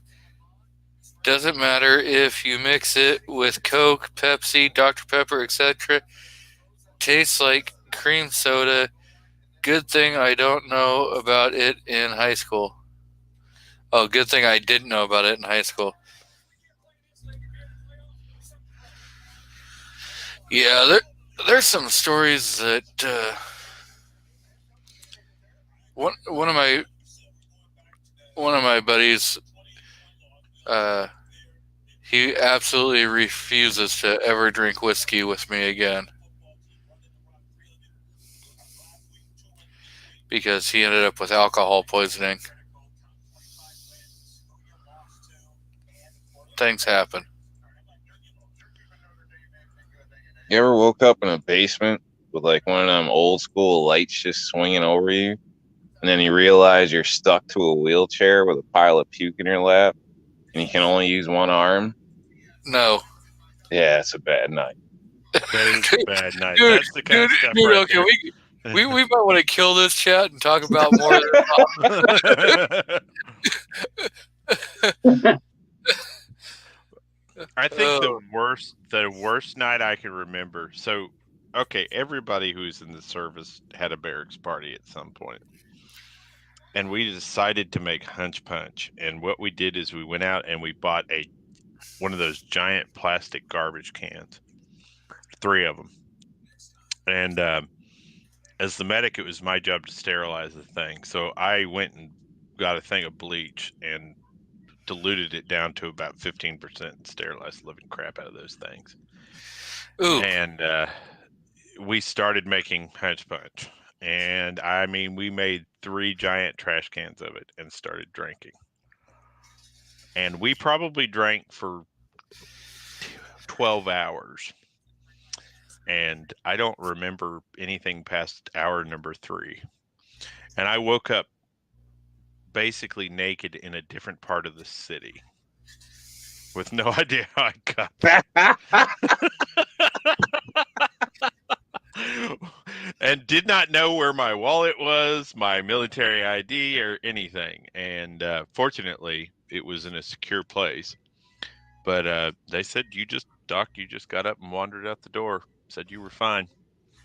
And apparently I just took a walk through downtown San Antonio, nearly stark naked. Somehow didn't get picked up or anything. But not that bad, Rob. What happened to you was much worse. Burnaby Sanchez says, y'all need to drink some mezcal, then come back here and talk about the experience. Mezcal is like water to me. I can drink mezcal no problem. And I never heard of it. I can drink it, chew the worm, not a single problem. It apparently is something gross because he said chew the worm. Well, is it tequila or tequila? That's what it sounds like. It's kind of like a tequila, but yeah, that's fine. I'm fine. Well, that actually was a wheelchair night. Yeah. I'm never going to eat the worm after that movie, Poltergeist. You can forget it. Burnaby or Jay Monty said that he had some in Mazatlan in the 90s. He doesn't remember that night. LOL. Burnaby says Mexico City 85 and I survived. Okay, so these two guys talk about being in Mexico and stuff. My birthday is Dia de Guadalupe. So I have definitely drank a hell of a lot of alcohol.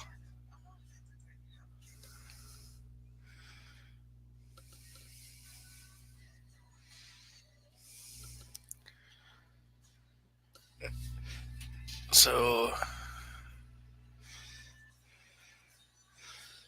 I'll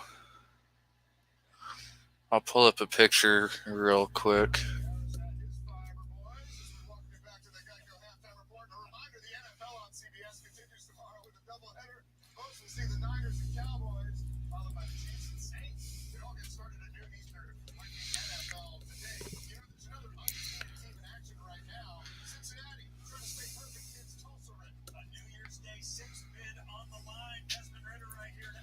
Are you gonna have pants on in this video, Yes.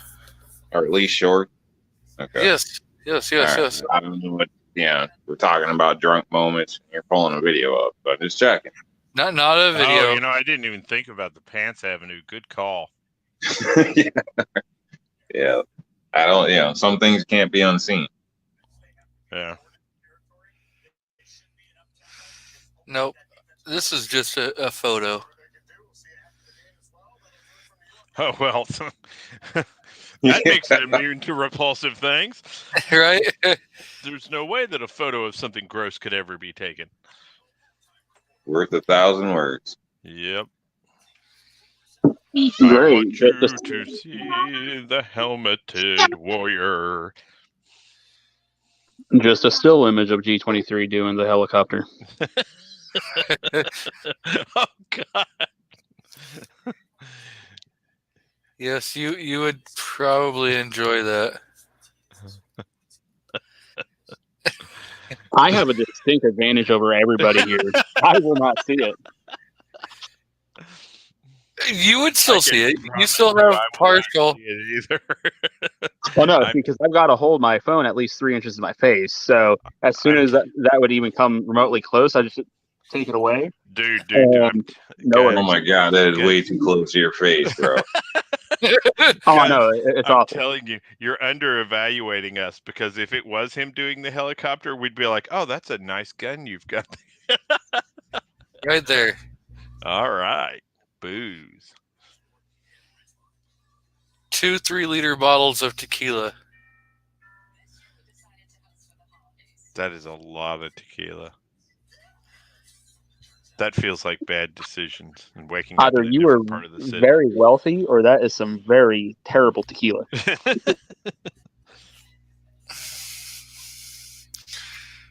Birthday presents. Don't ask what you don't want to know. I'm still betting that it was terrible tequila. Nope, that was straight from Mexico tequila.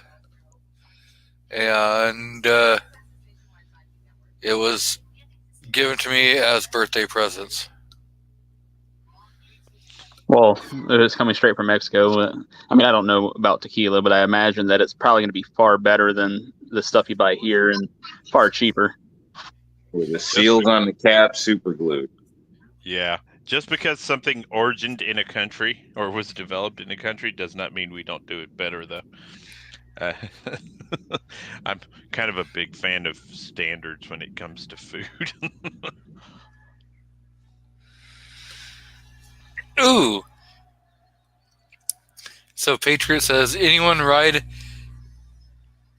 to Pendleton in the trunk from Tijuana? Nope. No. Taking a few rides in the back of a pickup truck, but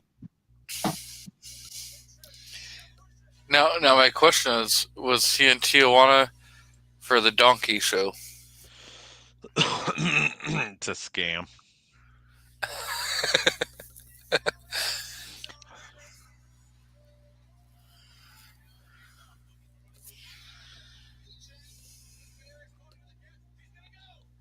But when she's done with the donkey, she is available. This is fact. Good luck making an impact after that show. That's kind of like throwing a hot dog down a hallway. Have you ever Try to get a goat burger and soda for $2. Yeah, this is true. Oh. Parked your bicycle in an aircraft hangar. Right? What was So, that movie? I guess we lost Ozark again. You can't blame him. This has gone downhill. I still think Yeah. Ozark's BSing me. I'm pretty sure he's from Northwest PA because we have a business here called the Pottery Barn. We have one. I've heard of it. I've heard of it too. Yeah. There's a lot of pottery barns. It's got to be a chain or something. Yeah, I bet It there's is. more than one in the whole country. I don't think Yeah, it's no, a smoke shop or whatever, but it's No, I've heard of everyone I've known from Northwest Pennsylvania talks with that. What is it? Kind of a mid-Atlantic accent or something like that. It's not quite a New England accent. He said Mid-Atlantic. It's more like it's similar to Baltimore. It's kind of with their talk like this. If that, what I'm talking about. I do. As long as they're talking and not playing banjos, be happy. Oh, So, dang it. I just realized I'm not next to Rob People anymore. I got to change my name. Yeah, you do, because that does not apply. Do people in upstate New York think that Northwest Pennsylvania is like the South or something? Somewhat. No, I've taken some trips down there that I would think I was in the South. So, a lot of the center of PA is far from a highway in a sense. The way it's kind of set up, the roads and everything zigzag, crossing dirt roads, this and that. There's places where telephone poles are still used as bridges. Fields. The road turns into a field. And you got to look for around the edge to find a way out. Like, there's a lot of parts of PA that are pretty still deep woods. You roll up, you're getting looked at by Jim Bob and whoever else with a crooked eye real quick. I did not notice that for Guns and Barbecue's name. Well, from what I heard, rural Pennsylvania has a lot of Scots-Irish there and kind of came from the same culture. I know they're different, but they're not to be screwed with people, in my opinion. Yeah, that's pretty much where I came from. So, Patriot in the Dark says Tijuana has nothing on Bangkok. They say that one night in Bangkok will make a hard man humble. Just for disclaimer, that's not everywhere. Obviously, there's normal people out there too in regular cities and urban areas and blah blah blah. I see Rob's not paying attention to Guns and Barbecue's name. Nah.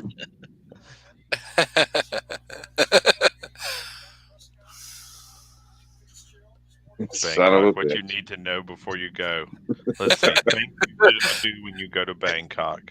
Do not live up to its name. And I moved people around just so that that ain't right, man. That ain't right. Guns and Barbecue could have his spot back. He wanted to be right next to Rob. So, as a good host, I made sure to put... Oh, what the frick? Really? You put me next back to Rob?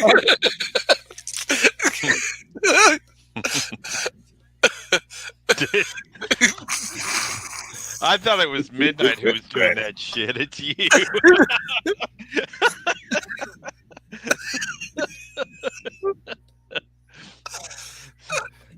So there's a couple of funny things that have gone on over time with the Nighthawk Medic logo, right? So I've kind of evolved it to make it more evident that the Nighthawk Medic was the cross and the medic was a medic thing and not something else, because for a little while there were people who questioned what it was.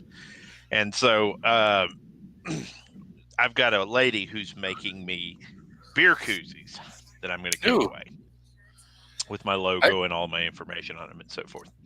I saw that patch of yours. Yeah. That looked pretty cool. They're as soon as I get more, they're going to be coming out to all my friends and family. But she was sitting there making it the other day, and she was like, what we could do with this would be actually amazing. I've never seen someone use a pigeon as a logo before. It's not a pigeon. It's a glorified pigeon. I even gave it red claws.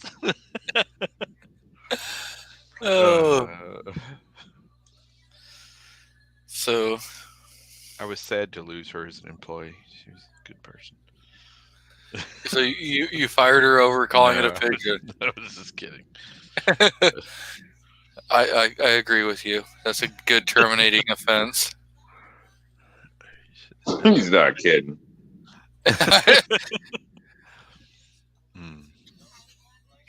No, I think the worst thing I've ever... Oh crap! That's cold. That's cold, Guns. What did he do?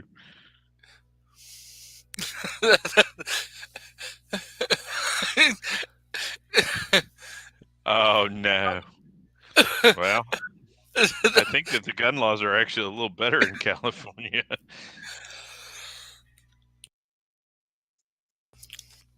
Ouch. Do you remember when everybody who did gun stuff lived in California and then all of a sudden they didn't?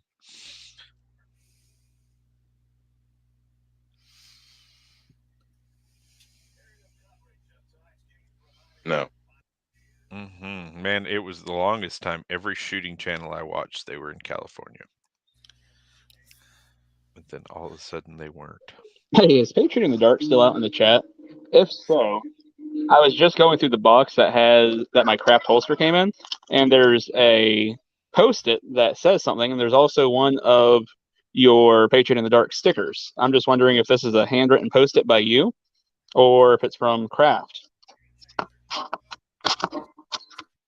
What does it say? Yeah, that's a funny one. Yeah, you're smart ass. That's all right. Patriot, when he sent me my prize pack, he sent this nice little love note with it. You know, I'm sure it says something nice. I haven't gotten anybody to read it to me yet, but you know, he could have blown it up knowing that I can't see hardly anything. No, it's in like size 12 font. What a dick.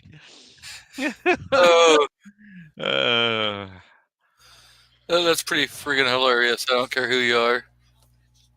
So, I'm going to put this out there because I think I offended one of our friends the other day, and I didn't mean to. I hate getting presents. It makes my skin crawl. I despise it the way people hate getting cut off in traffic. And so I'm always grateful at anybody who sends me a present. I appreciate it. I know that they do it for goodwill. And but I just kind of mentioned that to one of our friends the other day, and I think I offended him because he hasn't talked to me since then.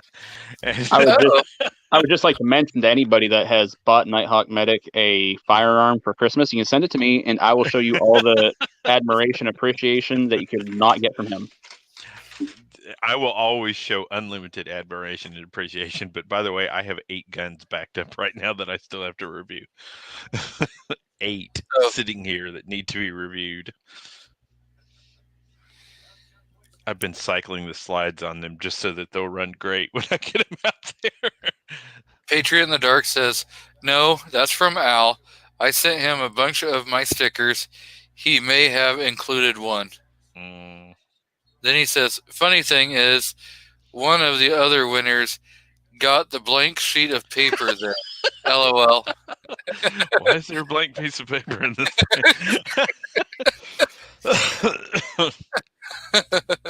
That's amazing. By the way, I don't know what the frick kind of box Craft uses. I still cannot figure out how to get in this thing. I had to rip it open.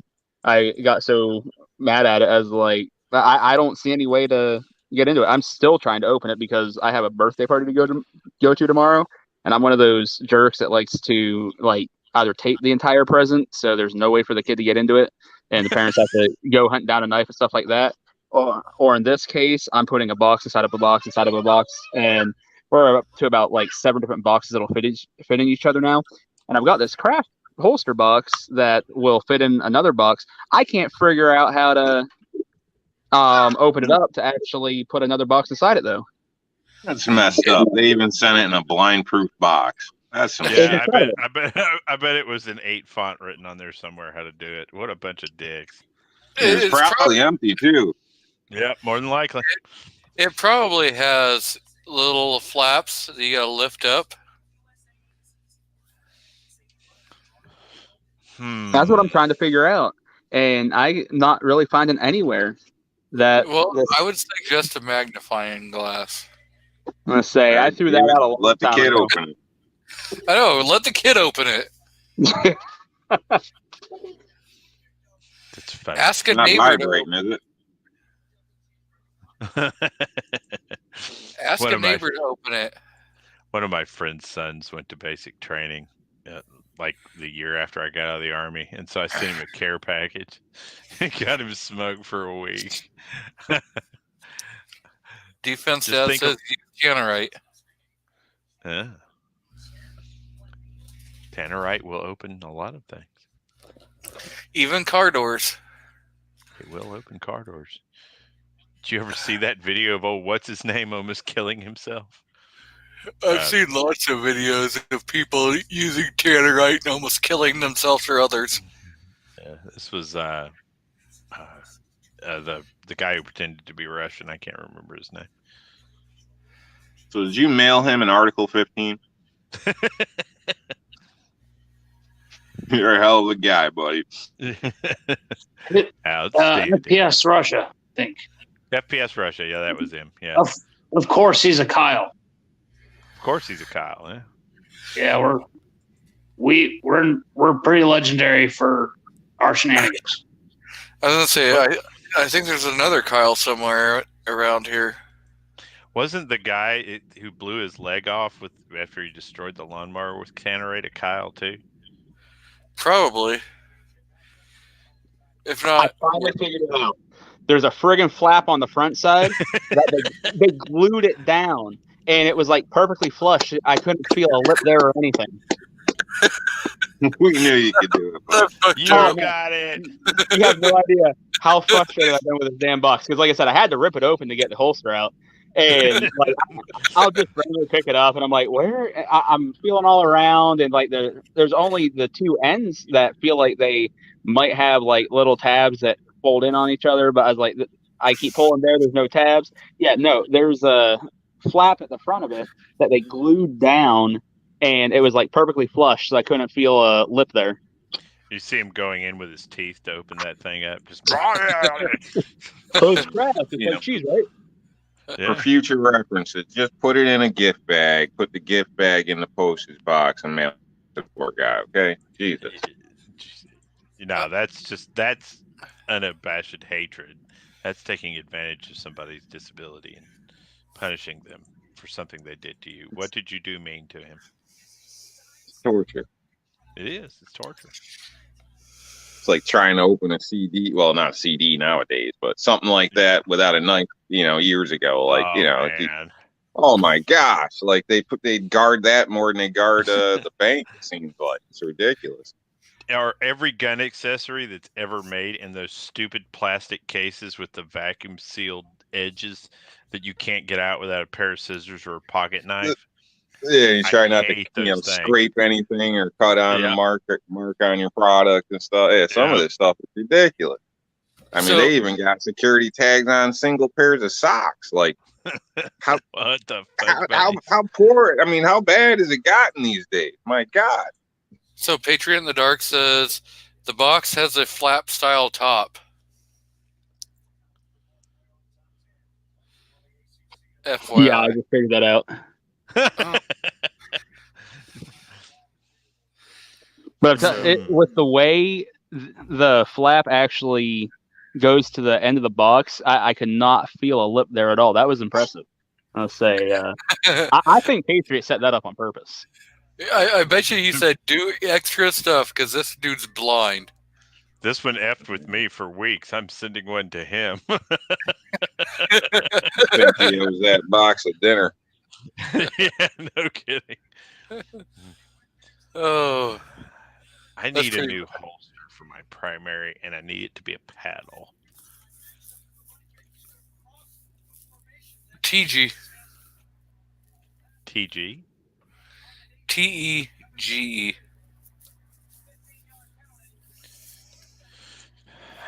Let's see. This has got to fit my new Glock 45. Apparently, they're in trouble with the Internal Revenue Service. TEGE tactical holsters.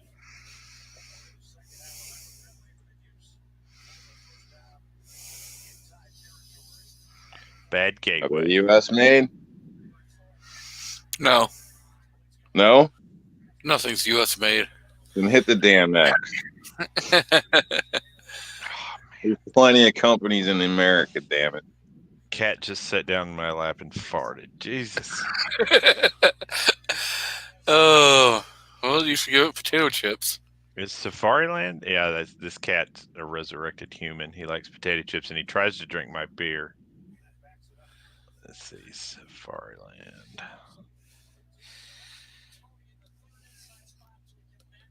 You are a revolting creature. My cat snores like a human. Yeah, 2 of our cats snore. Okay. We've been going at it for 4.5 hours. Let's give our closing plugs and wrap this up. We got 16 people still out there. It's amazing. I know. I am so... Yeah, they all work for the government. Every one of them. The giant ATF chat. One of them's going to show a picture. Yep. Which one can we plant something on? Yeah. Probably the guy from New York. Hey. Oh. Whoops. Dude, Put that'd be Chris Nicholson crown on easy. You out just here. take any random item from a hardware store and plant it on them, it'll be illegal. I know, right?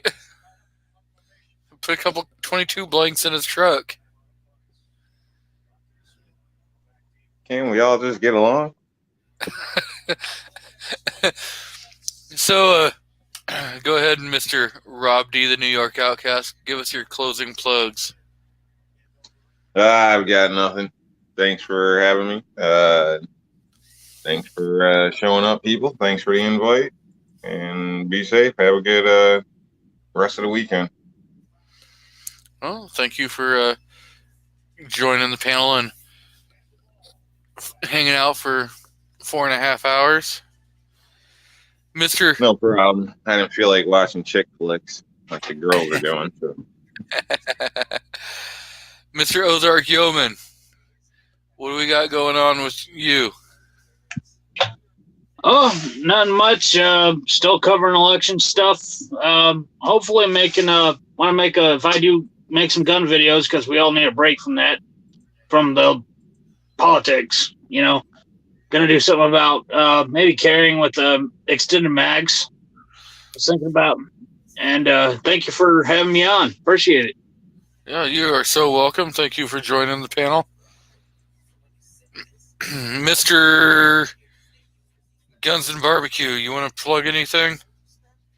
You go check out my YouTube channel if you haven't already. Patriot 1776 Project.